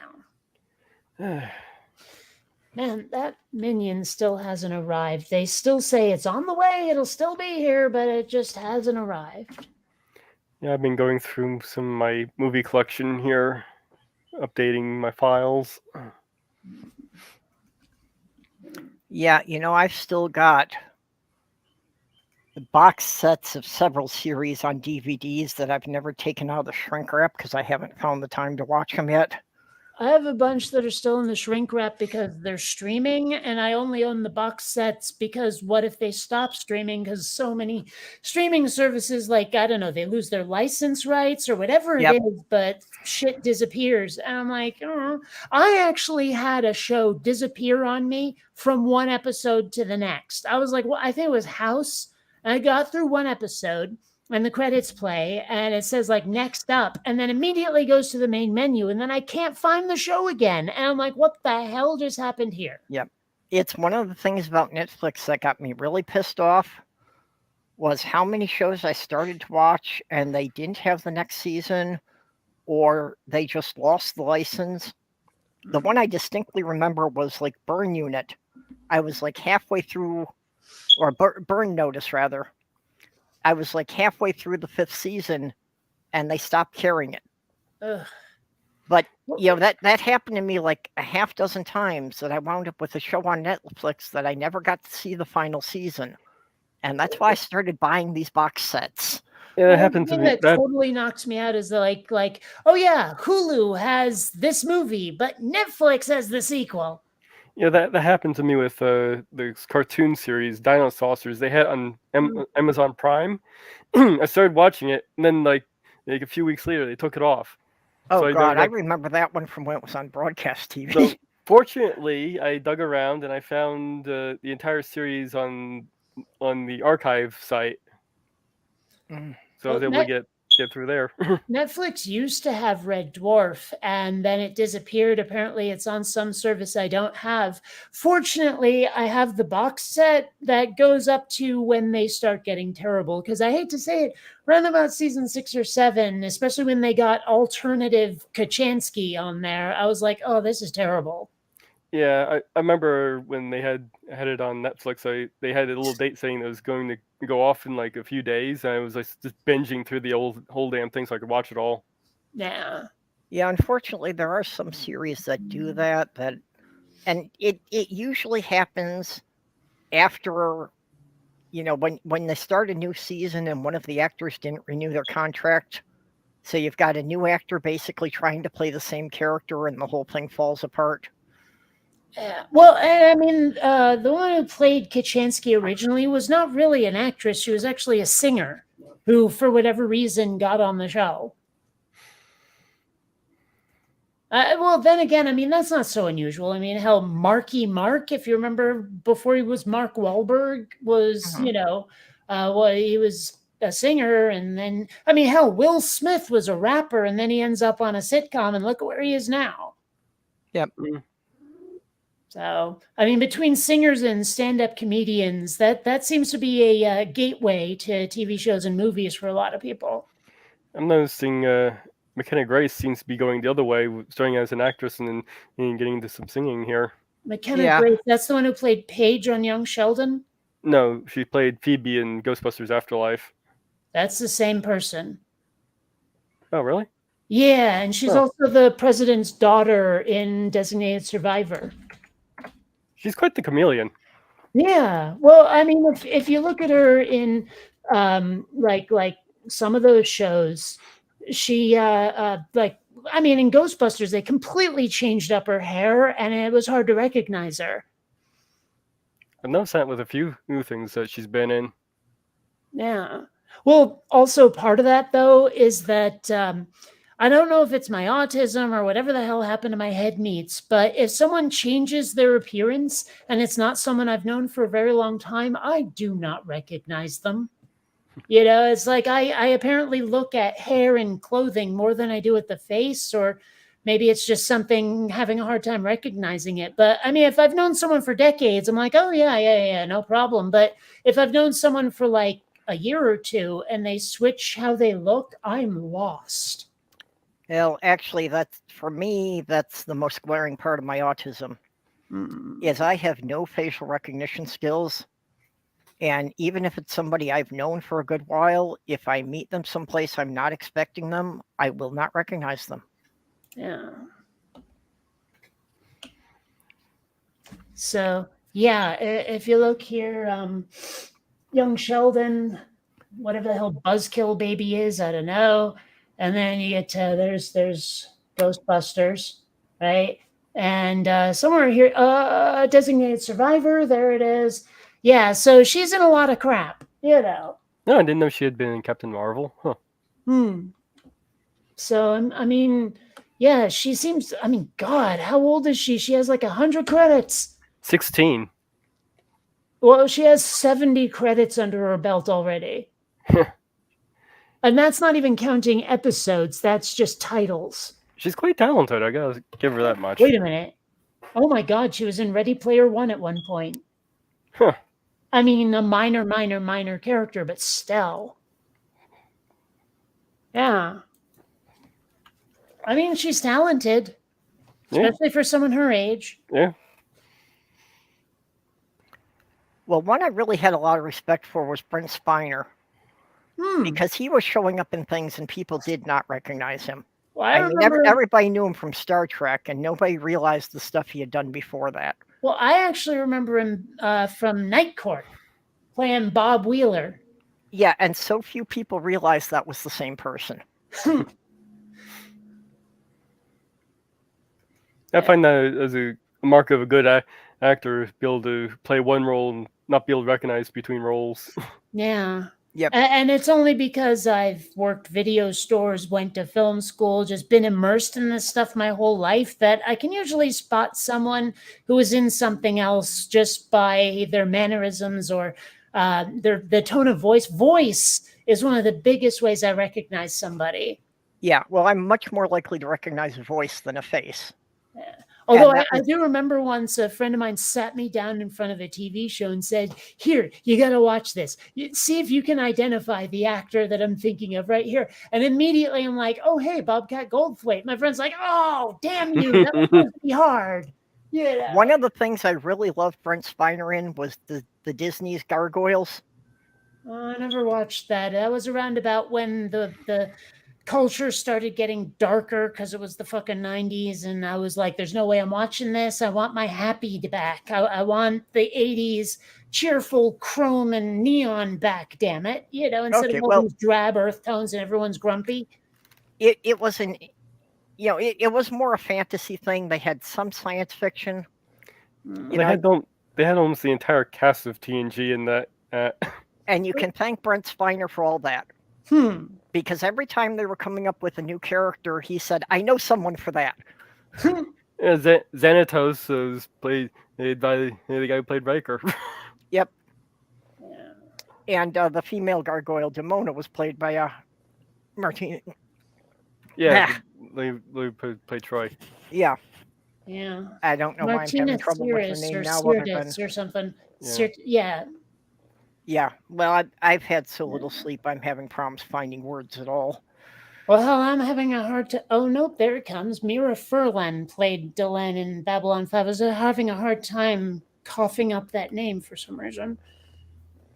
Yeah, but in Gargoyles, Brent Spiner was actually playing Shakespeare's Puck. You know, as being this mischievous spirit that this, you know, ancient witch had brought into the modern day. But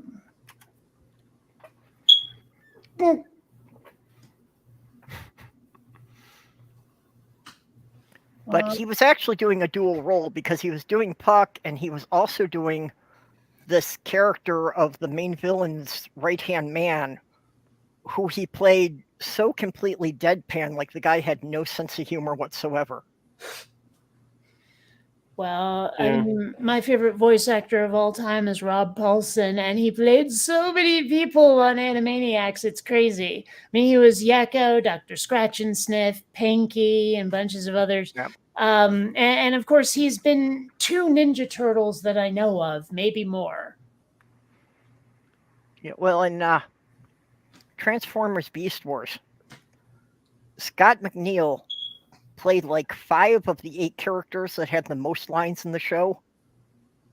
So he had said at a convention that his job was sitting in a booth talking to himself all day, because Yeah. especially the 2 characters that had the most dialogue between them, he was voicing both of them. Yeah, there's a joke that people want to see a Scooby-Doo Real Ghostbusters crossover just so they can have Frank Welker voice half the cast. Nice. Yep. Although one name that a lot of people don't seem to know, unless you're really into this stuff, is Lorenzo Music. Oh. Yeah, because he was Garfield, he was Pete Venkman on The Real Ghostbusters. He just has that sort of like soporific, bored voice, you know? Yeah. And then Bill Murray voiced Garfield in the movie and played Peter Venkman. Yeah. I don't know, there's a lot of little things I used to be so good at the Kevin Bacon game before my head meats turned to snot. Ah, Diane is still here. I thought the lights had gone out in Pittsburgh. Yeah, I was wondering. She's still here. I mean, Barely. well, it's just very hard to see it because seriously, if you move too far from the camera, everything goes black. Yeah, it looks like you could pull off some kind of horror show right now. Right. You know, wrap your head in saran wrap and then put it towards the camera and go, and it would scare the fuck out of a lot of people. Yeah. Like, there's a prank that I really want to do where what you do is you put your face up against a window and have someone take a picture of it and then have it printed out on some waterproof paper, put it in a jar and fill it with water so that when someone opens your fridge, it looks like there's just your head in the fridge. I don't know. I think it's a funny prank. Get the fuck out of here, P.S. head and fridge. Huh? It's leaving a note, on the refrigerator door. He's went to get groceries. He's getting the fuck out of here. P.S. head and fridge. Oh. Okay. Makes you wonder about something like head cheese, doesn't it? Oh, hey, Skits. Oh. No. Yeah. Not even sure what head cheese is. I just know it's not cheese. Yeah, well, it's called head cheese because it was originally made from pig's brains. Hmm. I thought it was cow's brains, but okay. Oh yeah, pig, calf or pig. Okay. Yeah, it was basically aging the pig's brain the same way they age cheese. That Yummy. sounds really gross. I have never tried to taste it in my life, and I never intend to. Well, there are so many things that, like, I have no intention of ever trying haggis. Yep. And you have to wonder how people came up with this kind of stuff. Oh, there's a whole Jim Jeffries routine about foie gras. Well, Or something like it was one of those where he's like trying to figure out how someone figured it out. And he's like, hey guys, I was torturing geese as I always do, and you would not believe the delicious side effects.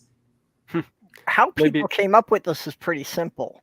Most ethnic food started out as peasant food.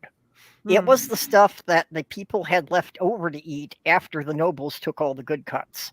Ah. I'm still. I don't know. Did you ever play Grand Theft Auto Vice City and listen to the commercials on the radio? Never played that game. It's been a while. Well, they had this whole thing about Splat, which is clearly a spam parody. You know, and like near the end, it's like splattable lips, anuses, and teeth. Splat, the yummy alterna meat. Remember, if it's craps or squirts, it's in there. You know, like that. That slays me every time. I don't know. Kind of like Log from Ren and Stimpy. Same sort of energy. Well, you know that spam is actually the cuts of meat that Hormel decided weren't good enough to put in the hot dogs. Well, I tried some spam once and I was like, this is disgusting. Like whether it's raw or fried or whatever the fuck it is, it's gross. My cats wouldn't eat it. Yeah, I So, don't think it's that bad, especially if it's fried. I mean, Mm. it's not something that I would want to eat, but it's something to keep around for emergency rations thing. Yeah, okay. I can think of better emergency rations. Well, that's Yeah. why there isn't any of it in my kitchen. okay, like all of my military friends look at me like I've just grown 3 heads when I say that I actually enjoy MREs. Some not of them bad. aren't bad. Yeah, but they're like, oh my God, it's the worst food ever. I'm like, well, okay, if you should. I mean, granted, a whole MRE is something like 8 billion calories, but still. I don't really like how they always give you Tabasco sauce in all of them. Do they? I hadn't noticed. I just remember getting like sort of Velveeta mac and cheese esque spread. Oh, I always end up getting ones with the Tabasco sauce in them. Maybe it's just me. Mm. I can't actually say I know what they're like now. I used to, have them fairly regular 20 years ago when my uncle was in the National Guard, because he was the supply officer. So if the stuff was aging out, he'd bring it home. Yeah. Maybe look into how much those things are hard to buy. I do need to restock my my emergency supplies. Yeah, you're in one of those areas. Here in Vermont, that's only a winter thing if you get that snowed in. Well, Mm, it's coming up. It's usually around September. I have to watch out for hurricanes. Yeah, it's not something, that I've ever really worried about. But, just because during COVID and the supply shortages and, going to the supermarkets to see a lot of empty shelves, I stocked up on a lot of stuff. And I there still are have a two lot of that. there are two kinds of people in this world. Those who when something like the pandemic happens buy everything in sight, and those who are like, well, I'll only just buy what I need so everyone else has enough. And that was me until I realized that I wouldn't have enough with that attitude, and then I had to turn it into an asshole too if I wanted to eat. It was so annoying. Unfortunately, that's the situation I found myself in too, that, until it got to the point that we actually couldn't find toilet paper and I was seeing all the empty shelves, that I decided that, yeah, we'd probably better be safe and have cans of beans and tuna and chicken in the cabinet just in case. That was one of the reasons why I decided to start my garden. Yeah, unfortunately, here we don't have a long enough growing season for that to be really viable unless you can everything and have a lot of storage space. And I absolutely don't live on the ground floor, so I mean, garden not likely. Yeah, well, I don't have a yard here, so not Indoor an option garden. at all. Indoor gardens. Yeah, if I have an indoor garden, I'm growing weed. Actually, I don't know if I've mentioned this. I have a source for free weed now. Because there's a guy who is growing in like Glover, Vermont, but he's doing it for the seeds and the stems. Like apparently he's breeding it or something. Like he's genetically Yeah, trying to engineering. develop his own strain. Yeah, and he's just throwing away the smokable stuff. And my dad knows him. He's like, Kate will take that off your hands, right? So seriously, the guy is just going to give me bushels of weed for free. Nice. Yeah. Well, from what I understand, in about 6 weeks, it'll be legal for me to buy it here. Nice. I would like to be able to grow it, but I'm still waiting for it to be legal recreational. Yeah, well, Mhm. that's the governor of Minnesota signed a law for it about a month ago, but I don't think it kicks in until August 1st. Damn you, dickhead DeSantis. Oy. I am so glad I don't live anywhere near Florida. Yeah.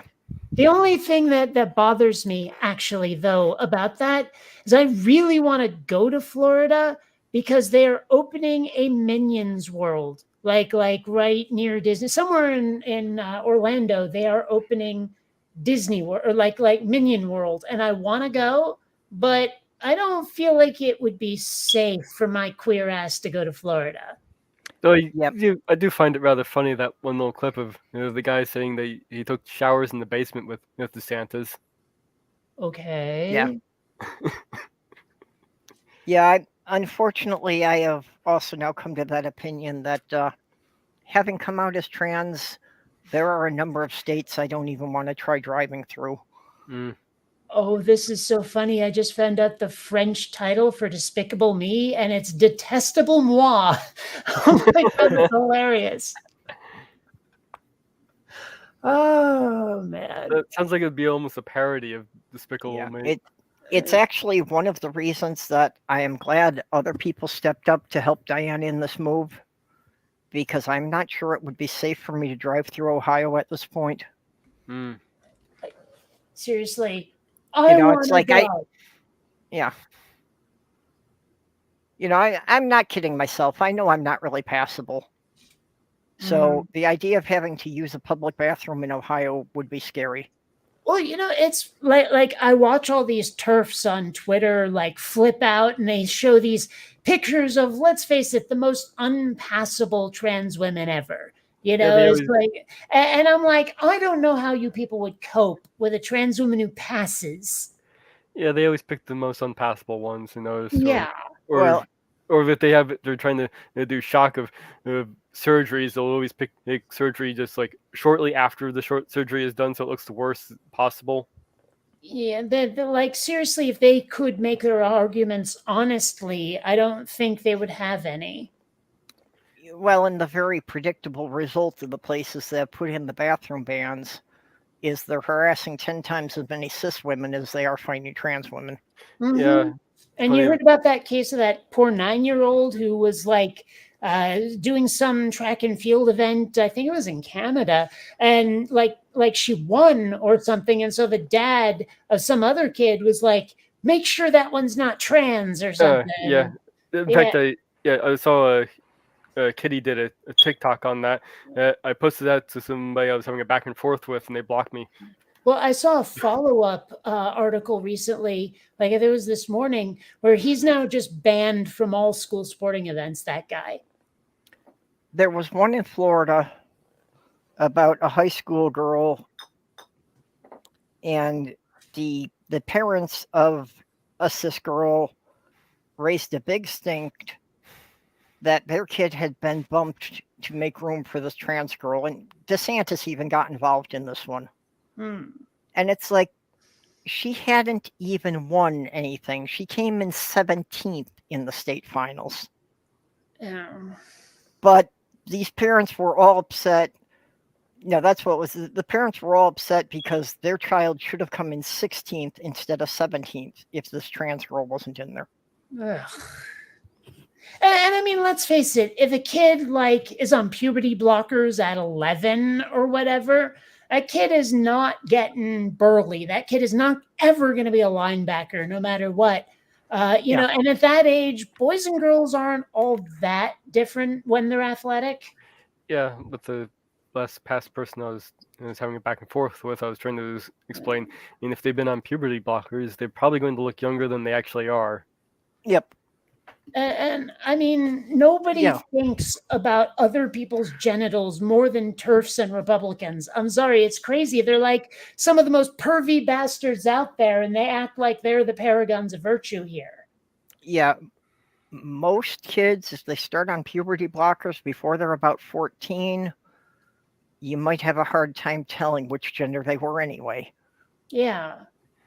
I mean, I imagine most trans women look at those kids and go, "You lucky bastards. I didn't have a chance to get on puberty blockers that early." I am doing that constantly. I don't want to put anybody else down, but yes, I see all these, young trans women on Twitter, and I'm just so envious about these ones, even who are transitioning in their 20s. And it's like, yeah, if I could have done it at that age, I would have been passable. If I could have done it even up to my mid-30s, I probably would have been passable. Well, and the funny part is how many of the TERFs are like, "This is child abuse." And like every trans person would probably be like, "No, this is the right thing." Oh no, they're Yeah. saying these kids are being brainwashed and forced to do this. Oh my gosh, I hate that one so much. What parent wants their child to be like trans, or hell, I'm sure a lot of people would prefer it if their kids weren't queer just because it's easier. And then Like even the most tolerant parents, the most supportive parents are probably like, man, this has been a trial, you know? and the person's like, okay, show me, prove that to me. Well, here's an example of was James Younger. It was a kid about 9 years old. Well, the mother took them to California so they could have puberty blockers and all that, and the father was like huge anti-trans and was fighting it and was claiming that they were trying to castrate his kid. Oh, Yeah, well, and that's the thing that they go on about, these kids getting surgery, and it's like, no, nobody is doing surgery on the kids. Oh, At but most, they want to give them puberty blockers, and if they stop the puberty blockers, in a year or two, they'll go through a normal puberty, and nothing will have changed. and I know enough about this whole trans thing to know that there is so much gatekeeping in the way. Like I've seen trans friends, most of them adults, who are like, "Oh my god, I have to get all of these letters from shrinks just to get the blockers. What the fuck?" So You know? I looked into this one example the person gave. First of all, it didn't say anything about the kid being forced into it. The fact the kid, when asked, he said, "I'm a girl." Yeah. So didn't even follow the person's own argument, and also the courts ended up siding with the mother. My own personal experience, even though I was over 50 when I started, I had to have a therapist say that I had been talking about this in therapy for more than a year, just to get the reference letter, just to get an appointment to see a doctor at the gender clinic. Yeah, that was actually something I was Who explaining. it then took me almost an additional year before I actually got just the hormone shots. Well, Yeah, one of the things I've been saying at TERFs, who are all Yeah. like, "Oh my God, you're trying to erase women. Oh my God, this, Yeah. that, and the other thing." I'm like, look, it takes a special kind of privilege to look at people who are willing to give up every scrap of male privilege, who are like seeing psychiatrists, psychologists, whatever, just to get things like hormone blockers, never mind the hormones themselves, who are permanently altering their bodies, paying tens of thousands of dollars to do it, and then looking at them and going, "This is all about me. I'm being attacked." I mean, come on, Karen. It's not about you, and it never was. Yeah, I had some people, posting up images of what appeared to be teenagers who had top surgery. Like, okay, so the earliest you can get top surgery is 16. I know some have been recommended 14, though I don't think there's anyone actually who's gotten it at that age. And to get it before 18, and you have to get the parents' consent. You have to have consent from obviously the person who are getting the surgery. You have to have consent from a mental health specialist, and then you have to find a doctor who's willing to do it.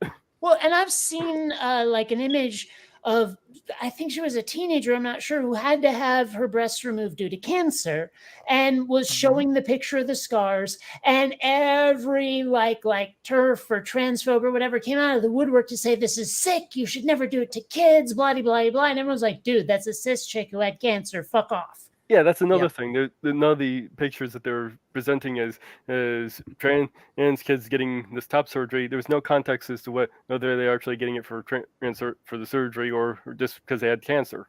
Well, Yeah. even I mean, the I have a puberty friend who just blockers. had to have a lobotomy because of cancer, and she's showing off the scars and trying to be more like, "This is a proud thing that I have, that like I survived. This is my trophy," kind of deal. Yep. And I mean, I'm sure there are people. I mean, she's a lesbian, and she definitely hasn't gone the femme route. So I'm sure there are some people out there who think she's, like a trans man. And ironically, 20 years before I transitioned, I was getting harassed at public swimming pools because I never developed much chest hair. Really? Yep. Weird. Chest hair is overrated. Oh, I mean, I God, had can the you full imagine- beard, but I just never grew much body hair. I mean, Oh God, do trans women have to have that electrode off of them? A lot of them do, and I'd Ugh. love to get that done to my face, but I can't afford it. I actually considered. Actually, now I don't know if this is even built for faces, but I have this laser deal that I used on my legs, and I don't regret it in the least. It was worth the $300. I actually had considered getting my chest hair lasered off just because it's itchy. Yeah. Kate, I know the things you're talking about because I've looked at those, and it's like, yeah, I don't have the $300 to buy one, or I would try it. Well, believe me, like I talked to a laser clinic about getting the old leggies done. They're like, yeah, that's going to be about $5,000. I'm like, okay, I'm using this laser deal. And sure, it took a couple of go overs because you don't get everything on the first try. But, now I'm like, bring it on, bikini season. I'm set. Yeah, well, I did have a consultation about the electrolysis to have my facial hair removed. Mm-hmm. And the estimate I got is $7,000. Yowza. And it's going to be 1 hour sessions once a week for about 2 years. Oof. Now, is this laser or the other kind? This is the one where they actually use a needle because unfortunately my beard had already turned white, so the laser is likely to be ineffective. The laser hair removal requires that there be a decent, color contrast between the skin and the hair. Yeah, I've noticed that if I try to laser a place that I haven't actually mowed with a razor, the laser thingy says, no, this is an invalid area, and it won't zap. Yeah, it has like a sensor, and if the button you have to click to send the laser into you is red instead of white, it won't work. And I've noticed that the difference seems to be how well shorn you are. Yeah, well, then that would not work on my body hair at all. I'd still be willing to try it on my face, but... Well, I mean, it said a lot of things about where you're not supposed to use it. Maybe there's different ones for like more sensitive areas. They made it very specific. They're like, do not use this on your genitals. Yeah, well, pretty much any hair removal product or device is going to say don't use it on your genitals, and most of them will say don't use it on your face. Yeah. But I mean, like, so the parts I can use that on, I don't worry about because I shave my legs and they're good for weeks. Yeah, I have a lot of Italian in my ancestry, and they are a hairy people. So, if I mowed my legs, it'd be like 2 or 3 days, and I'm like, oh, fuck, not this again. It's one of the reasons why the laser was a good investment. Yeah, well... I'll be right back. That's what I mean, that apparently I got a lot of it from my mother's side, and the Finnish people are not known for having a lot of body hair. But then I got the beard from my father's Eastern European side. Well, it's fine. I didn't realize how recently the idea of shaving one's legs came about. I mean, apparently a lot of Victorian or whatever era women were like completely covered in fur. And I'm like, wow, okay. And of course I was raised by hippies, so there was a lot of unshorn legs everywhere. I mean, let's face it, my parents came from the generation that spawned Hair, if you know that movie. Or musical, or whatever the fuck it is. I think they made a movie out of the stage, but whatever, it doesn't matter. Yeah. I'm just saying, I know what you mean, era the my rock parents operas. are from. Yeah. Yeah, that's actually the idea that women weren't supposed to have body hair or even leg hair didn't really catch on until like the 1930s. Well, I got to admit, I do like it when there's less fur from the neck down. I mean, me and Kitty are kind of two minds about pubic hair, for example. Yeah, well, I will say that I prefer a lack of pubic hair just because I don't want to be picking it off my tongue.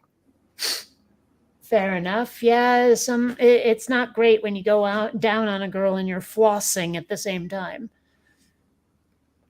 Just Well, saying. I just don't want to be choking on a hair when I'm trying to do it. Hmm. Well, regardless, it's it's kind of nice.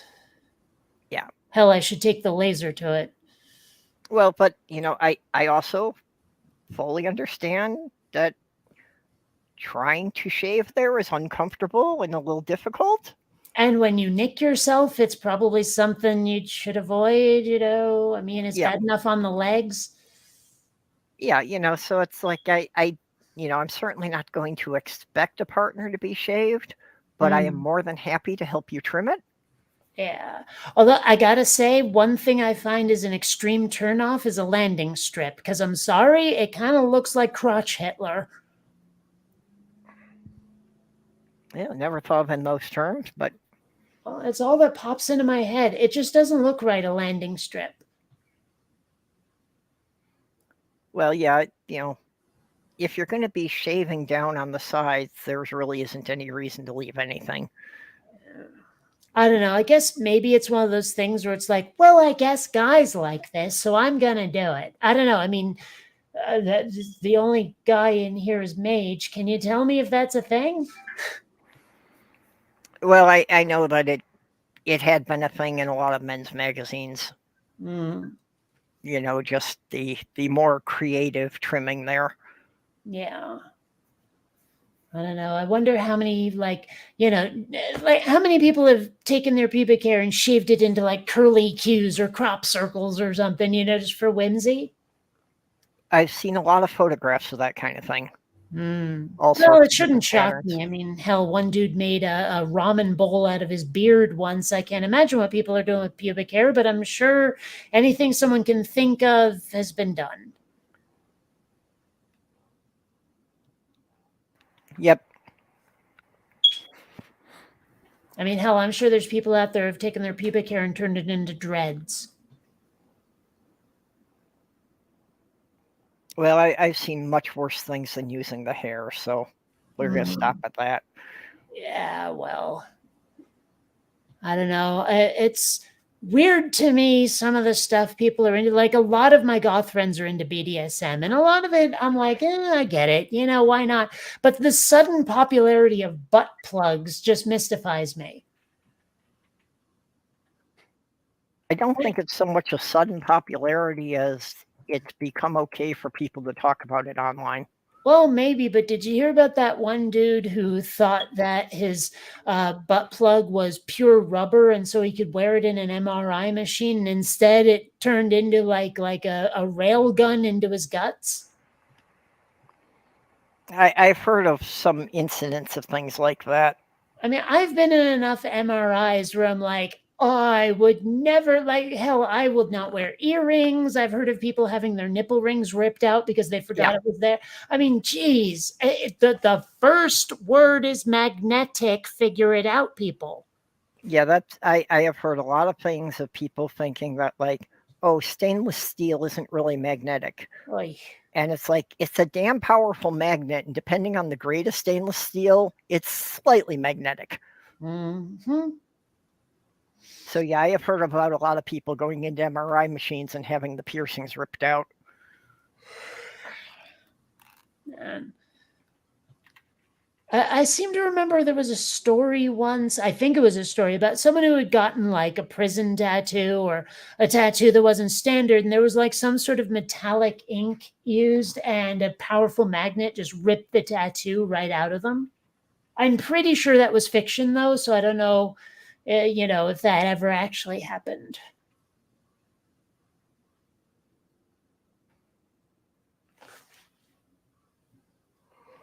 Oh, man. I've spent most of today asleep for some reason, and I'm already getting tired again at, almost 9:30? I don't know what the deal is.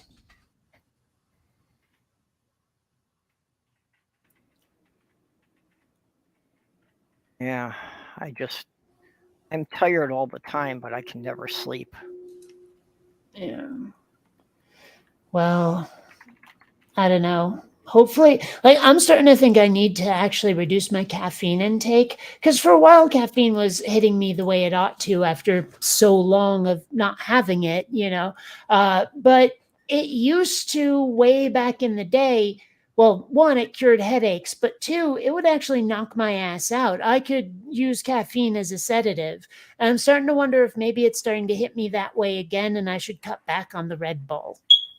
Oh, Well, I have actually heard that for especially a lot of people with ADHD, yeah. that taking caffeine during the daylight hours does make them sleep better at night. Yeah. And I have to admit, since moving back to Vermont, my REM sleep has gone up. And so I'm waking up more refreshed than I have in ages, where I'd close my eyes and then immediately they'd snap open like nothing happened. Yeah.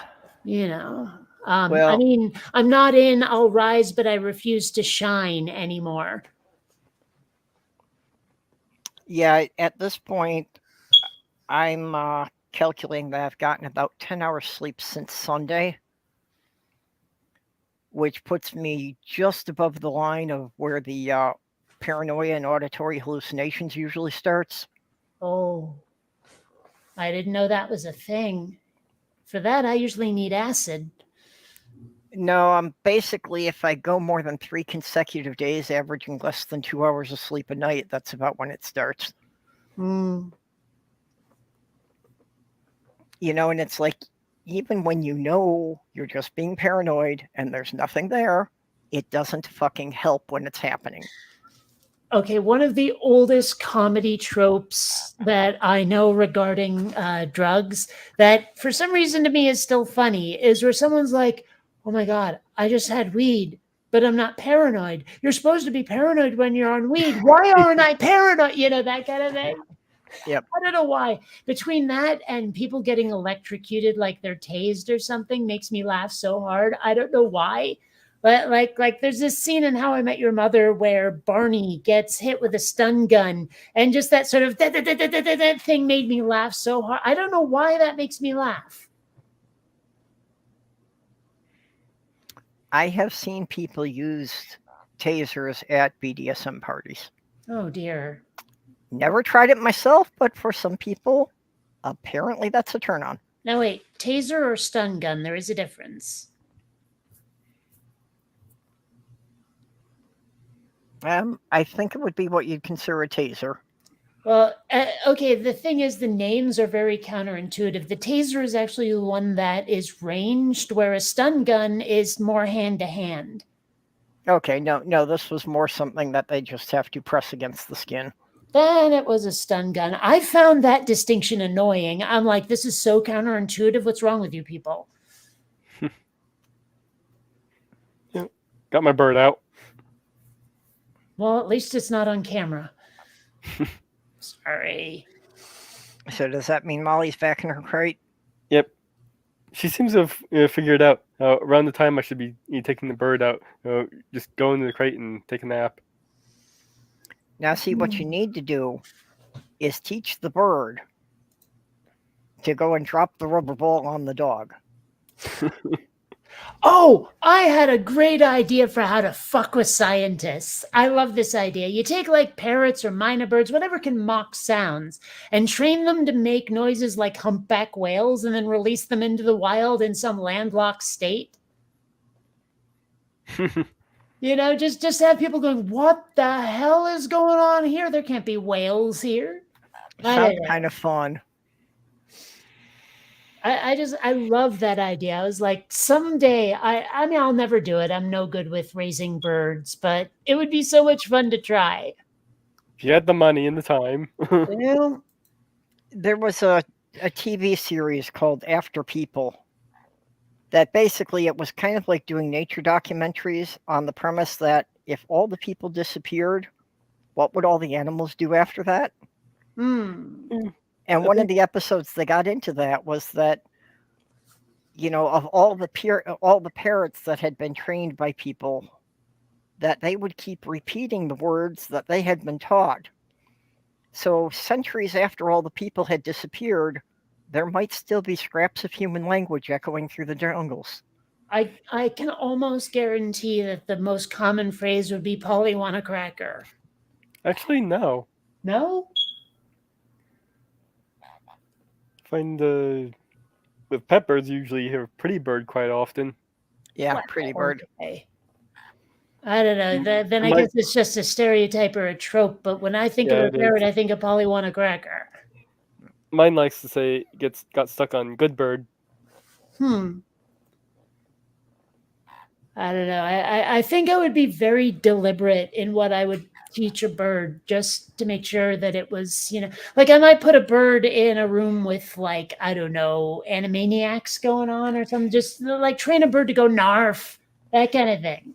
Yeah, I remember this one story. This guy was walking into somebody's house. I can't remember the reason why, but they had it set up. They had the aviary, so you had to go through this aviary to get into the house. So he's walking in. All these birds were lined up on the other side, and just watching him.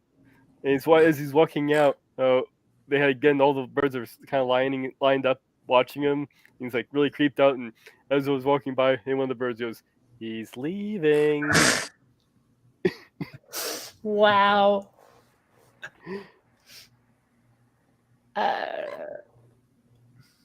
Yeah.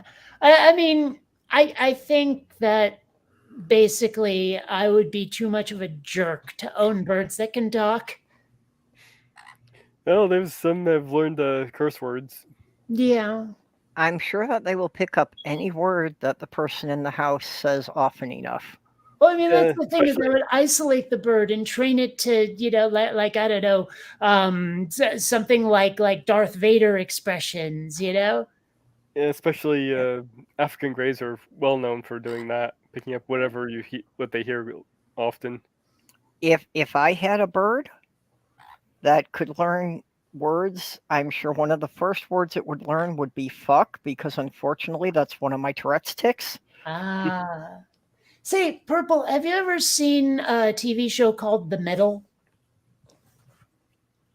I saw a couple episodes. I never had an interest in watching it. Well, because I'm not sure, but I'm looking at the character Brick, the little kid, who seems to have, well, he definitely has tics. I just don't know if it's Tourette's.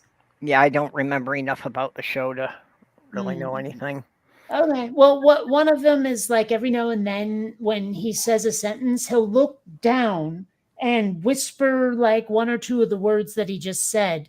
And then in like season 3 or something, he just starts making these whooping noises, just whoop every now and then out of nowhere. And I'm like, this could be stylized Tourette's or it could be something else. And I don't know. Okay, actually, yeah, those are things I run into. Mm. Actually, I had one that my ex referred to as the howler monkey. Oh. Mm. When I was extremely stressed. Oh no, it was very loud and high pitched and scared everyone who was in range. Mm. I remember seeing a video. Someone thought it was Bigfoot, but listening to it, I think it was actually howler monkeys. Though the question is how the hell howler monkeys were in the area, seeing as they weren't native to that particular area. I know that there was something that's been exposed as being a popular Bigfoot fraud. That was part of it, was that the calls they had determined were from howler monkeys, and somebody had just played them back at a much lower speed. Well, Well, these weren't being played back at lower speed; they were normal speed. But well, I'm like fairly certain that like you get the sort of like Bigfoot type legends and stuff. I'm convinced that one of them knows how to talk and insults people all the time. Why else would they call it Sasquatch? Sorry, had to. It's been in my head for a while. I had to get it out. I've explained this before.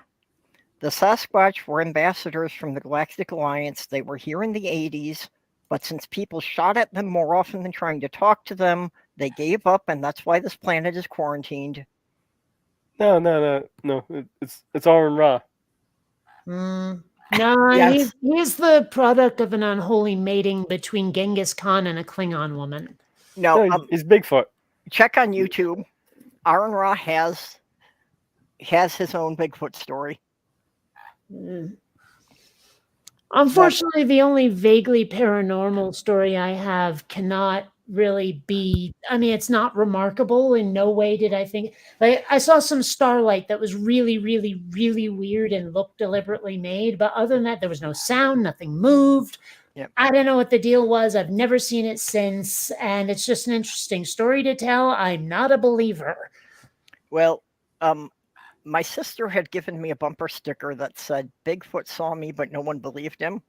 Mm. So when I went down to the Ark Encounter protest, I had Aaron Ross sign that for me, and I'm framing it with the picture I took with him. My only encounter with a quote unquote Bigfoot was I was driving out of the park. I was just kind of looking at the woods and saw this thing staring back at me. It was actually what it was is actually a orangutan that had escaped from the zoo. Oh. But it was really weird to see. I was never worried about the cryptids, especially up in Michigan. There were enough real things in the woods to worry about. That if you saw something that size, it was probably a black bear.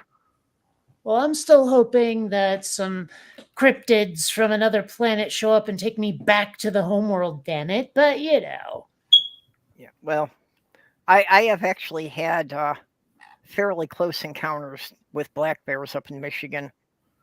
Even one to the point of we just all locked ourselves in the car and waited for him to walk away with whatever he could carry from the picnic.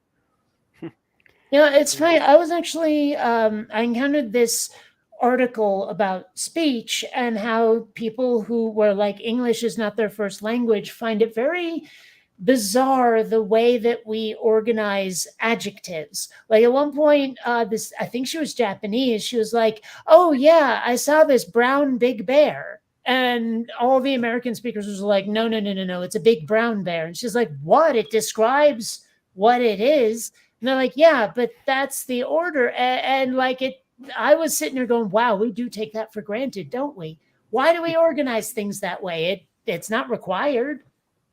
Well, the grammar structure in English is actually reversed to what it is in most other languages. Still, it's weird how like most of us don't even notice it until it gets challenged on us. Yeah. I've been paying attention to these things because I'm working on how different aliens would speak. Well, So I mean, goodness knows there's a language I'm developing if I continue Quinn Redshift like I intend. Well, like one of the alien species I'm dealing with, just their sentence structure is, if the sentence begins with a noun, it's a statement. If the sentence begins with a verb, it's a question. Well, one of the things I'm actually thinking about doing with that game I'm working on, I mean, there is no way I can get voice actors to say everything these aliens are going to say. It would be an insane task to try. So basically what I'm thinking about doing is using that language I'm developing for Quinn Redshift and using that as the dialogue for the aliens. Because it's either that or like make them sound like Charlie Brown's teacher or something where the dialogue is entirely in text, but they still have a little speech component they say. Yeah. Yeah, like that. It's just, I mean, I would love to have a TTS voice that can mimic emotion, but those are so spendy. But I mean, like I want to have the dialogue from the aliens be kind of Mad Libsy, where stuff gets substituted in, so the dialogue is always at least a little bit original and fresh. But doing that with actual voice actors would be nigh impossible. So, well, for my stuff, I've gone with them actually, having AI translation devices. But when the computer's trying to repeat it as fast as they're speaking it, it's going to do things like screw up the grammar, even if it gets all the words right.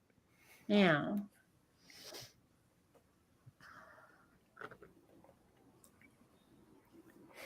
Oh. The one I'm having the biggest problem with is, how do you translate the way a plant would speak? It depends on the kind of plant, I'd imagine. Yeah, it's just this species of aliens that are more plant than animal, but they're not directly analogous to any kind of plant we have on Earth. Well, it's funny you mention that because the Venusians in Quinn Redshift are most similar to Earth fungi. Like, they're not plants, they're not exactly mushrooms, but they kind of are. And yet, I mean, like, if you've ever seen Farscape and Zan, the character Zan, not the same, but similar. Well, on Earth, most plants will communicate chemically, so you could maybe design in their communication sort of like an ant's communication. Well, yeah, like and that is how they scientists, speak spores, between that each kind of other. thing. Yeah, that is how they speak between each other, as it is, various pheromones. I don't know. That sounds to me like an Egyptian porn, pheromones. Yeah. Sorry, I've been thinking that for decades. I had to get it out. Put it back in.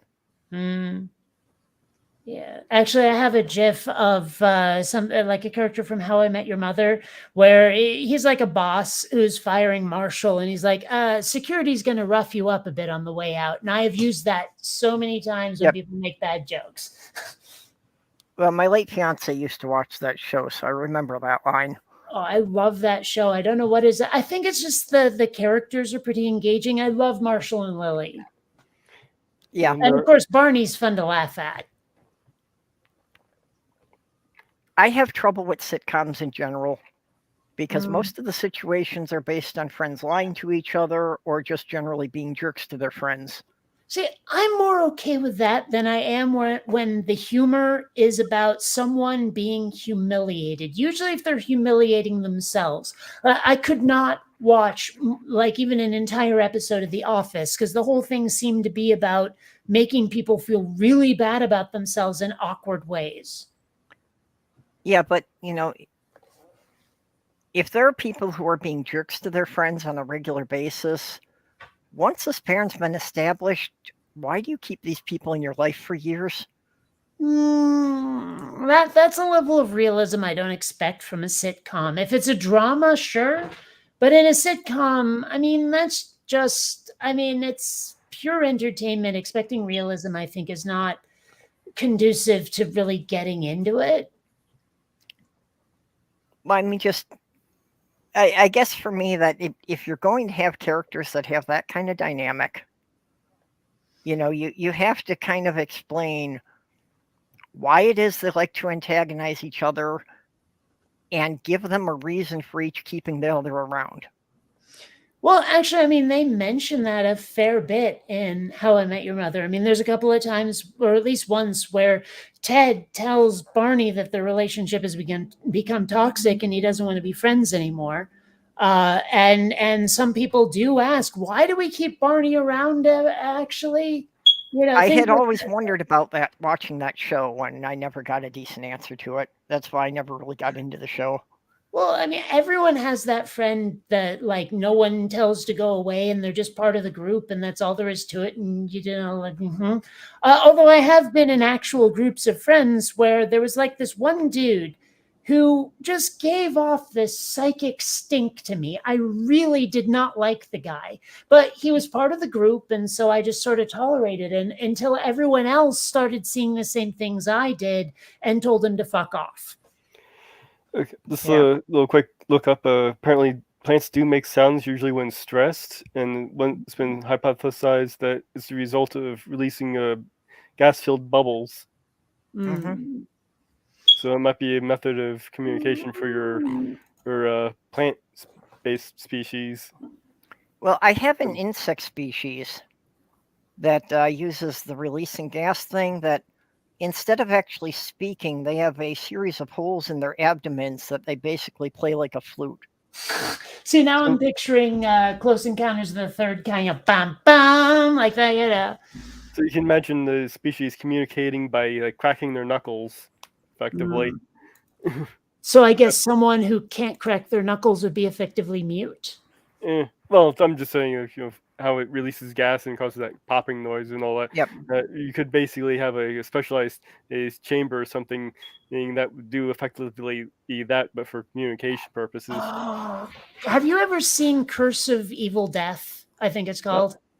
Because it's like a Doctor Who parody, but at one point, the Doctor, at this point played by Rowan Atkinson, goes through a few regenerations through the show. Like he communicates by farting. You know, like it's pheromones basically, but it's like a fart language. That's sort of. what I was going to say. That with what Mage was talking about, it sounded like just plants farting at each other. Yeah. No, except it'd be the noise that is the communication part, not the gas. I Yeah, suppose well, you could either combine way. that. I suppose you could combine that with the whole pheromone release, so you actually have the chemical release to communicate, and plus the type of sounds that they make. Okay, the Rendezvous with Rama series got a little churchy by the end of it, and the first book is just really lackluster in terms of characters, but there are these aliens in it that I mean, they're kind of plant-like and they're kind of squiddy, but they have like the bioluminescence that they use for Yeah, the communication. octospiders. Yeah. I think I actually only read the first 2 books of the series. The third book is really unpleasant. I mean, it's interesting, but I don't know. Well, it's like, The first book just felt like a technical manual where the characters were there only because someone needed to hold the tools. yeah. Well, I think I read the first 2 books, and I started to read the third one, but I just couldn't get into it. So Yeah. I probably only read like the first 2 or 3 chapters, and I gave up. It's just not that good. I liked it better when it was about the family trying to figure out how to survive inside the ship when they have no idea what the hell's about to happen. Yeah. But when well, they started like meeting all the other creatures, and then when Earth sent all those criminals to board the Rama that showed back up at Earth, I was like, this is so dumb. You know, like couldn't you at least have sent scientists and reasonably decent people instead of basically turning it into a boat to Australia back in the day when it was a prison colony? yeah. And I am sure that if an alien ship appeared in the system, you would not lack for scientists wanting to go on board. Oh, damn right. Absolutely. I don't know. It's like I wanted to like the book so much more than I did. It's one of those things that unfortunately the rights to the series changed authors. Well, yes and no. I mean, basically, Arthur C. Clarke like had someone. I don't know if he had is it Gentry Lee? I think is how it's pronounced. I don't know if it was just you take over for me, or if it was we're co-writing this. But they both had author credit on the second and third books. Yeah, I think the second book they co-authored. I think by the third book, Arthur C. Clarke was just signing his name. It didn't have much to do with it. Maybe. I don't know. A lot of those like quote unquote classic sci-fi authors, they forget the phi part and are pure sci, and I can't read those books. Well, if you're going to have something that tries to stick more to the hard science fiction, it's really only going to work if you have good character-driven stories. Which so few of them do. I mean, like I could not read the Foundation series because every chapter it was new characters. Like, oh look, we fast forwarded 600 or 3,000 years, and now we're just having these people reacting to the situation. And I'm like, characters are what keep me coming back to something. I'm not sure I would have kept watching Firefly or Buffy if I hadn't really liked the characters. Yep. Well, that's what I'm trying to do with mine, but I'm realizing that if you're going to do that, you have to keep it to a small cast. Mm-hmm. I think like not more than 5 or 6 characters, or it's just not going to hold up well. Yeah. I remember, especially since it's hard to keep track of so many characters sometimes. Yeah, I remember in the anime Macross, they had some of the early scenes where a couple of the characters were lost in the bowels of the ship the alien ship they had rebuilt. I thought that was an interesting premise. That was actually one of the few anime series I ever got into. Yeah, I thought that was an interesting premise, and I thought they could have done an entire series just on that premise of a few people getting lost on an alien ship, just Well, yeah, and because just wandering around trying to survive on the ship. Well, that's basically the premise of the second book in the Rama series. yeah. But I mean, the Macross thing, it was never actually intended to be one ship in the first place. The ship accidentally got transported into space along with 2 aircraft carriers. And they decided to weld the aircraft carriers onto the side of the ship and make the best of it. I have to admit, it was always a bit of a turnoff.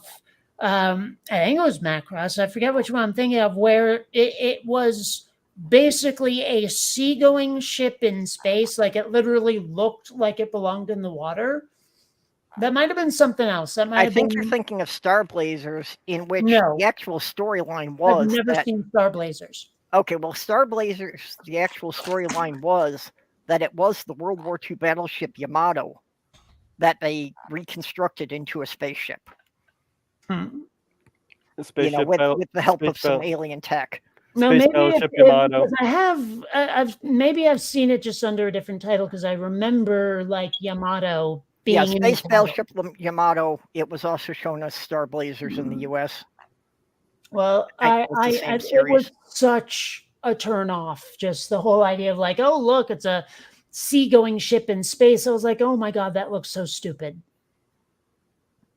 That was one that I watched, but yeah, you had to take it as kind of a degree of parody. It wasn't really serious science fiction. Well, I mean, I didn't want serious science fiction. I just didn't want dopey science fiction. I mean, that was the problem I had with it. Was just plain dopey. Oh, hey, Ox. Oh, is Ox here? Yep. Yeah, Ox. Movers were supposed to come and pack up Diana's stuff and put it in a truck today. They didn't show up. We're not quite sure what the story really is at this point. There it is. Yep. Yeah, now see, when I was watching that on Hmm. TV in the late 80s, they called it Star Blazers. Yeah, well, I just couldn't do it. I'm not sure if I've ever gotten to that one. Like I said, it was kind of fun, but if you tried to take it seriously, you wouldn't enjoy it. Mm. There's actually a series a lot of people don't know called Iria that I absolutely love. Iria? Iria, yeah. It's actually based on a live action movie. There's just something about the look of it. The tech is like high tech masquerading as low tech. I mean, it's like Iria has this ship that looks like one of those Japanese umbrellas, but it flies in this really funky way. Like when the shields turn on, it looks like it's encased in crystal. It's just really interesting. Yeah. Okay. Just to give Ox the briefing here that, yeah, Amiga Nuts went to take Linda back to New York. So basically, over the weekend, we're going to form a new plan and we'll move her next week.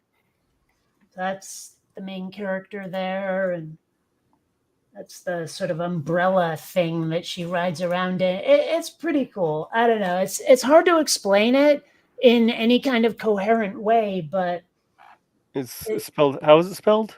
Iria, Iria. I-R-I. Okay. Yeah. Had it way spelled wrong. Okay. Yeah.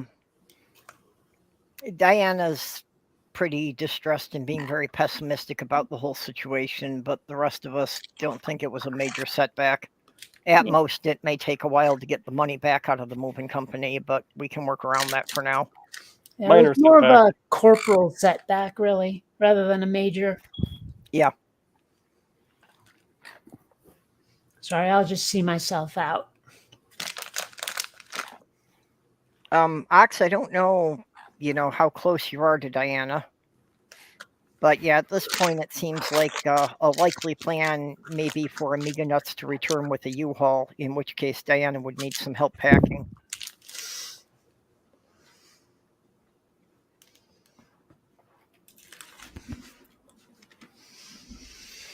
the movers were supposed to come in and box up all the stuff for her, so that's the part that's fallen through.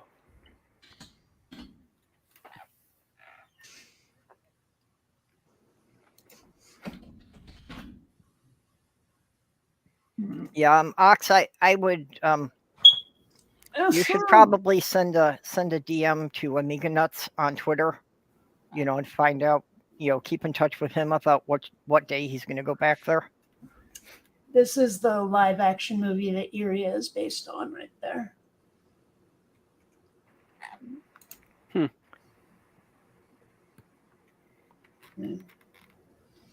And I mean, the main character doesn't look a lot like the one in the anime, but how often does anime really produce characters that look Japanese, Yeah, that's true. I mean, it's weird because, like, when I was watching some of the anime out there, where like characters clearly have like Caucasian origins, because their eye color is the wrong one to be Japanese, their hair color is completely wrong to be Japanese, that kind of thing. But then they make a live action version and all the characters are Japanese. I'm like, I mean, I get it, but at the same time, yeah, I don't get it, Yeah, I kind of get that vibe from Sailor Moon characters. Like, Yeah, I have to wonder what the actual original animators and writers intended, because for all we know, some of those characters are not intended to be Japanese at all. But then again, maybe they are, and they just took creative license, because otherwise every character will look a little monochromatic. Yeah, that's just true. Some characters aren't actually intended to be Japanese. Usually will use blonde hair, blue eyes for American or French characters, for instance. And I mean, goodness knows that they're like what was it, spaceship or starship, Yamato or whatever. There's that one character who's like first or second officer, I forget, and she's clearly got African origins. You know what I'm talking about? I don't remember the series that well, but I also remember that there was another character in there who just looked kind of deformed to the point that it barely looked human. Just that he had, like this really flat head and his mouth was really too wide for his head. But again, it's something I watched 30, 40 years ago, so I don't really know what I'm remembering. And maybe I'm thinking of one of the other anime that looks similar enough, but there was that one character. I don't know. Which anime were you mentioning? I'm not sure anymore because they are all blending together.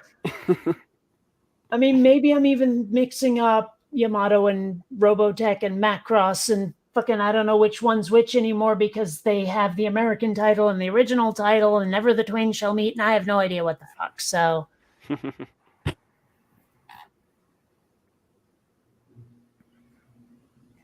I don't know. Because this does not look like what I recall.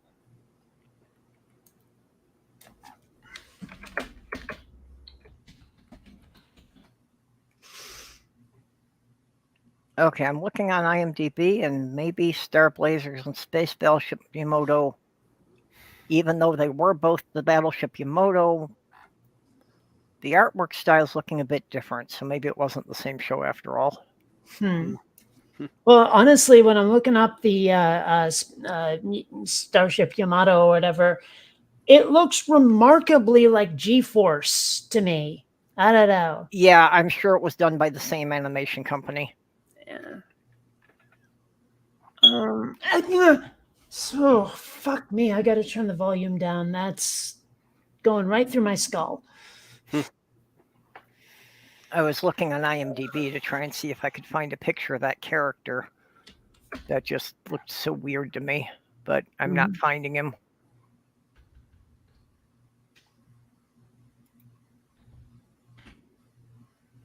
Yeah, Macross, Robotech, pretty much the same show. Yeah, here he is. Oh, man, I remember like when I was really young seeing a Miyazaki movie. It was what the hell is it called now? I think it's just the main character's name, but they marketed it under an American title, and they had like chopped it to hell. And I remembered a couple of scenes, and I wasn't sure when I started watching it, like whether it was what I remembered as a kid. And it turned out, yeah.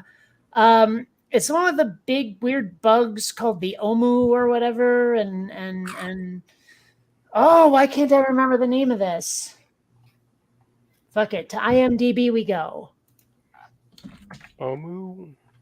Yeah, they were like these bugs that got really, really angry, and there was all this pollen that you had to not breathe, and I don't know. Does anyone know what the hell I'm talking about? No, Doesn't sound but I'm- familiar. Yeah, with most anime, I'm going to be lost. So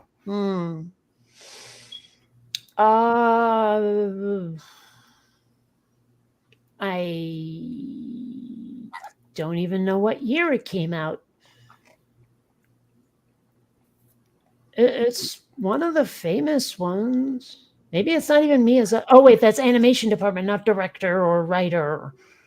okay, now I'm not even sure how to do this when I'm not running the stream.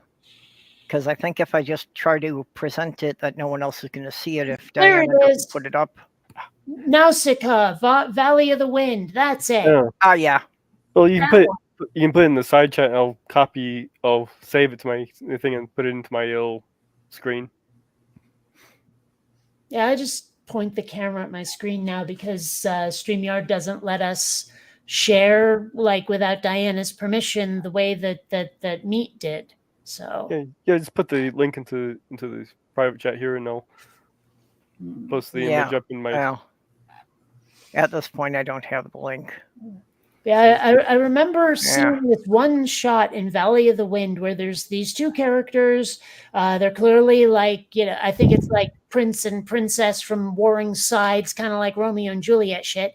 And they're standing in this field of flowers where one side of them is sort of a magenta purple or whatever, but then when the wind shifts, the other side is yellow. I remember seeing like just this wave of flowers changing color while those two hugged and snogged. Well, I definitely went down the wrong path with trying to look up that Omo thing, seeing as I've got a anthropomorphic parrot that looks like a half-naked female.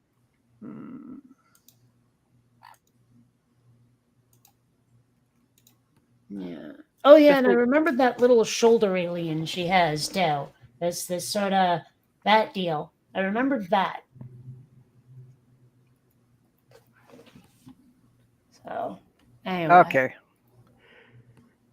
I will try to do this the way Mage was saying. Anyway. Okay. Well, there's the IMDb link with the picture of the character I was talking about. All right. Oh, it's in the private chat. Okay. Yeah, I'll take that and put it into my own thing. See if I. Oh, jeepers. Okay, yeah.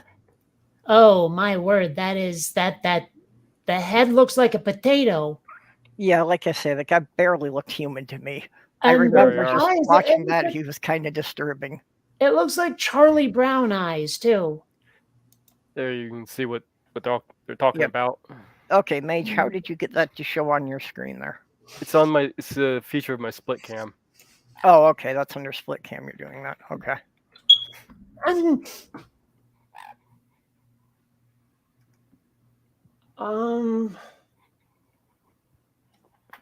Trying to find this character that I remember from that show, but it's not showing up.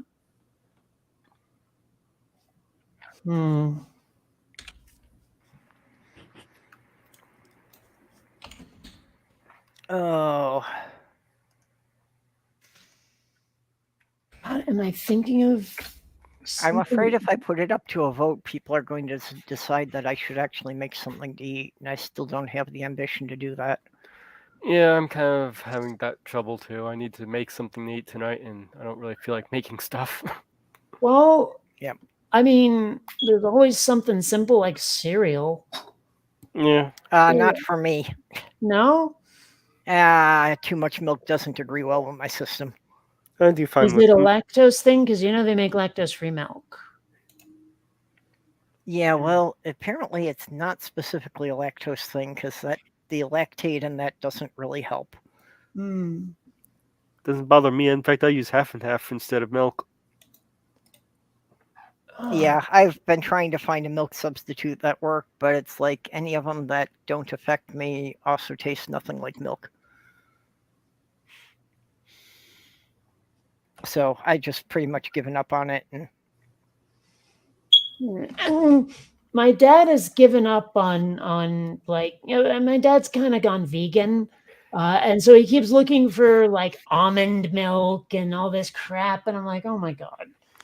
the weird thing is, it is specifically milk because I can eat like an unlimited amount of cheese without any problem, and I can eat ice cream, and it only has about half the effect that milk does. Interesting. Well, as long as it's good ice cream like the Ben and Jerry's. The cheap ice cream is pretty bad.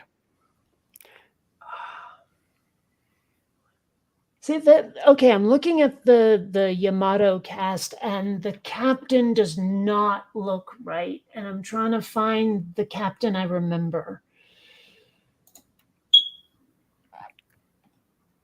I mean, maybe it's a different show. Could be.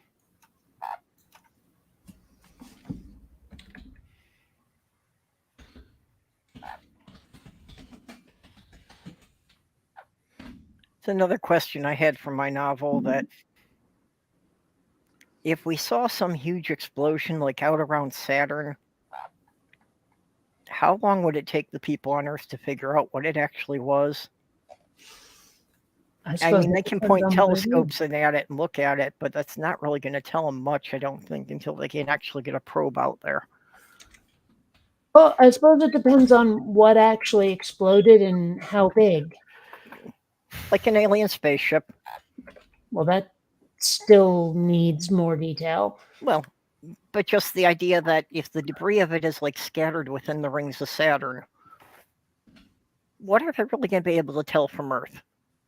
Well, again, it depends on how big the spaceship is. Are we talking an X-Wing or a Super Star Destroyer here? Well, I think it's probably got to have to be something the size of a small city. I have a feeling that might even be spotted before it explodes.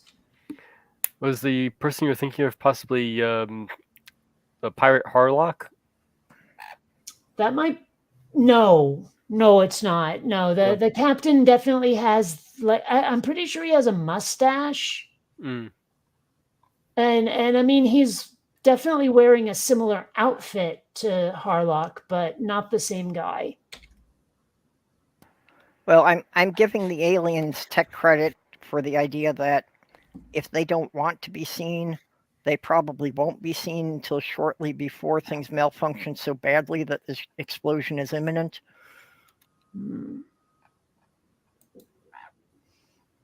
I don't know.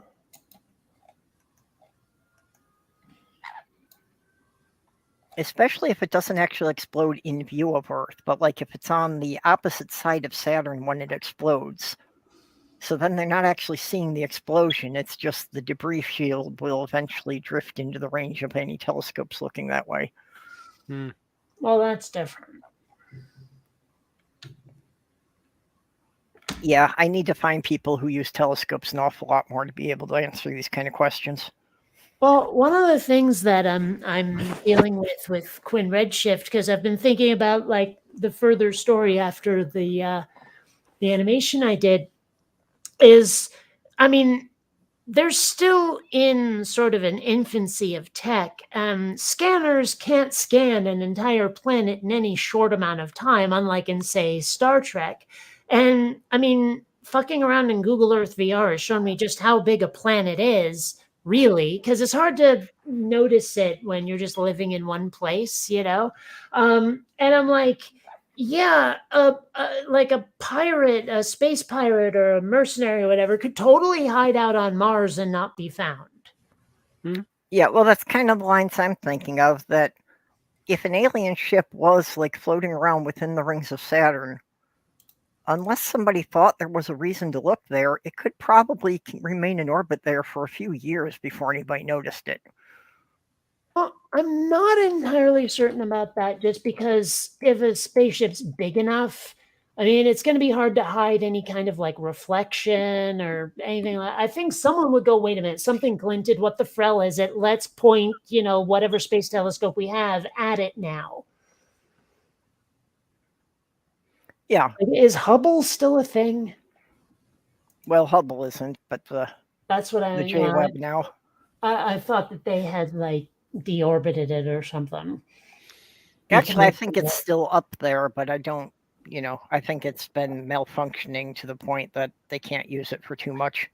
Now, to this day, I don't know what the hell happened to Skylab. I know it was a thing when I was way too little to get it, but I don't know what happened to it. Skylab deorbited. It fell out of orbit and it crashed in the Indian Ocean with bits of debris landing in Australia. Fun. So I'm taking it wasn't deliberate. They had thought it would stay up for like another 2 years, so they had been making plans to bring it down in a controlled deorbit, and it just started falling out of orbit faster than they expected, and they couldn't send anything up to give it a nudge because of the problems they were having with the shuttle program at the time. Actually, it was when one of the shuttles blew up that was actually had supposed to part of its mission be to go and give Skylab a nudge. I don't remember the exact details about which shuttle mission that was. I guess it wasn't the one that blew up, but it was one of the ones that was scheduled after the explosion. So then that shuttle never launched, so it couldn't correct Skylab's orbit. I cannot find this character. But basically, the biggest piece of it they ever found was somewhere out in the Australian desert. They found a big hunk of mangled metal that they believe was one of the oxygen tanks. Let's see here. We could watch Dungeons and Dragons: Honor Among Thieves again. Oh, is that streaming somewhere? No. No? Okay. I mean, I missed it in the theater, and I kind of want to see it. It's an Amazon rent or buy thing. Oh, I hate that so much. It's like I have Amazon Prime Video, and now you want me to pay more? Or if you know where to look on the high seas. Yeah. It was definitely Macross where that character existed. I see it's not exactly the imagery I remember, but that one, oh, shut up, Vector. That character right there, whatever her name is, and you see the captain with the mustache there. That's the guy I remember. Oh, okay. This is Macross, but whoever Macross Robotech, yeah. But whoever she is, that's the character I was talking about, the one who's clearly not Japanese. Yeah, the blonde one there? No, the one next to the blonde. Okay. With the dark skin? Yeah. Yep. I'm like, if they decided, like Hollywood decided to make a live action version of that, she's probably going to be like reimagined as a Japanese person. I mean, that just seems to be the way Hollywood rolls these days. Now, I cannot find the version of that character I remember. She always wore lipstick, and she always, like her hair was a bit more naturally African styled, bit of an afro, but I do not know her name. I can't figure it out from this photo, but that's the character I remember. Well, Robotech was another one of those that it was actually 3 unrelated Japanese series that they crushed together to make one show in the US. Here we go. This is the version I remember.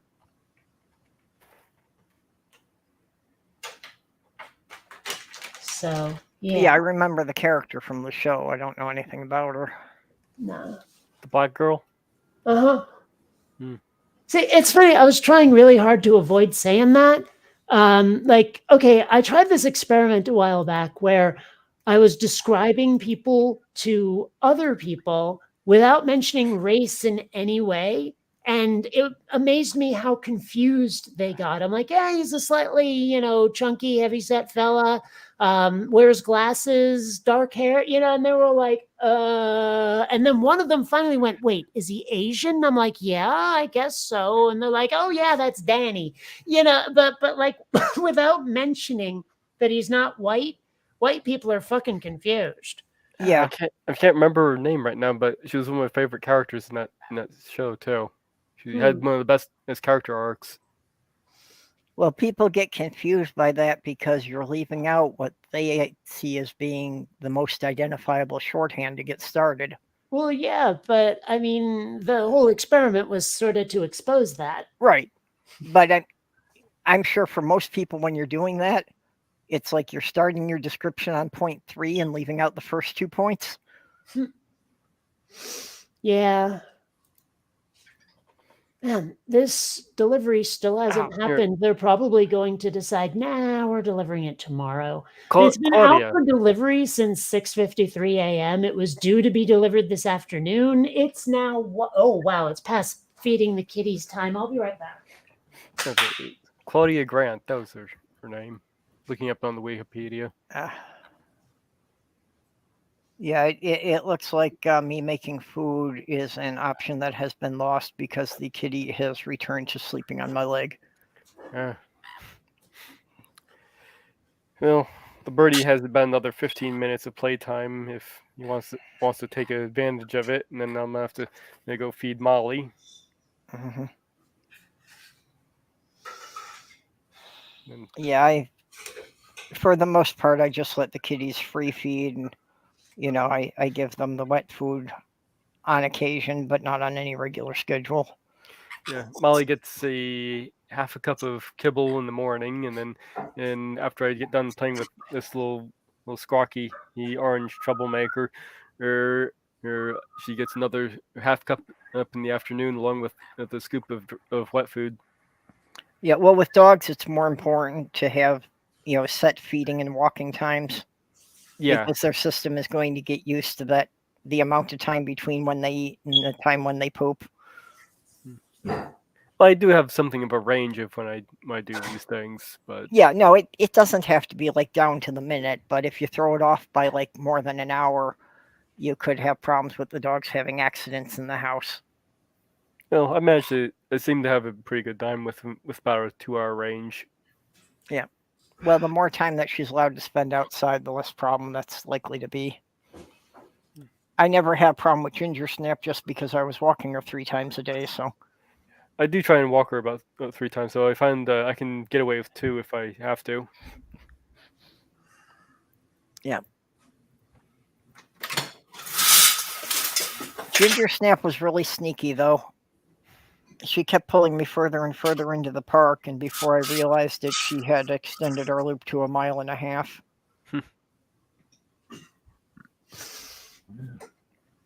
I should take Molly back to that one park. It wasn't a dog park, but it was a kind of a historic park in town. Mm-hmm. It has this one little walk path that's apparently exactly 1/2 mile. So if I just walk it twice, I can do 1 mile and keep track of how much I've walked. Yeah, just like the last 2 years before my ex pushed me out of the house, that they had opened an off-leash dog park in St. Paul, and Ginger just loved going there because, once we were inside the fence, I could take the leash off and she could just, run wild on her own and play with the other dogs. I've been meaning to look into some dog parks to take Molly to. I was really nervous about it at first, but that once you've taken the leashes off, the dogs socialize very differently. Yeah, they do. In fact, it's actually recommended when you're introducing 2 dogs for the first time to actually have them off leash. Yeah, you get to realize that when you're walking them on a leash, most of the dog's behavior is more about defending their human than any worry about themselves. Yeah, well, some dogs carry that way too far to the point where if you're walking within, say, 30 feet of their human, they go fucking nuts. Yeah. That's not okay. It also has to do with the the fact being that the dog's on leash, they will feel like they're kind of trapped. Mhm. So if they feel like they need to get away, they can't. So obviously, the fight or flight response is going to be fight.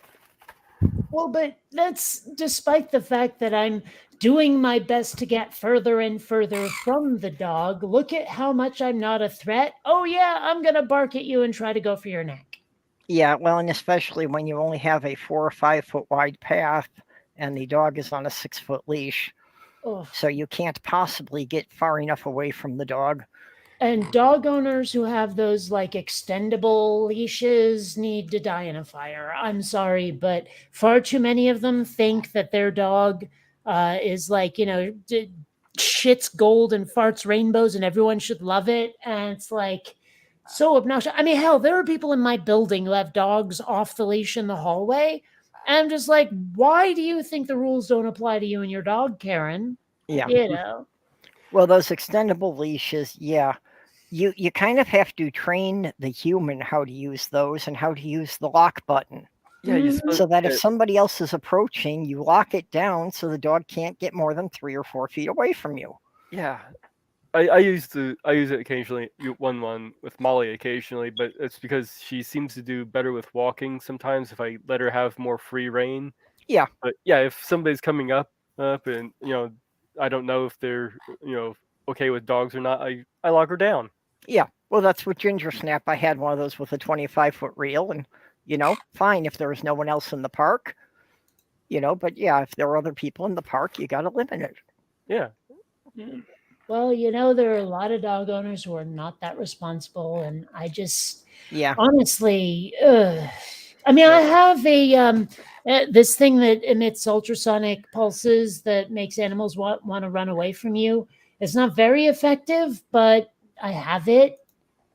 Well, similar to gun training, I really advocate obedience training for anyone getting a dog, because it is as much about training the person as it is about training the animal. Yeah. One thing you gotta remember with training a dog is you're always training the dog.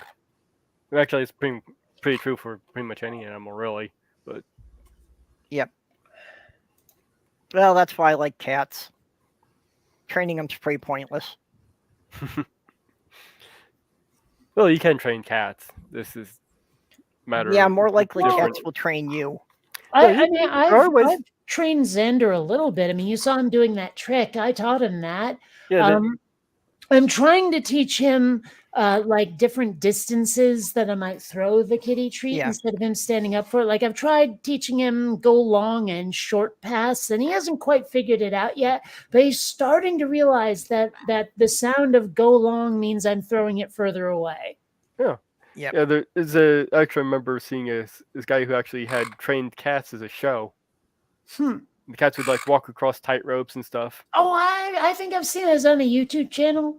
I don't know if I saw it in real life. Oh, because I mean, there's someone who's set up a bunch of like obstacles for cats and things like that, like a bunch of paper cups turned upside down and a small walkway put over them just to see what the cat does, that kind of thing. Yeah. Yeah, so stuff like that. You like at the end of the show, you'd have all 3 cats line up and stand on their hind legs.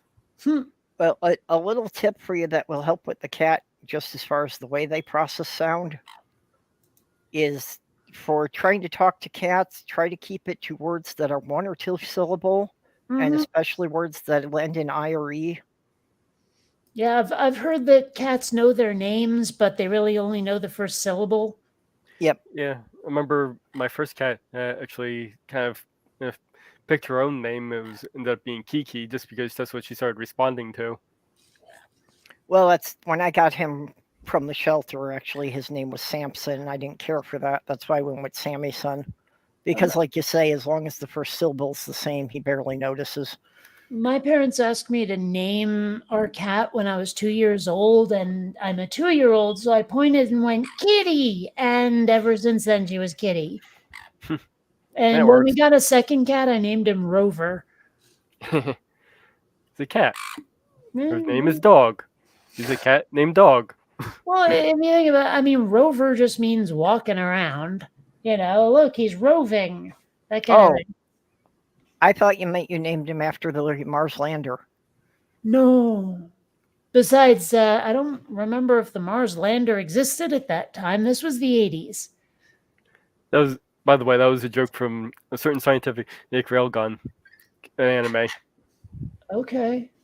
One of the characters, they found a stray cat and they was like, I'm naming the cat Dog.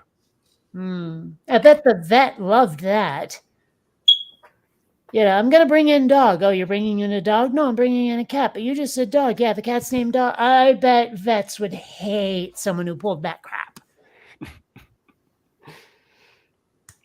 Yeah, if we weren't live, I got a lot to say on that, but it would wind up giving out some information I don't feel like making public.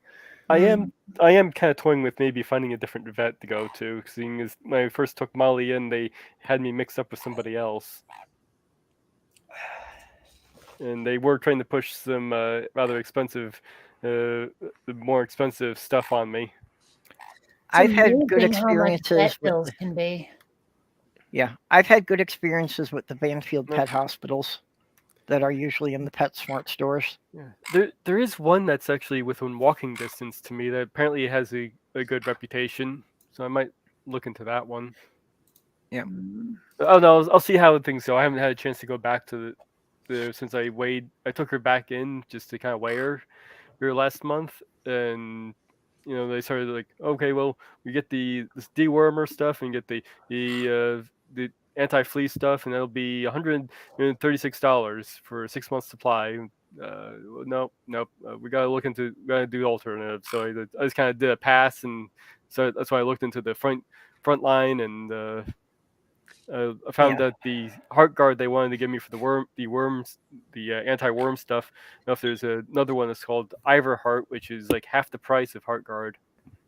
Yeah, Iverheart. That's probably related to ivermectin, I bet. Yes, it is. It's ivermectin and some other stuff. It's the exact same thing as heart guard, but it's just a off-brand and type. It's funny how because the verm part means worm. And then that led me to realizing that vermicelli is worm pasta. In fact, the Iverheart, I think the only difference between the Iverheart and the heart guard is the Iverheart is like 2 micrograms more in ivermectin. That's what I was thinking. It was probably just a different potency for smaller animals. Yeah. But it's basically it has the exact same dosage level. The only thing the reason why they wanted me to check on her weight before giving it to her is it has a threshold of 25 pounds, and she's like right under it. She's like right now. Last I looked, she was 24.4 pounds. Yeah. So there's a question of whether she's going to go over the dosage limit for weight. Yeah. Trying to decide whether or not it's worth it to have my cats chipped. I mean, they don't go outside. I live way above ground level. It may not be worth it. I would still have them chipped. I always have my cats chipped, even when people were telling me it was stupid to do it for cats. You never know if they can get out. Yeah, I have had the instances of, a cat breaking through a window screen when they were trying to go after something. Yeah, so they wind up outside when you're not expecting them to. Yeah, my cats would splatter if they tried that. I'm high enough up. About that. I had one of my cats go through the window screen when I was in a 3rd floor apartment. Well, in any case, I've been thinking about it.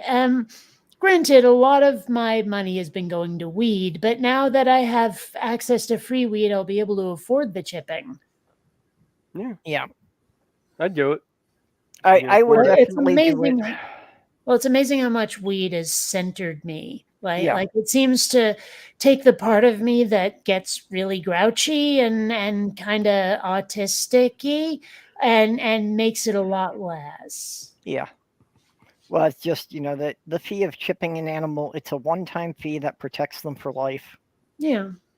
Yeah, Molly's chipped. Yep, so is Sammy. Which even, when I got him from the shelter, they told me that there wasn't any reason to chip him if he was going to be an inside cat. And I'm like, we're doing it anyway. And I especially had that kind of driven home to me when I lived in New York, because one of my friends actually was one of the people who made the calls for the company, to tell people that we found your cat, he's at this shelter, because we identified the microchip. I have to admit, I was a little annoyed. Okay, Kitty, the cat I was talking about, she was a vicious hunter. I've told the story about the bunny under my bed a few times. But one day she came home with a notch in her ear. And I was like, dude, she's already spayed. And you guys put a notch in my kitty's ear? Fuck you. Mm. I was like, that's not okay. You don't get to chop my cat.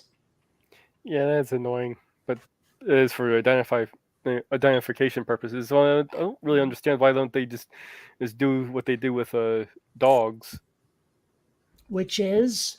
They tattoo a green line on their bellies. So if they're already spayed or neutered and they just shave the belly, they'll see the line there and know that they don't need to cut the dog open. Gotcha. The idea with doing a cat's ear is so that somebody can see it from several feet away and they don't have to actually physically trap the cat to check. Well, the idea isn't the important part. The fact is that they did something to my cat that I did not give permission for. No. Yeah, no, I know what you're saying. I'm just saying that that's why they do the ear clip, for cats in general, so that if they're outside, somebody can see, from like 10 feet away that, okay, that cat's already neutered. So they know the cat belongs to someone and isn't just a stray. Yeah, they do that with strays. Yeah, the TNR programs, the trap, neuter, release. Mm-hmm. But in that case, it's still the same thing. It's just knowing that that cat has already had that attention. They don't need to trap it. Yeah, well, I don't know. I still just wish they hadn't done it. I mean, at least not without permission. Ugh, and that package still has not arrived, and they're not saying, sorry, we're doing it tomorrow. Maybe they just haven't updated their informed delivery, but at this point I'm giving up because I'm either 30 to 60 minutes away from bed, so I'm just not going to care. Well, I'll find it tomorrow if it arrives at all. Time to put my bird away, so I'll be back in a minute here. Give me the bird. We'd love to, but the Vox sensors won't let us. Yeah, it's actually packages are pretty nice around here now. They had an Amazon locker installed right in our building. I suppose I should start using those drop lockers. I mean, I'm used to like next day delivery because I was living in California and Seattle, and the delay in Vermont surprises me, especially since I do have Prime. But what you gonna do, I guess. I know they have some of those Amazon drop-off lockers where you can just go and get your shit, but I don't know where they are, and well, whatever. Well, yeah, if you've got a shopping mall around here, there's a good chance they've got one. There's like one mall left in the entire state, as far as I know. Mm-hmm. It's funny how malls have just fallen out of fashion, or at least how much they have. Yeah. Well, it's very much an American thing that the malls have fallen out. Malls in Europe are still doing quite well. Well, it's funny. There is a YouTube channel I'm subscribed to called New Retro Wave. And most of what they do is like sort of 80s style synth wave and synth pop. And there's one song that I really like that starts with this guy's voice, and he goes, 7 years ago, a part of Kansas that looked like this transformed into this. It's called Oak Park Mall, and it's a great place to start. And eventually I found that video, like where they took that sound clip from for the song. Mm-hmm. I don't know. That entertained me. There's another song, same channel, different band, where it starts. It's clearly an 80s video of someone doing like skateboard safety. I don't know. Maybe it's just me as an 80s kid who finds that interesting, but I love that channel. Actually, what I find interesting are the urban explorers who, go inside and film inside abandoned malls and things. I still say those should be turned into housing, like for homeless people and shit. I have seen that done in a couple of places. One thing they're doing here in my area is they've taken these like old motels and turned them into like housing for transient people.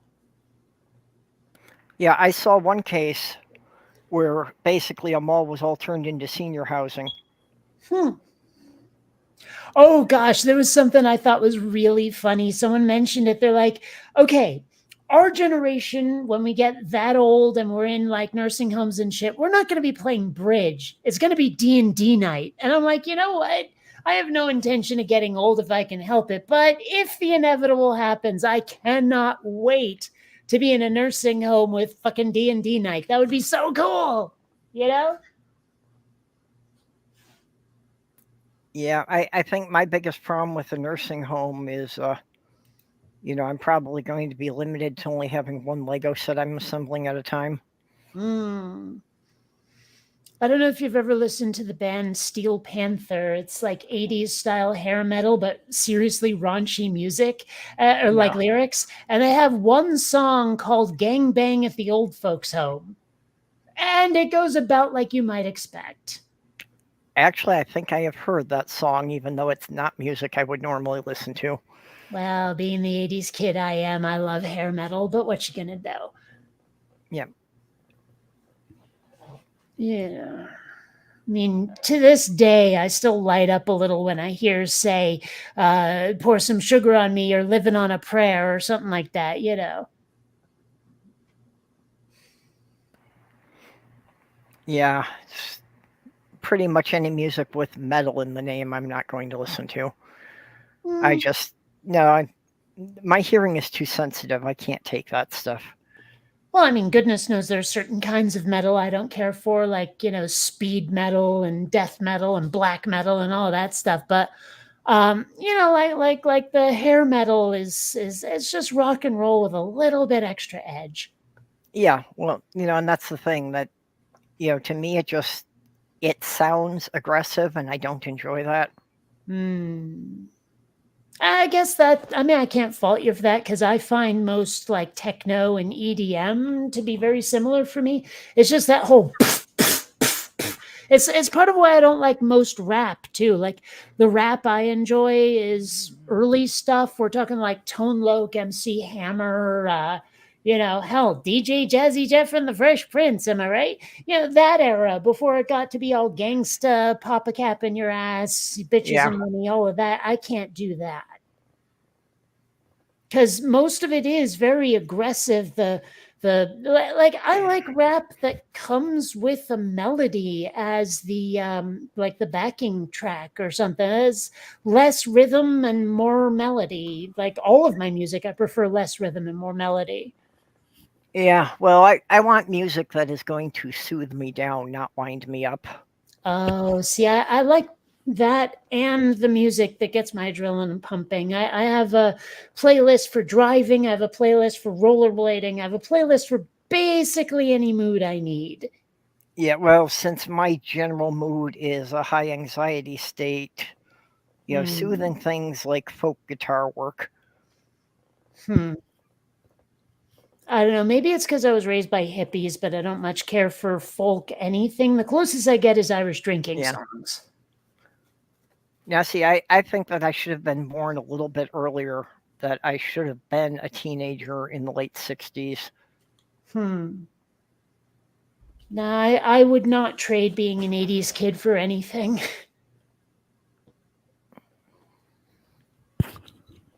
Well, maybe my own spaceship, but then again, if I had a spaceship, I'd find some way to go back in time and, hang out in the 80s. Yeah, my second novel, I shelved it years ago because it dealt too much with time travel, which got real complicated. Did I see a tweet about that today?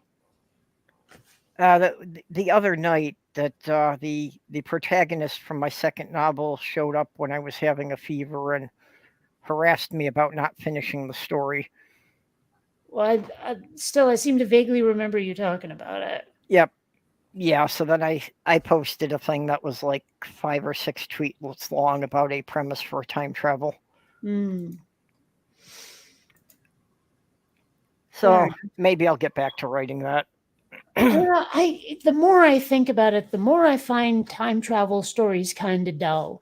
Because either they go to the past, and I'm like, "Nyeh," because I prefer high tech to low tech, and going to the past seems like the wrong way.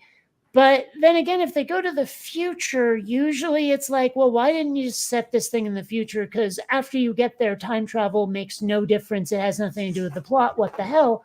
It's rare for me to find a movie where the time travel actually really makes a whole lot of difference. Yeah.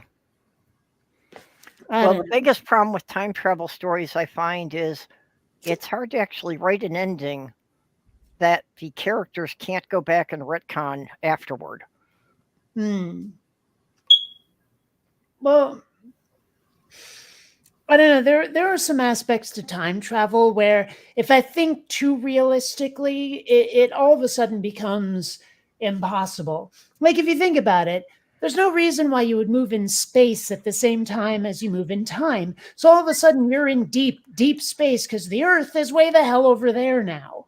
Or it's like well, by traveling in time, you have now removed your matter and energy from that timeline and added it to another one.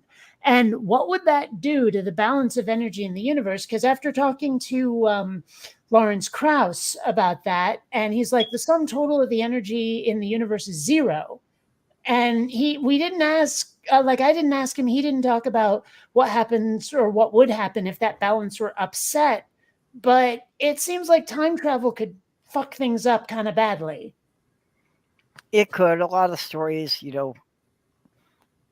have kind of some kind of like natural laws or mechanisms that like it causes a ripple until the balance evens out. Yeah. I mean, I do wonder sometimes just how much the, so-called butterfly effect could actually affect events. Because one thing people never mention is inertia, that the energy caused by those wings flapping will dissipate eventually, and everything will just sort of resume what it was doing. I mean, how much would it really affect? Yeah, well, in my model for the time travel, I've actually basically used the idea of the Mandela effect, that the time streams were constantly, splitting apart every time you change something. But then sometimes time streams that were closely related would merge back together. And that's why you would have two people who remembered the same event differently because they were in the different time streams that had merged back together.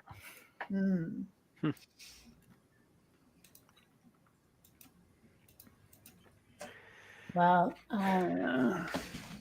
Did we lose Diana? I don't know. It's hard to tell. She keeps going dark for a while and then she stands up again. Well, that, and I'm never sure. Like, Diana, if you're listening, are you waiting for us to address you directly before you speak, or are you asleep or something? I Guess think we either lost her. way, I think she leaves the stream running because I think she finds it calming. The same way I Perhaps. run playlists at night just because familiar voices are kind of soothing. Well, we've already covered that one, yeah. I mean, for me, it's stand-up. Like, I play it off of my Kindle. Like my Kindle has access to Netflix, so I just fire up some Jim Jeffries, turn it down, and ASMR myself to sleep. Yep. The only Yeah. problem with getting to sleep sometimes is when the book I'm reading before I close my eyes is too interesting and keeps me up. Yep. I have had that problem even when I'm just trying to listen to audiobooks, that if it gets too interesting, then I don't fall asleep. I've mentioned before why I can't do audiobooks. Stuccara Keripetana. Oh, so she does exist. Yes. Barely. I just saw this on Twitter. She had to lie down because the neck hurts less that way. Ah. Okay, what I would like to see is, graphics like that of Texas and Florida, each with counters about number of national embarrassments this year, because they're clearly in a competition. It does seem that way, doesn't it? Although the thing is, what if they're not in a competition and they're just sort of in a mutual relationship to fuck things up? How much worse would that be? No, I'm pretty convinced that every time DeSantis does something mind-bogglingly stupid, Ted Cruz says, "Hold my beer." Oh, I forget what it was. There was something Ted Cruz said recently that I wouldn't have expected of him. Yeah, Or he like, was, what was it? yeah, it was they were apparently it was another country where they were like jailing people for being gay, and he's like, nope, that's going too far. Yes, that was it. Yes, thank you. And I seem to remember like a bunch of people, arch conservatives were like, "Shut up, Ted Cruz! You're washed up. This isn't like Yeah, traitor to the cause and all of that." Yep. And apparently the law that had homosexuals getting locked up also included pedophiles, and that was all they heard. Yeah. Well, okay, you know how there's that whole, what is it, Bud Light thing that's happening because of Dylan Mulvaney or whatever, and all of a sudden, I think it's Modelo has surpassed it now as the most popular beer. And what popped into my head earlier today, I was like, okay, the only thing this really proved is how many queerphobic people are alcoholics. Yeah. That's the only thing it really proved. Well, and I think the problem that they had with Ted Cruz there is because the Republicans have been trying to push so hard that gay and pedophile are the same thing. Oh, well, I'm not sure they even know what pedophile means at all. To me, Anymore. it's just a scary word. And I put that like capital S, capital W, trademark at the end, scary word. It's like back in the 80s, anyone you didn't like was a commie.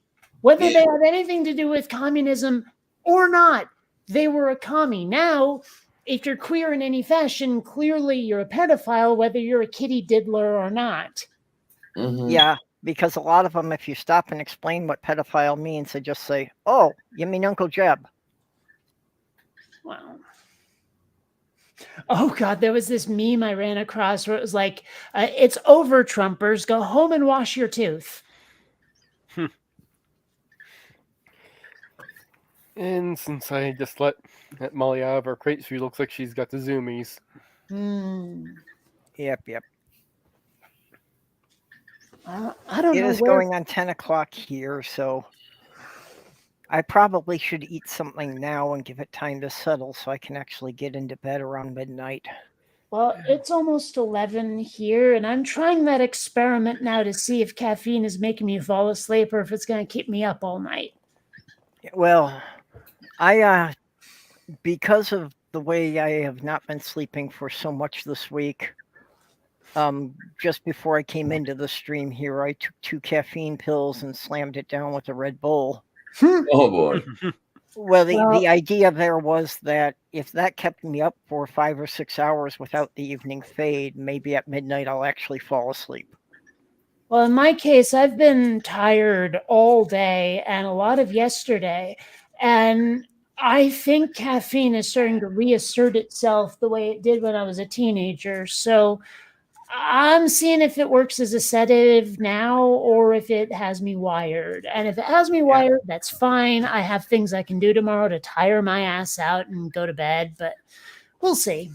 Well, I am definitely looking forward to them making weed legal here, because I'm going to start experimenting with different strains of edibles and see if I can find one that helps me sleep.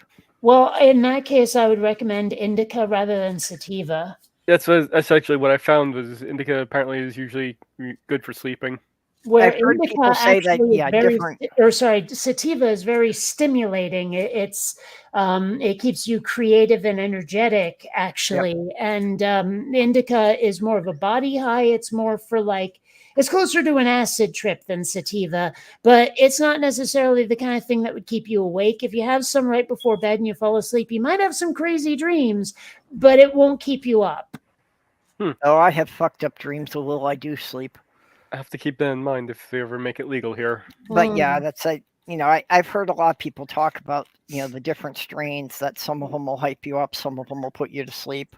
Well, Well- my understanding is if I ever get to New York, which is looking less and less likely every stop that. day, Stop that. Yes, stop that. the stuff is definitely legal over there. Yep, that's what I So understood. And that will help with your got neck. I've got some trying stuff out to do. If it still is a pain reliever the way it was when I was a good bit younger, say when I was about 30 or so, it would do a very, very good job of relieving pain. Might have to try to find the Yeah. money to make the purchases, and use the I'm willing to bet on it that if you get somebody who understands the different strains to advise you, I'm betting you will find a strain that is good for your pain relief. Well, becoming a pothead myself was an education. Like, I didn't know a lot about strains, and I still don't, but I know a lot more than I did. I know which one's my favorite. I know the difference between indica, sativa, and hybrids. I'm still trying to figure out, like, what does it mean if something is Kush versus other things? Because, like, I know it's a different strain, but why did they name it that? Because Yeah. there's so many strains that are like this or that Kush, this or that, the other thing. And I want to know why they're named that. Are they related, or is it just what people decide to call it? And no one can give me a straight answer on that one, which is annoying. But it has been an education. Unfortunately, in my case, because my brain chemistry is so fucked up, that weed does not help with pain. It enhances just about every physical sensation there is. Yeah, well, I am also hoping that, part of the equation of helping me sleep better is if I've got something that can relieve muscle cramps. Because if I try to lay still for a couple hours, I'm going to wind up with leg cramps. And that's actually what I've been doing with this week. I kind of slept wrong over the weekend. I've been getting problems with the hip and leg cramps. That's why I was laying down earlier.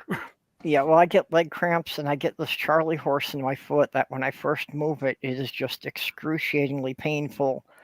And it's like the only way to get rid of the pain is to try and move it around. But it is so painful, it is hard to move. Yes. Mhm. And actually, this one leafy is actually suggesting sativa or indica for pain. Yep.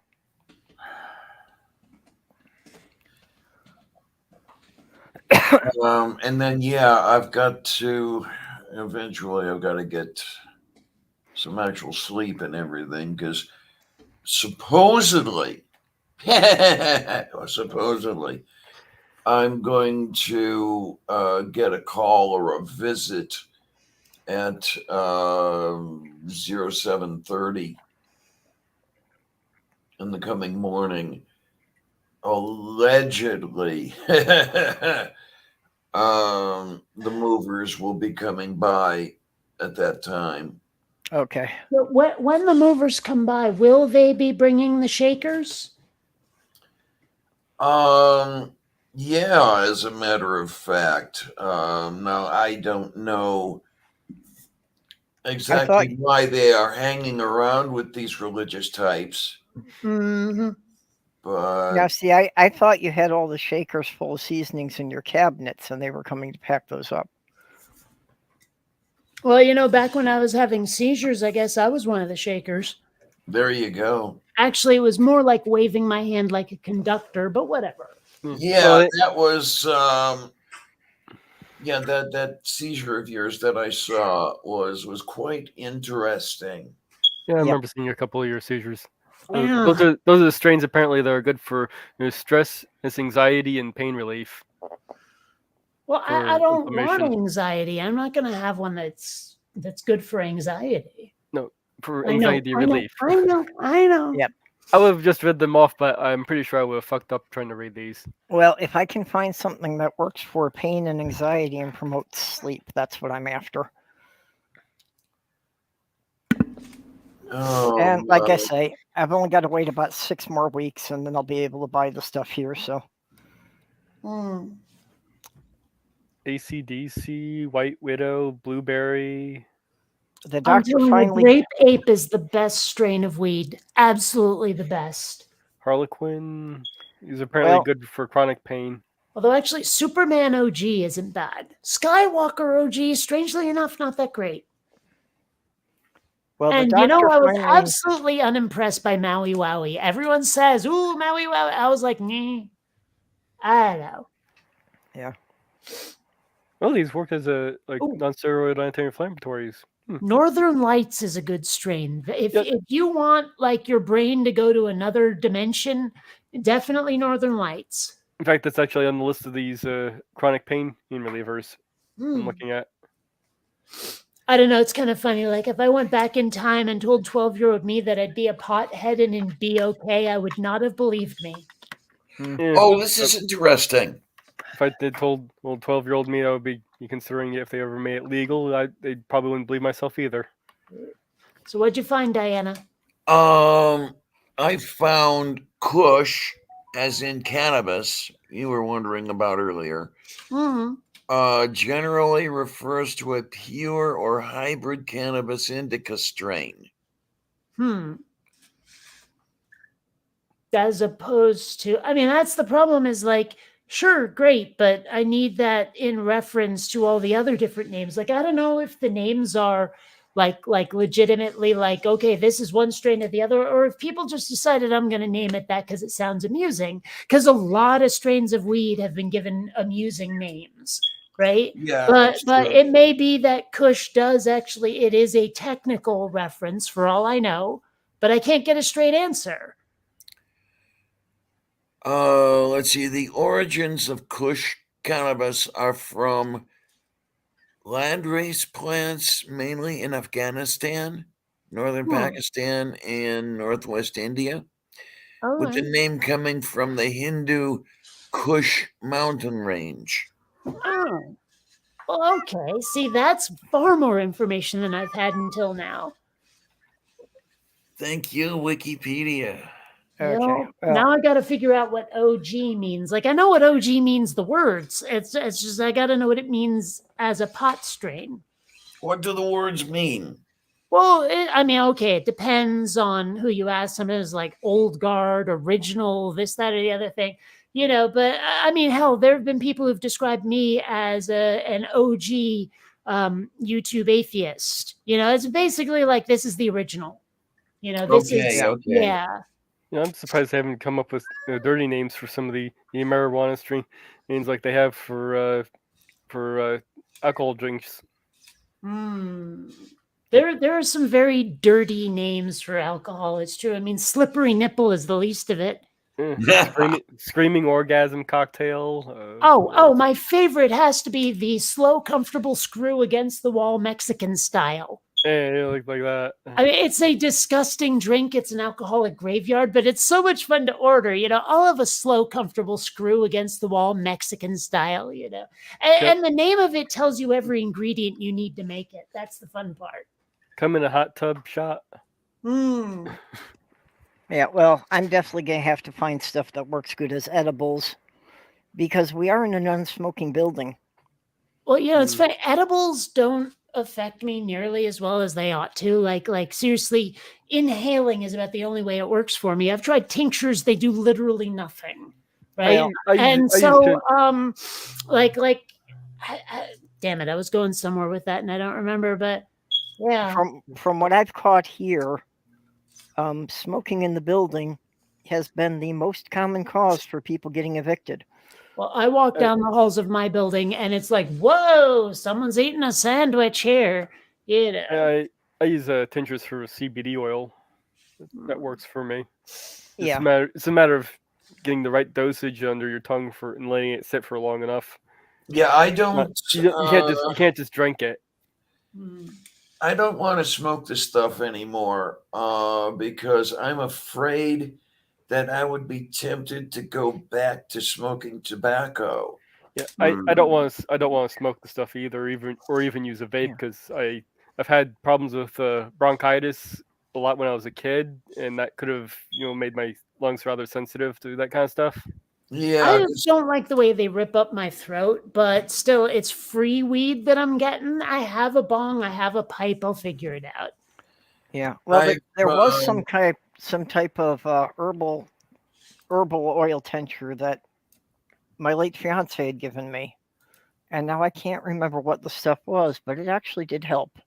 That putting 2 drops under my tongue before I went to bed. Yeah, too bad you can't remember what it is. Yeah, well, it's so few things actually help at all. I wish I could. no, it's almost 5 years that I've been off tobacco, and it's great. Yep. I remember what I was gonna say is because it's not legal, like on a federal level.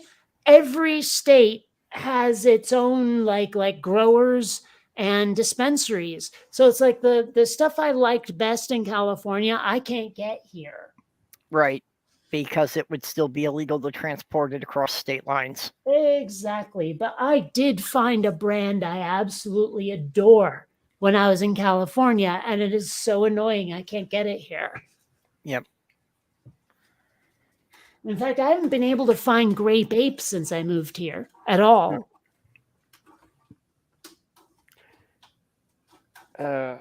Alligator sperm shot. That's a Ugh. actually it doesn't sound like that bad. Melon. Yes, it does. That sounds awful. Melon liqueur, pineapple juice, and cream. I'm sorry, sperm shots from my own species don't sound appealing. Ew. I don't know. I actually had occasion to try a pina colada for the first time recently. Well, 3 years ago. And I gotta say, I didn't care for it. Really? I like pina colada. I'm really more of just like a Captain and Coke girl. Yeah. I'm trying to remember what is a pina colada. Is it pineapple? It's a lot of coconut. And it's not a pina. It's pina. It's Spanish. It's got the tilde over the end. Pina colada. Yep. Yeah, it's pineapple I and was speaking coconut. extremely slowly, and it came out weird like that. Well, that, and I know you tend to overpronounce things. I actually found something recently that said, you know what? It really is pronounced jewelry and not jewelry. In fact, jewelry is wrong. That kind of thing. Moof beef. Yeah. I'm just not much of a fan of coconut, so I would pass on the pina coladas. But see, I'm actually strangely okay. Like if you hand me a cube of coconut, I'm okay with it. But if you hand me coconut juice or something that has albino spider legs all over it, I'm not okay with it because it's creepy. I mean, I don't like shaved coconut for the same reason I don't like pulp and orange juice. It's just creepy. Now, I like fresh shaved coconut, but it really has to be that you've got to be cracking the thing open and shaving it fresh. If it's sat like a day after it's been cracked open, it loses. Something goes wrong with the flavor. Well, for me, it's a texture thing more than the flavor. It's that feeling of like, oh, I just have a mouthful of seaweed now. It's not okay. I like the Haagen-Dazs as pineapple and coconut ice cream. It doesn't have bits of coconut in it as just the flavor of the coconut, but it has bits of pineapple in it. Yeah, I do like, just some of the really fruity tropical drinks. Oh, so I like my tropical drinks straight, but probably come on. Yeah, no, I'm not good with anything straight. Actually, I don't mind like a shot of the Captain straight up. But... I usually prefer my rum straight. Yeah, I didn't mean straight in that way. I know. No, I like the taste of oak. So Scotch, rye. Yep.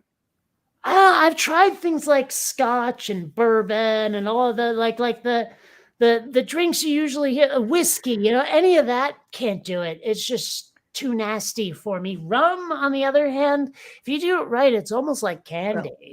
I like whiskey, but I usually have it with ginger ale. I have to have it with a sweet mixer. I'm the same way with vodka. I had a sugarcane brandy that was almost like rum. Yep. It was pretty good. Stoli Vanilla is actually a pretty good vodka. I can do shots of that if I want to, but it's still better with like a mixer. I don't like vodka that much. It just reminds me of trying to drink shots of Everclear. I like Oh, the bleh. I Now, like the for me, vodka is like the alcohol that you get that you think is not flavored. It's like this is the alcohol you use as the base for a flavored drink, rather than like something with a more distinctive taste. I like the Crystal Skull vodka, and I'll usually only make screwdrivers with it. Mm. Mostly I use cheap vodka for making drunky bears. Oh, I like those. Mm. Actually, I usually like to use a cheap rum for that. There's actually a video on my Yeah. channel about rummy bears. Yeah, in fact, Yep, I that's remember where I got that the one. idea. Yeah, I can't have rum because I'm allergic to sugarcane. Oh, Now, I what about have with heard that in sugar Africa- crutches and sugar walkers, though. I've heard that in Africa they Right. make rum from pineapple, and Yeah, I there's would a really like pineapple to rum. try that. I want to know about that whole. Like, I've heard that elephants will ferment fruit and get schnockered on it, and I don't know what fruit they use. I think there's also a beet rum that you can get too. Well, it's actually a problem they have in some African villages that elephants will raid the village to get at the barrels of beer. Well, and I haven't seen it yet, but I totally want to see Cocaine Bear. I haven't seen that yet either. I was kind of debating that. Yeah. I don't know. What is there a particular bear that's cokehead? No, it's actually based on a real incident that happened where like some plane was smuggling coke and it fell out of the plane for whatever reason and a bear got into it. Yeah, they And- dumped it. Yeah. So it's not a particular like kind of bear. It's a bear that managed to find a stash. Well, the real story, the bear actually died after about 30 minutes, but I imagine it goes on a lot longer in the movie. I'm still waiting for the sequel, Cocaine Bear versus Meth Gator. That's Oh, it. I haven't watched it yet. Someone sent me a copy of a movie. I really should watch it. It's Velocipaster, where it's a Oof. velociraptor Yes. that's a priest or something. I have not watched the whole movie, but I have seen enough of it. Raptor Jesus, huh? Yeah, something like that. I don't know. It's weird. I have Yeah, like it's movies kinda like people a have sent werewolf to me thing. over the years that I've never actually watched, like some anime that I didn't ask for, and I don't really have a lot of interest in it. And I tried putting it on while I was working just to see what it was, and it didn't have a dubbed option. I'm like, I can either work or read subtitles, but I can't do both. Yeah, that's a problem with subtitles. Yeah, I need to get the dubbed versions because with my dyslexia, I can't read fast enough to keep up with it. See, Yeah, I actually I have have the that opposite problem as well. problem. I read a hell of a lot faster than people speak. So I'm sitting there waiting for the dialogue to catch up to what I've read. It's like every movie that has subtitles is 90 minutes worth of mini spoilers, and I just can't do it. Plus, being, like ADHD and autistic, I can't even look at the characters. All I see is the words. Like I'm barely looking up at the action that's happening. I just focus on the words. It sucks so hard. But I Yeah, have a lot of friends who are all about like, yeah, well, I believe in accessibility. And I'm like, so do I. But there's ways to do it now where the people who need subtitles can have them without the rest of us seeing them. And I'm in favor of that. And the problem is that these same people that I was talking to were like, well, we can hear and they're handicapped, so we have to make the sacrifice. I'm like, no, we don't. The technology exists, so we don't have to now. yeah. Ugh.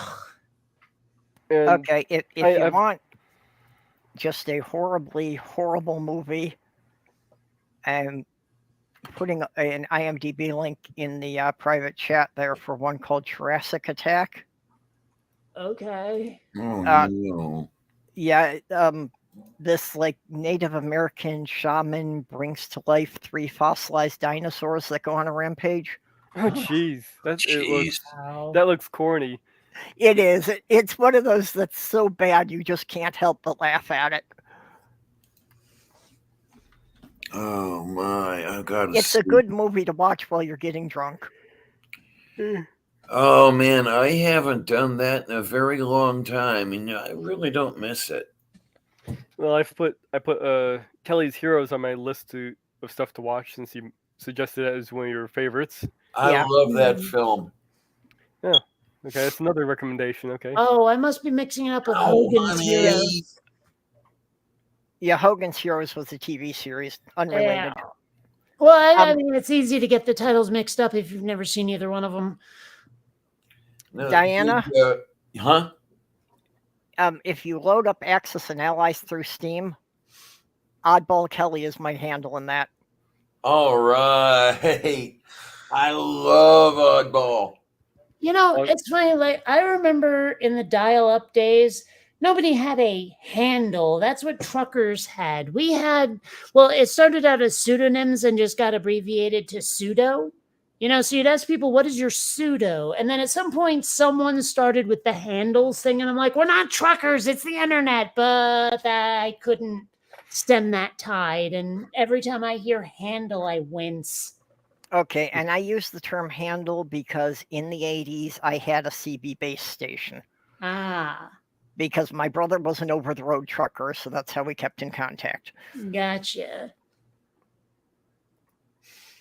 Nah, it's just this is clearly a me thing, and I recognize that, but it's still annoying. Yeah, no, and I'm acknowledging that I'm just using a very outdated vernacular because I do wind up having to explain to a lot of people why I use that. Yeah, but a lot of people use it and don't have your reasons, and so, you know. Oh man, yeah, I actually used to have a CB radio mounted in my station wagon. So there's two things for you that I used to have that are a little dicey. I liked that station wagon. That was a nice car. Well, if you want to add me on Steam, there's my friend code. I gotta get back to playing some games on Steam. Oh man, I haven't done shit on Steam in ages. I've Oh, done I'm very on it all little the apart from time. playing Axis and Allies on it. Say again, huh? I've Oh, done very. oh. Oh, which one? I said I've done very little on Steam other than playing Axis and Allies. Mm. I don't know. I have a whole bunch of. I bought the Mass Effect Legendary Remaster version with like Mass Effect 1 through 3. So I've been going through that a bit. And I've been playing UEBS 2, which is like you're not even really playing that game, you're just watching it unfold. And it's still in beta, so it's not great. I don't know if I've been playing too much else, but I've definitely been using my Steam account. Every now and then I go back and replay Fallout 4 because I just really love that game. Like, I don't even necessarily follow the plot. It's just fun to walk around the world and, you know, do stuff. Like so many people are like, why have you spent so long in this game? I'm like, because I'm not really playing it. Yeah, now, I could see doing that about just exploring the world. I'm just not really good at, the shooter games. Well, the thing, I mean, I kind of am, but Fallout has this whole like system where I think if you hit Q, you go into like almost a bullet time mode, and you can like look at the various enemies and enter little commands for your character to do, and then restart time. So like you don't necessarily have to be a good shot in Fallout 4, but also, I mean, like I played through almost all of the plot. But then I got to near the end of the game. They tell you, okay, here's what you have to do. You know, all of those like Red Rocket drive-through locations that you find, you have to build like defense structures within them. And I'm like, oh my God, are you people really giving me homework? I don't want to do any of this. I just want to play the game, and all of a sudden I have to build a bunch of crap. No. So I don't know. I never did finish Fallout 4, but I still love the world. I'd like, if I could manage to move to New York, I'd like to settle in, settle down, set up, and get back to playing games. You will. Yep. I am confident we will get you there sometime next week. My. You know, the entire time we've been talking, Molly's been chewing on one of her hooves. I mean, I would keep saying, you know, I hate to leave Pittsburgh, but this is not what I had in mind. Yeah. Mm. Oh, Okay, now let's see if I even remember how to add somebody on Steam. and I need to play Mass Effect 3. I haven't gotten to it yet, but I did just finish 2. The thing is, they didn't give me the option to do what I wanted to do in Mass Effect 2 because I really hated Cerberus. I wanted blood. I wanted that elusive man dude's head on a platter and didn't get the chance. And I don't know if that comes up again in 3, but boy, howdy, did I take every opportunity to not go with Cerberus's plan because I hated those guys. Okay, well, for adding friends, you go to your name, or it's at the very top up where you have the drop-down menu, and you should say friends, and you click on that. Unless, You of can- course, you're into a different show, in which case I'd recommend Mad About You, but Then you should have the thing that says add friend. You can click on Okay, that. and just put that number in there. Hmm. And you should have I've your clearly friend code, done this before, as I've got half a dozen people listed, but and you should see your friend code there as well. Yeah, I don't know if I have you added. I have a bunch of... You should have. I have you added, so I imagine you have me added as well. Must be, yeah. okay, I sent an invite. All right. Mm-hmm. Let's see here. Wait, Random where's invite. the find your friends There we thing? are. Accept. There- Okay. oh, there it is. Friends. Gotcha. Okay, well, there's my Steam friend code. Oh, yeah, there Oh. you are. If either of you, Diana, if you want to add me, then maybe we can play a game later. Yeah, I'll have to do that later because Yeah, after you get settled into your new place. the thing runs on WinShit, and I'm running my Linux laptop. Yeah. Part of why I don't use it much is I don't really like playing games with total strangers because often they can be dicks. So Yes. I'd rather Yeah. only play with friends.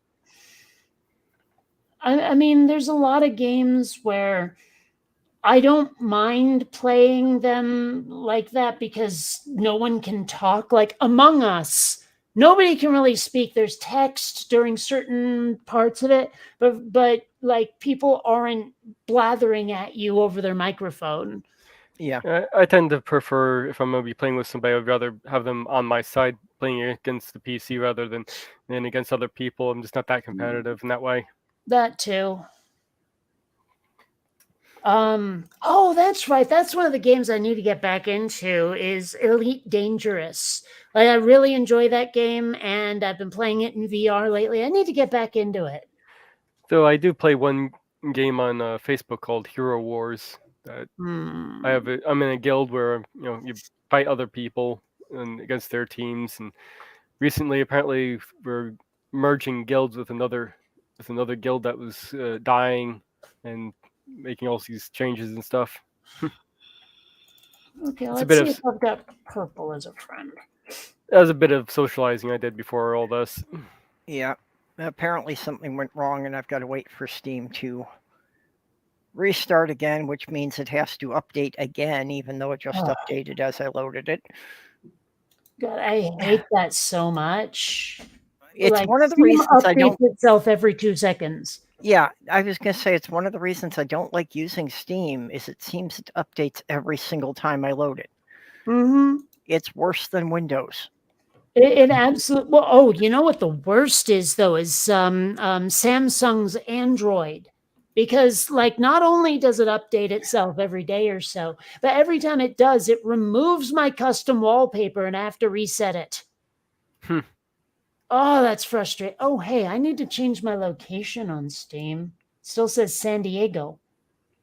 You know what? I'm not even sure what mine says. For all I know, mine may still say Michigan. Hmm. Where do I look at my profile? Oh, no, I'm in Minnesota. I've got the right state. You know, one of these days they ought to have a full size soda. Yeah. Well, you know that much sugar just isn't good for you. Hmm. God, do I sound like a parent? Well, you know, they actually did like a study, and sugar does not make kids hyper. Like it just doesn't. The legend, the mom excuse for not giving kids something sugary is just not true. Although caffeine still works. Yeah. But Ask sugar Sloth Girl's doesn't. daughter.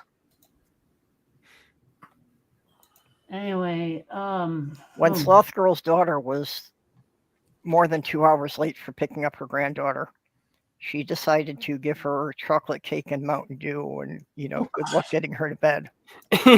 oh, She was never late picking her up again.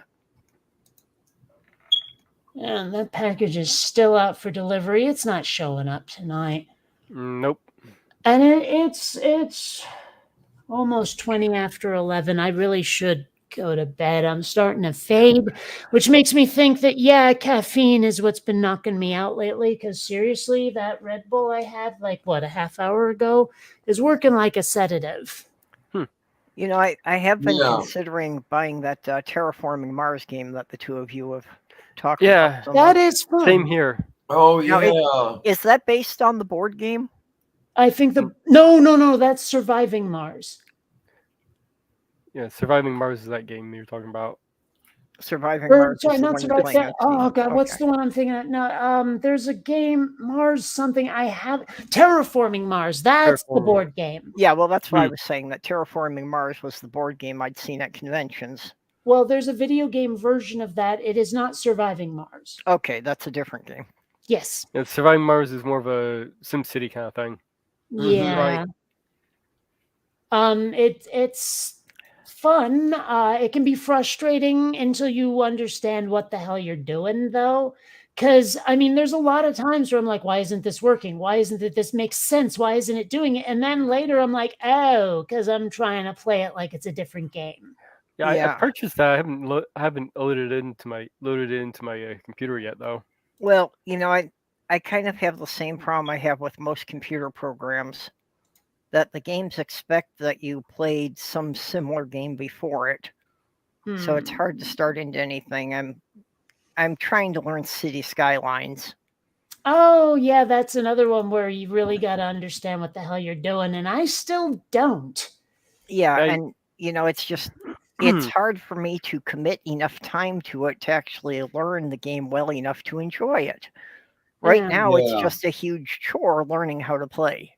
Well, Yeah, I have a really hard time getting the city to, basically to obey me. I'm like, look, you guys are supposed to be building this over here. I zoned it for residential. Why aren't you building residential shit there? Or why are the residential things you people are building there not adequate? Come on, do better, people. Because all I can do is district stuff. I can't determine what's going to be built there.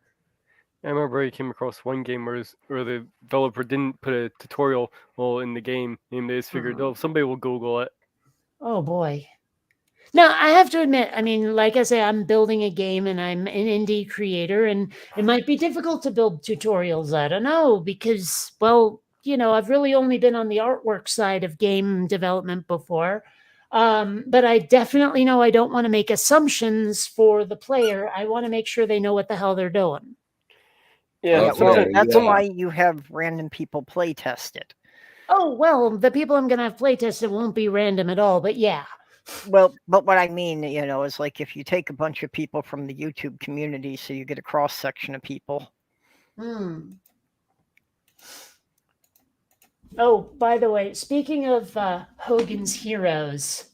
Yep, I used to watch that all the time. No, but look at the picture. Hold on. I don't know. Wait a minute. Ah, Oh, jeez. Yeah, okay. Yeah. Yep. Anyway, Yeah. Call So again. yeah. Okay, we've got everybody else on there. Diana, you need to put up your Steam link. I don't have my Steam link available to me. Oh, okay, you can't access it now. All right. Yeah, Well, when you get into your new place, you'll have to give it to me. Well, I will, I already had mage. I added purple. I don't know if you've accepted, but Yep. I'm gonna try to find where the hell is my Steam number. I don't Yeah, see it. Kate, I saw your invite and I just accepted that. Well, yeah, but I'm gonna put it in the chat so I can like if Diana wants to. But I don't see Okay. mine. Where the hell is it? Well, when I went to invite Mage, above the line for me to add his, it showed mine. let Hmm. me see if I can get to this. I don't know if I can or not.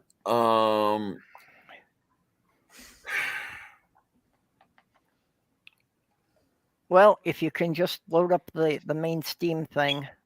Yeah, that's what I'm trying to do right now. Okay. Wait a minute. I might be able to. Oh, there it is. There's the friends thingy. And there's my, excuse me, friend code. Oh, for fuck's Oh, sake. actually, Diane, I do already have you on here. My friend thought you code is did. in the private Yeah. chat. So, Yep, I've got Declarion. I Oh, hate yeah, there you are. this.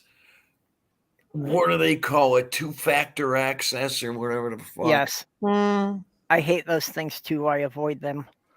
mean, it's secure and all, but boy, howdy, is it an intrusion. Yeah, Yes. I sent you a invite, Diana on Steam, so you'll see me, and then once you get in, if you figure out where it is. All right, I really don't do know need if to I'm go gonna to be bed, able to so I'll make see it. you with geniuses later, because I'm just conking out over here. Yeah, like I said, I should shut down here and have some food so I can give it an hour to settle before I go to bed. Yeah, I should probably have something to eat myself. I haven't really. You That's gotta why wait an hour. You gotta wait an hour. All right, well, I'll catch you with geniuses Yeah. later. Well, that's usually what I do is I eat and I watch some Okay, cartoons honey, for an you hour. be good. You take care. I don't know if we still have anybody in the side chat or not. It's been a while since I've seen anybody pipe up there. And Molly wants to play, and I probably should make. That's probably a little bit too late for me to make the egg salad, so maybe I'll just make a pizza. Oh, I really want something to. Well, see, for me, making a pizza starts with having to make the crust, and I'm not that ambitious. But Oh, not me. I just use the Cole's garlic bread. yep. Egg salad, on the other hand, only means I have to boil some eggs. That sounds like it takes a lot less effort than anything else I'd come up with so far. Well, not only that, I have to boil. I have to make the eggs, and I have to mash them up with the seasoning and all the other stuff that I mix in there. Yep. So Okay, Von Rick says that they're not here. what are you whimpering about? Because I didn't throw the ball fast enough. Okay, Steam support. Your Steam account access from new web. Yeah, probably asking to send an email. Okay, here's this. Yeah, I'm still trying to find out some way that I can get back into my my Facebook account. But they keep asking for things that either they don't have or I don't have. Like they're asking for a credit card number, and it's like, I haven't used a credit card there in at least 5 years. So whatever number you're giving me is a card that has long since expired and I no longer have. It's been replaced.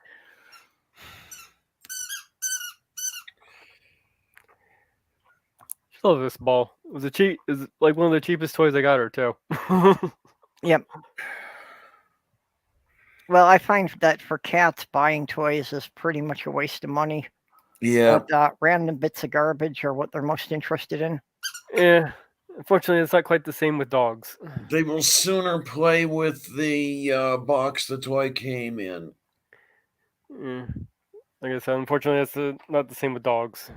I got her recently last night she was chewing on the chew toy I got her, and Now, it took me long enough to get into Steam that I forgot why I wanted to be in here. you were checking your friend invites, Oh, teka basan. Tayo gora sa Tibetenye. and you're going to give us your friend code. Yeah. There And you go. probably wanted to paste Kate's friend code in there so that you could invite her. Oh man, where do I look at my friend code? You see along the top, up where it has your name. Yeah. You'll have a drop down menu right there. So friends, and then from there you can View profile, account details, log out, preferences, change language. And if you click add a friend, you'll have your friend code right there, and you can add all the numbers. It was right below it. I don't see add a friend. Where it says, you see where on the very top it says Steam, right? And it has store, community, and your name. Okay, yeah. Hover over the name, and you should see a drop-down menu. And the third one down says Friends. Oh, okay. I was looking at the name in the wrong place. Okay. Okay. France. And then right on the far right, you should say in green, add a friend. Yeah, okay. My friend code. There we go. Look at that. Copy that, and then right under it, you can put your other people's friend codes in there. So let me go. And you should I should already be in your pending invites already. So I'm gonna, let's see, paste.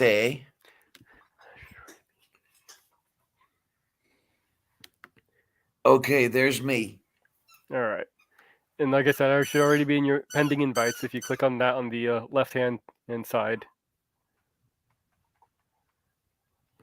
Nagibedasteni. Where there's the cursor. Send a quick invite.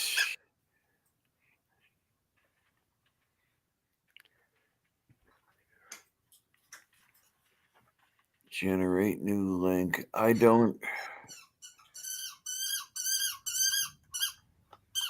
What am I hearing? That's the dog playing with the squeaky toy. Yeah, Molly squeaky. Okay.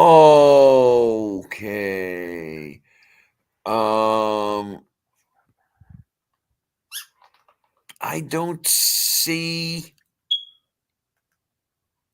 an invite from anyone.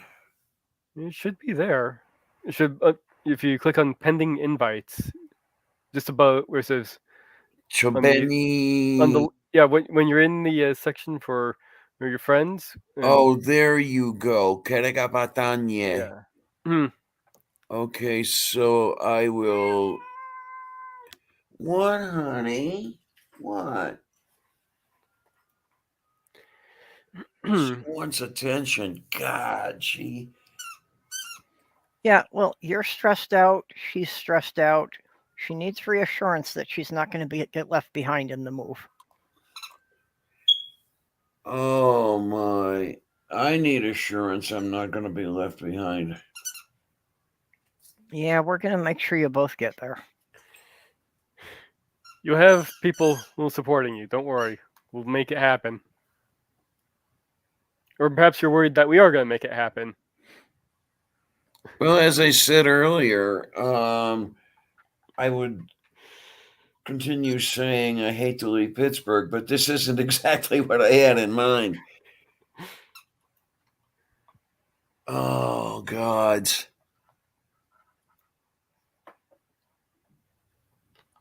wanting to play tug of war with the ball. Oh. All right, wait a minute. Add a friend.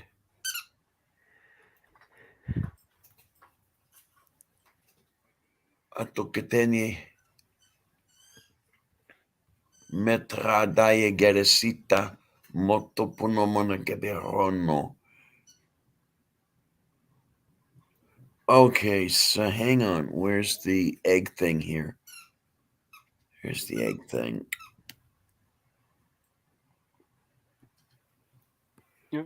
Trapping it a meter away from me doesn't help Molly. Oh, look at that. It's actually letting me copy instead of canceling it. How do you like that? So now I'm going to set enter a friend code.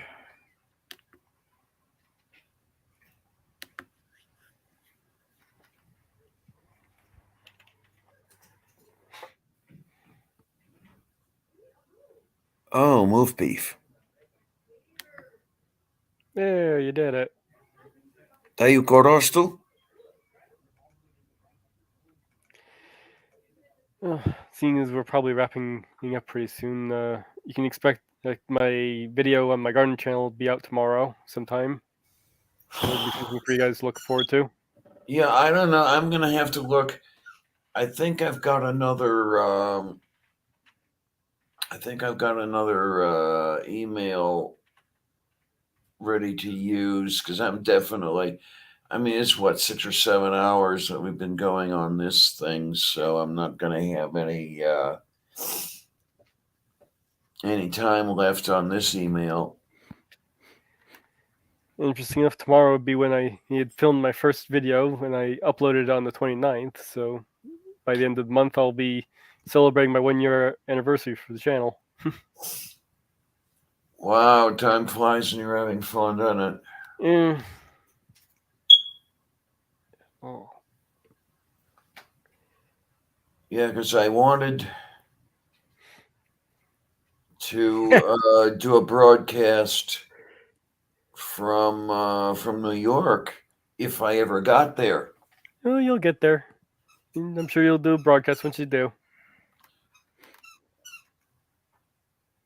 It's going to take a little extra time. Yeah, measured in years. I'd say measured in weeks.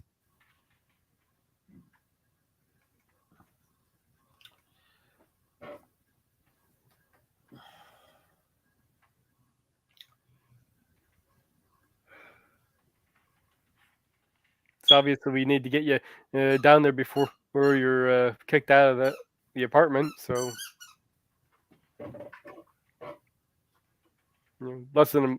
at least less than a month. Yeah, which I don't see happening, and such is the life, I guess. Oh, I see Okay, how that could why happen. don't you see it happening in a week or two? I don't see what you see as being any serious obstacle for that. The moving company is going to be a serious obstacle. They seem to be doing everything they can to make Okay. it impossible for me to move. Well, we've and already- what happens if the moving company is taken out of the equation and Amiga shows up with a U-Haul?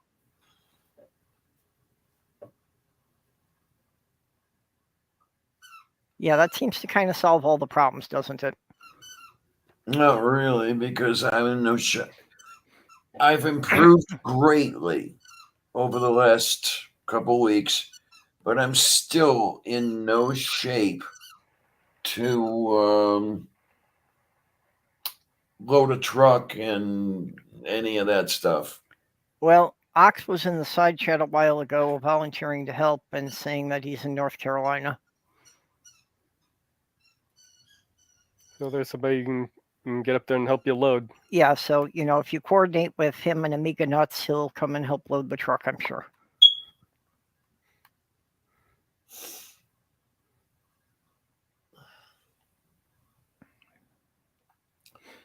Because I used to could do these sorts of things and just can't anymore. Yep. I understand that. I am very often at that stage that my body says you can't do that, but my pride still says, oh, yes, I can. I moved myself into this place.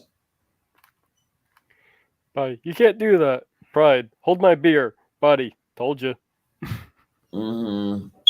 Yeah, well, I'm still at the stage that I actually get it done and then I just can't move for a week. Oh man, no, there's stuff I've tried to do and I just can't.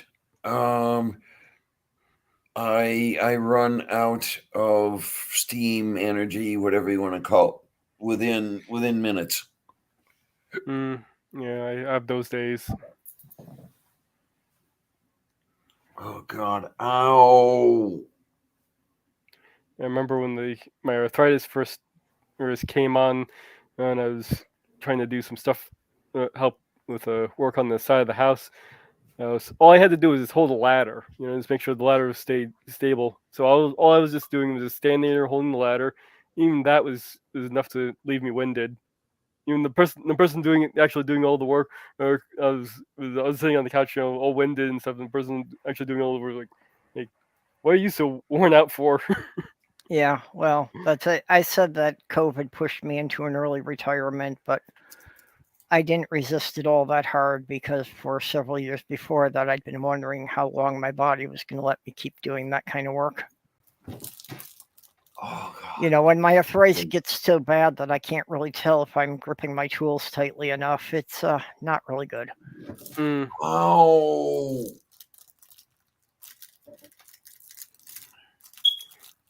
I need noticed. opiates, and nobody will let me have them. Well, you need copious amount of marijuana. That's what you need. What? You'll need lots and lots of marijuana. That too. Yeah. Well, I've Huh? got an intake appointment next month. It's an intake to get on the list to see a psychiatrist, which they say will take 3 to 6 months after the intake appointment. But just since I got the appointment to get to see a psychiatrist, my doctor finally agreed and gave me a little bit of Xanax. But he's giving me these tiny pills that are like a quarter of a bar each, and I only get 10 pills a month, so I have to save them for when they're absolutely critical.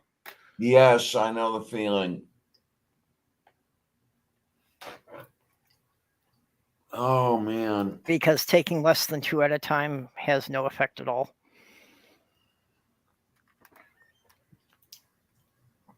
Now I am in grave need of hydromorphone. Yeah. Oh, Wish I could help you, but yeah, they won't really give me anything for pain. because the oxycodone is actually doing nothing for me anymore. Oh, your body's gotten used to it? And that's strange because I haven't taken that much of it.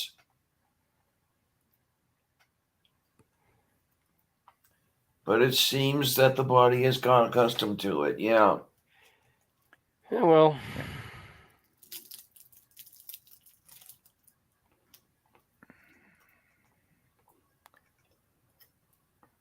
Wait. Because when I had the hernia repair, I don't have any toys. they put me on a regimen that was really, really good. It was hydromorphone and oxycodone alternating. Yep.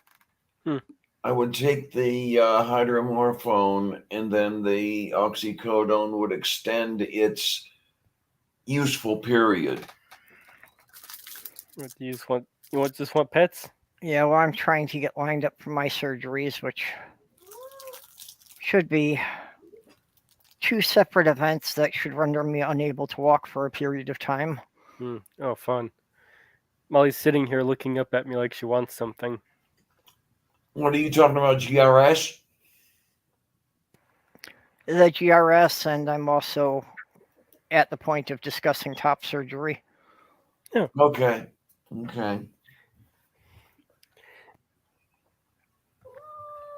But so far, that's as far as I've gotten, is talking to a doctor about it who is hopefully going to give me the referral letters to the surgeon.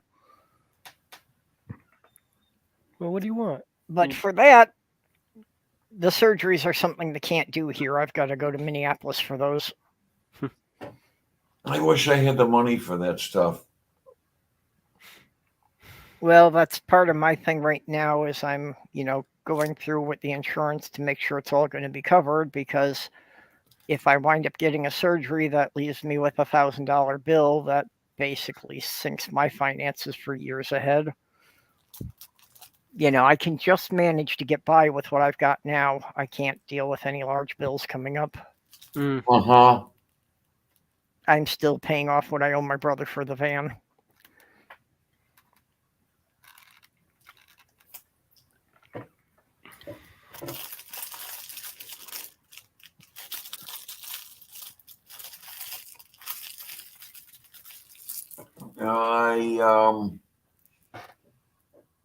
I owe several $1,000s in co-payments for all the hospitalizations I've had lately. Isn't American healthcare great? Yeah, and it, Yeah, I am still stuck with one bill for some vaccinations because the hospital for some reason doesn't want to bill Medicare Part D for it, even though they're supposed to cover it. So they keep bugging me to pay it, and I keep telling them, why don't you bill Medicare?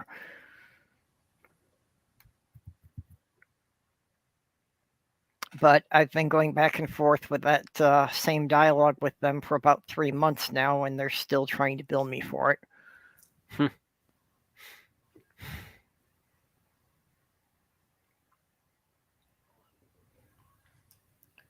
Well, it's one of those that the hospital says that I've got to deal with it with the insurance, and the insurance says, well, it's not our department. Medicare should cover it. And Medicare says, yeah, just have the hospital send us a bill. And the hospital says, well, we don't do that. You're supposed to pay us and then get Medicare to reimburse you. And I have never in my life heard of that happening. Neither have I. that's a bunch of crap. Yeah, it is.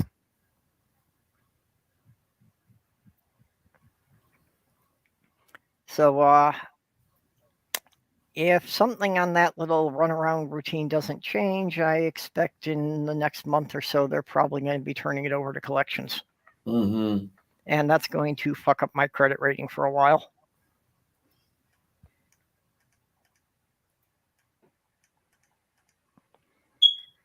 Fortunately, I'm stable enough that I don't really need credit much again.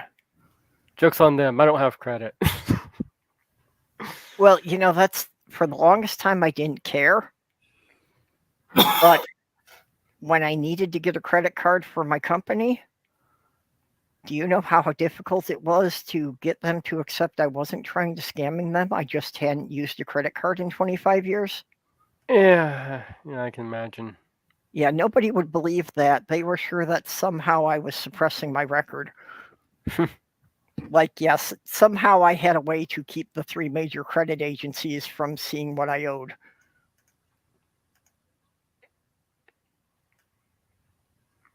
That sounds like the kind of thing that would be a scam that you could sell to millions of people. You don't even have to know how to do it. Just promise that you'll teach them how to do it. And I'm sure you could get lots of people sending you thousands of dollars for that secret. Yeah. See, once again, I could be making some serious money if I could get rid of my ethics.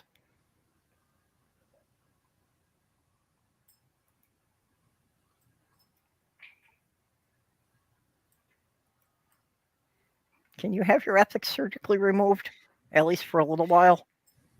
I don't think so. No. It's not like they could remove them and like they'd grow back after a year or something.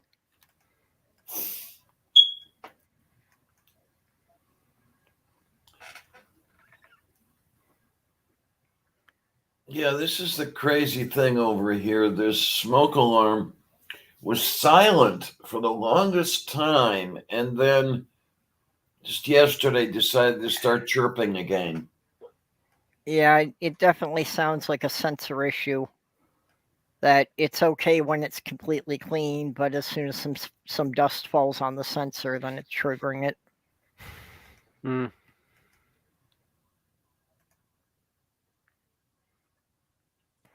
It's something that's quite common for smoke alarms after they get like 7 to 10 years old. Yeah, my old smoke alarms would go off on their own. That was really annoying. Well, that was part of the inspection that we had here at the beginning of the week, that they had the building manager had to come through and hit the buttons on all the smoke alarms to make sure they're all working. Well, if they're hardwired, you should need to hit one. Well, apparently they're not then. No, actually they're not. They did have to come through and replace batteries in them. Because mine are hardwired. If I go to the main one in the hallway and I press the button on that one, it'll send the signal to all of them. They'll all go off. Yeah, well, there's a building-wide system that is hardwired, but the smoke detectors in the individual rooms of the apartments apparently are isolated from that system. Then I have one that's just a battery operated one in the living room, since they didn't put one out there, and I figured it'd be good to have one. Yeah, I do have to take that one and move it into the back when I cook, because it will sometimes set it off. Yeah, well, I've got one in the bedroom and one in my hallway, and it's only if smoke starts spilling out into the outer hallway that the building system would go off. And I'm sure that they do that just so nobody is setting off the sprinkler system of the whole building just because they've got a smoky kitchen.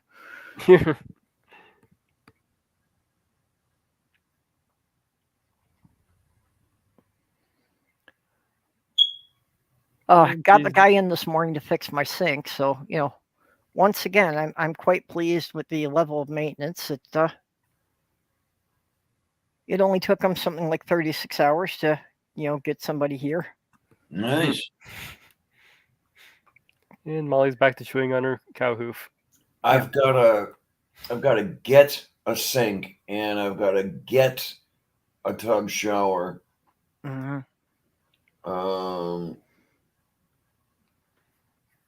Because if I ever manage to move up there, I will be living in a former retail space. When you get to move up there? Yep. If. When?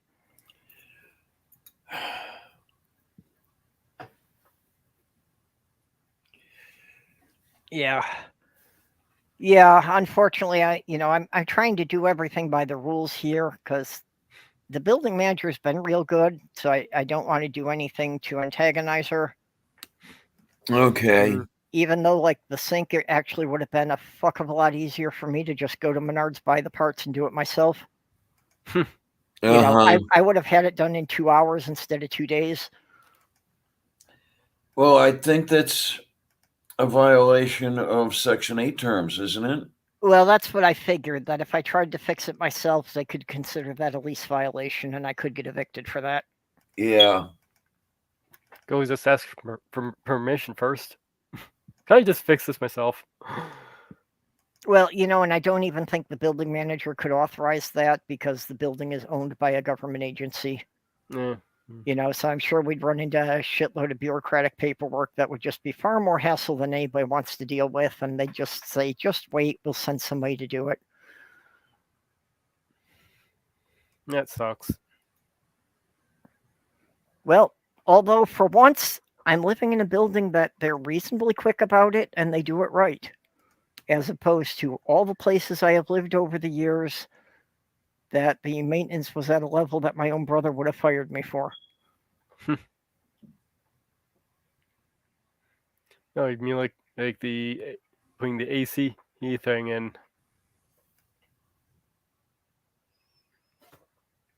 Oh, did I tell you about putting the AC in here? Yeah. Yeah. Oh, what? Sloth Girl's air conditioner wasn't working right when we went to put it in, so had to get a new unit. So I carefully measured the wall opening, and it was kind of tough going online to find one that was powerful enough to do her whole apartment and small enough to fit into that box. but I went to Menards and I bought one to find out that the manufacturer, the dimensions listed on the box were the dimensions of the faceplate. And the manufacturer didn't account for the drip pan hanging down 3/4 of an inch lower in the back. Oops. I only had 1/2 an inch clearance, so there was no way it was getting into the wall. Oh man. So I had to pack that one back up and take it back to the store, and we had to order a different one. Fortunately, the second one, I just barely managed to get in there. Oh Jesus. Okay then. Yeah, and it doesn't help that the box that the air conditioner goes into, is like the bottom of the box is at my eye level. That's how high I have to lift the thing up. And we're talking a unit that weighed like 70 some pounds. And even if somebody was available to help me, there isn't enough room there for a second person to stand there. So there's no way around doing it myself. Mm-hmm. So yeah, I was seriously expecting to hurt myself on that a lot worse than I did. And of course, if I had lost my grip and dropped it on myself, then I probably would have been in the ER with some broken bones. Yeah. Ouch. Oh man. But yeah. I wonder how long I'm gonna have a liver. Yeah. That unfortunately is a question that nobody's going to be able to give you a real answer to. Yeah, because I'm eating paracetamol like candy. If I take enough of this stuff, I can get the tiniest bit of relief. Mm-hmm. It can drop the pain level from a 100 to a 99.98. Well, that's why I was hoping that we're going to get you to somewhere that you can buy legal weed, because then you have another non-NSAID pain reliever. Yeah. Which also is why I'm glad that they finally legalized it here, because I'm kind of having the same questions that it's not healthy for me for the level of NSAIDs that I'm using daily. I've got to cut back on these. Yeah, same here. Yeah. That's why I started using the CBD oil to help cut back on what I was using. It helps some, but still, I don't like having to take as much as they have. But I looked into the medicinal marijuana that is legal here, but apparently arthritis isn't covered.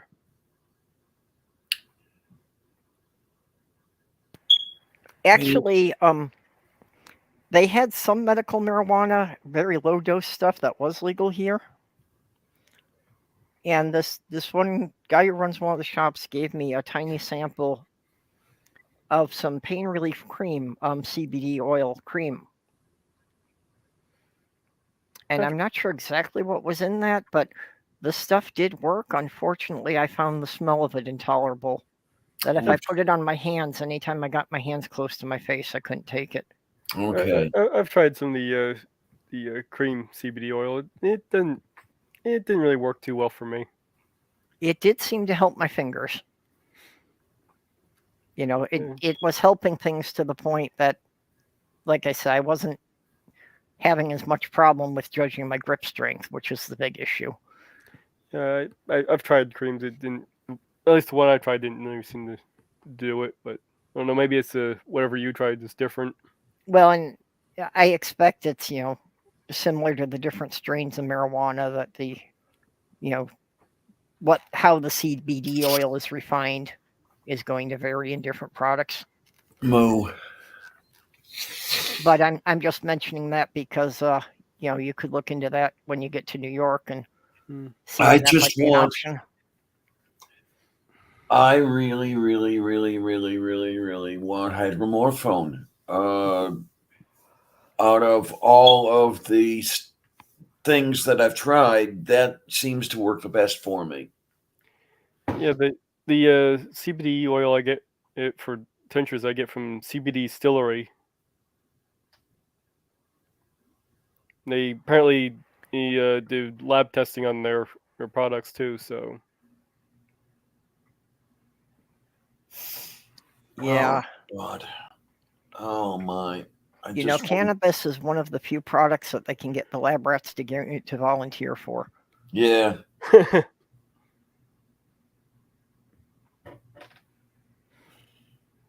Or we can't test this on laboratory animals, but I'm sure we can get people in their 20s to do it.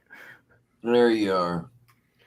Yeah, let's see here. Movies to watch for tonight. I got Hound Dog, Babysitter, The Return of Captain Invincible, Dungeons and Dragons: Honor Among Thieves again. Okay, well, it is now 11 o'clock, so I am going to drop off of here. Okay, so it's midnight here. Yeah, I guess I might as well get some sleep. Sleep? All right. Yep, I am sure that we will have future updates through the weekend, but I'm sure that we will have a plan by Sunday night. I still gotta add some bells and whistles to my video. Any plan must include prosecution of that company.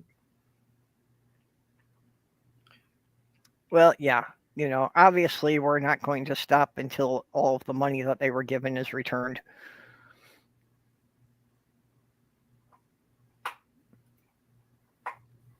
Yeah, you either return the money or actually do your damn job. I don't trust them to do the job. Oh, Ronrick's still with us.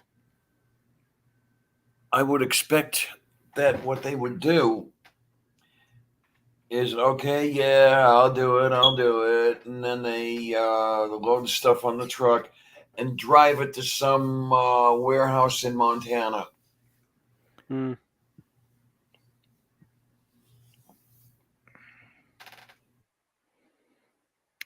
Yeah, at this point, I am tending to lean towards the plan is probably going to involve Amiga Nuts bringing a U-Haul and, you know, trying to get some people there to help pack boxes. That'd be about the only way I'd trust to move, really.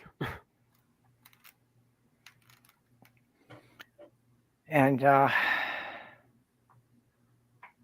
yeah, I'm still feeling that I don't think I can go this week because it would involve missing some important medical appointments.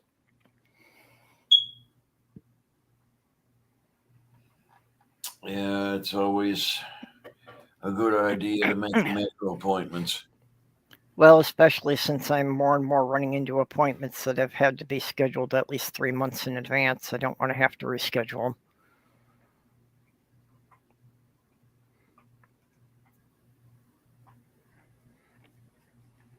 Oh my God. Okay. I am leaving.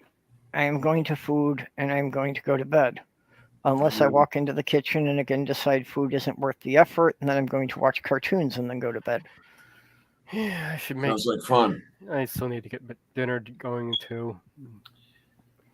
Maybe I'll just hold off on finishing up that video, for tomorrow. I mean, I'm about 80% done with it, so it's not gonna take me too much longer to finish it. Yeah, Let's see what we've got. Oh my. At this point, I'm kind of leaning towards opening a can of chunky soup just so I'm not going to bed on an empty stomach, and that's about as ambitious as I'm feeling. There you go. It appears that we've got 5 viewers. Well, me and Vonrick. I don't know who else. Maybe Ox is still there. I'm in there. And I'm probably in there. But to any and all who are watching, thank you. I thank you extremely many much for putting up with me and all that other good stuff. And okay, thanks a lot, troops. See you on the other side. Later. Okay, Diana. Yes, dear. can you just do us one favor and put off panicking for a week? Probably not. I'm going to be honest. Probably not. Okay, Then we will have to come in here and hit you over the head until you stop. Moo. well, if you knock her unconscious, we could just put her in one of the boxes and she can wake up in New York. There you go. There you are. Oh my! Take care, everybody. Be good and have fun. You guys, of course, will still be around. Yep.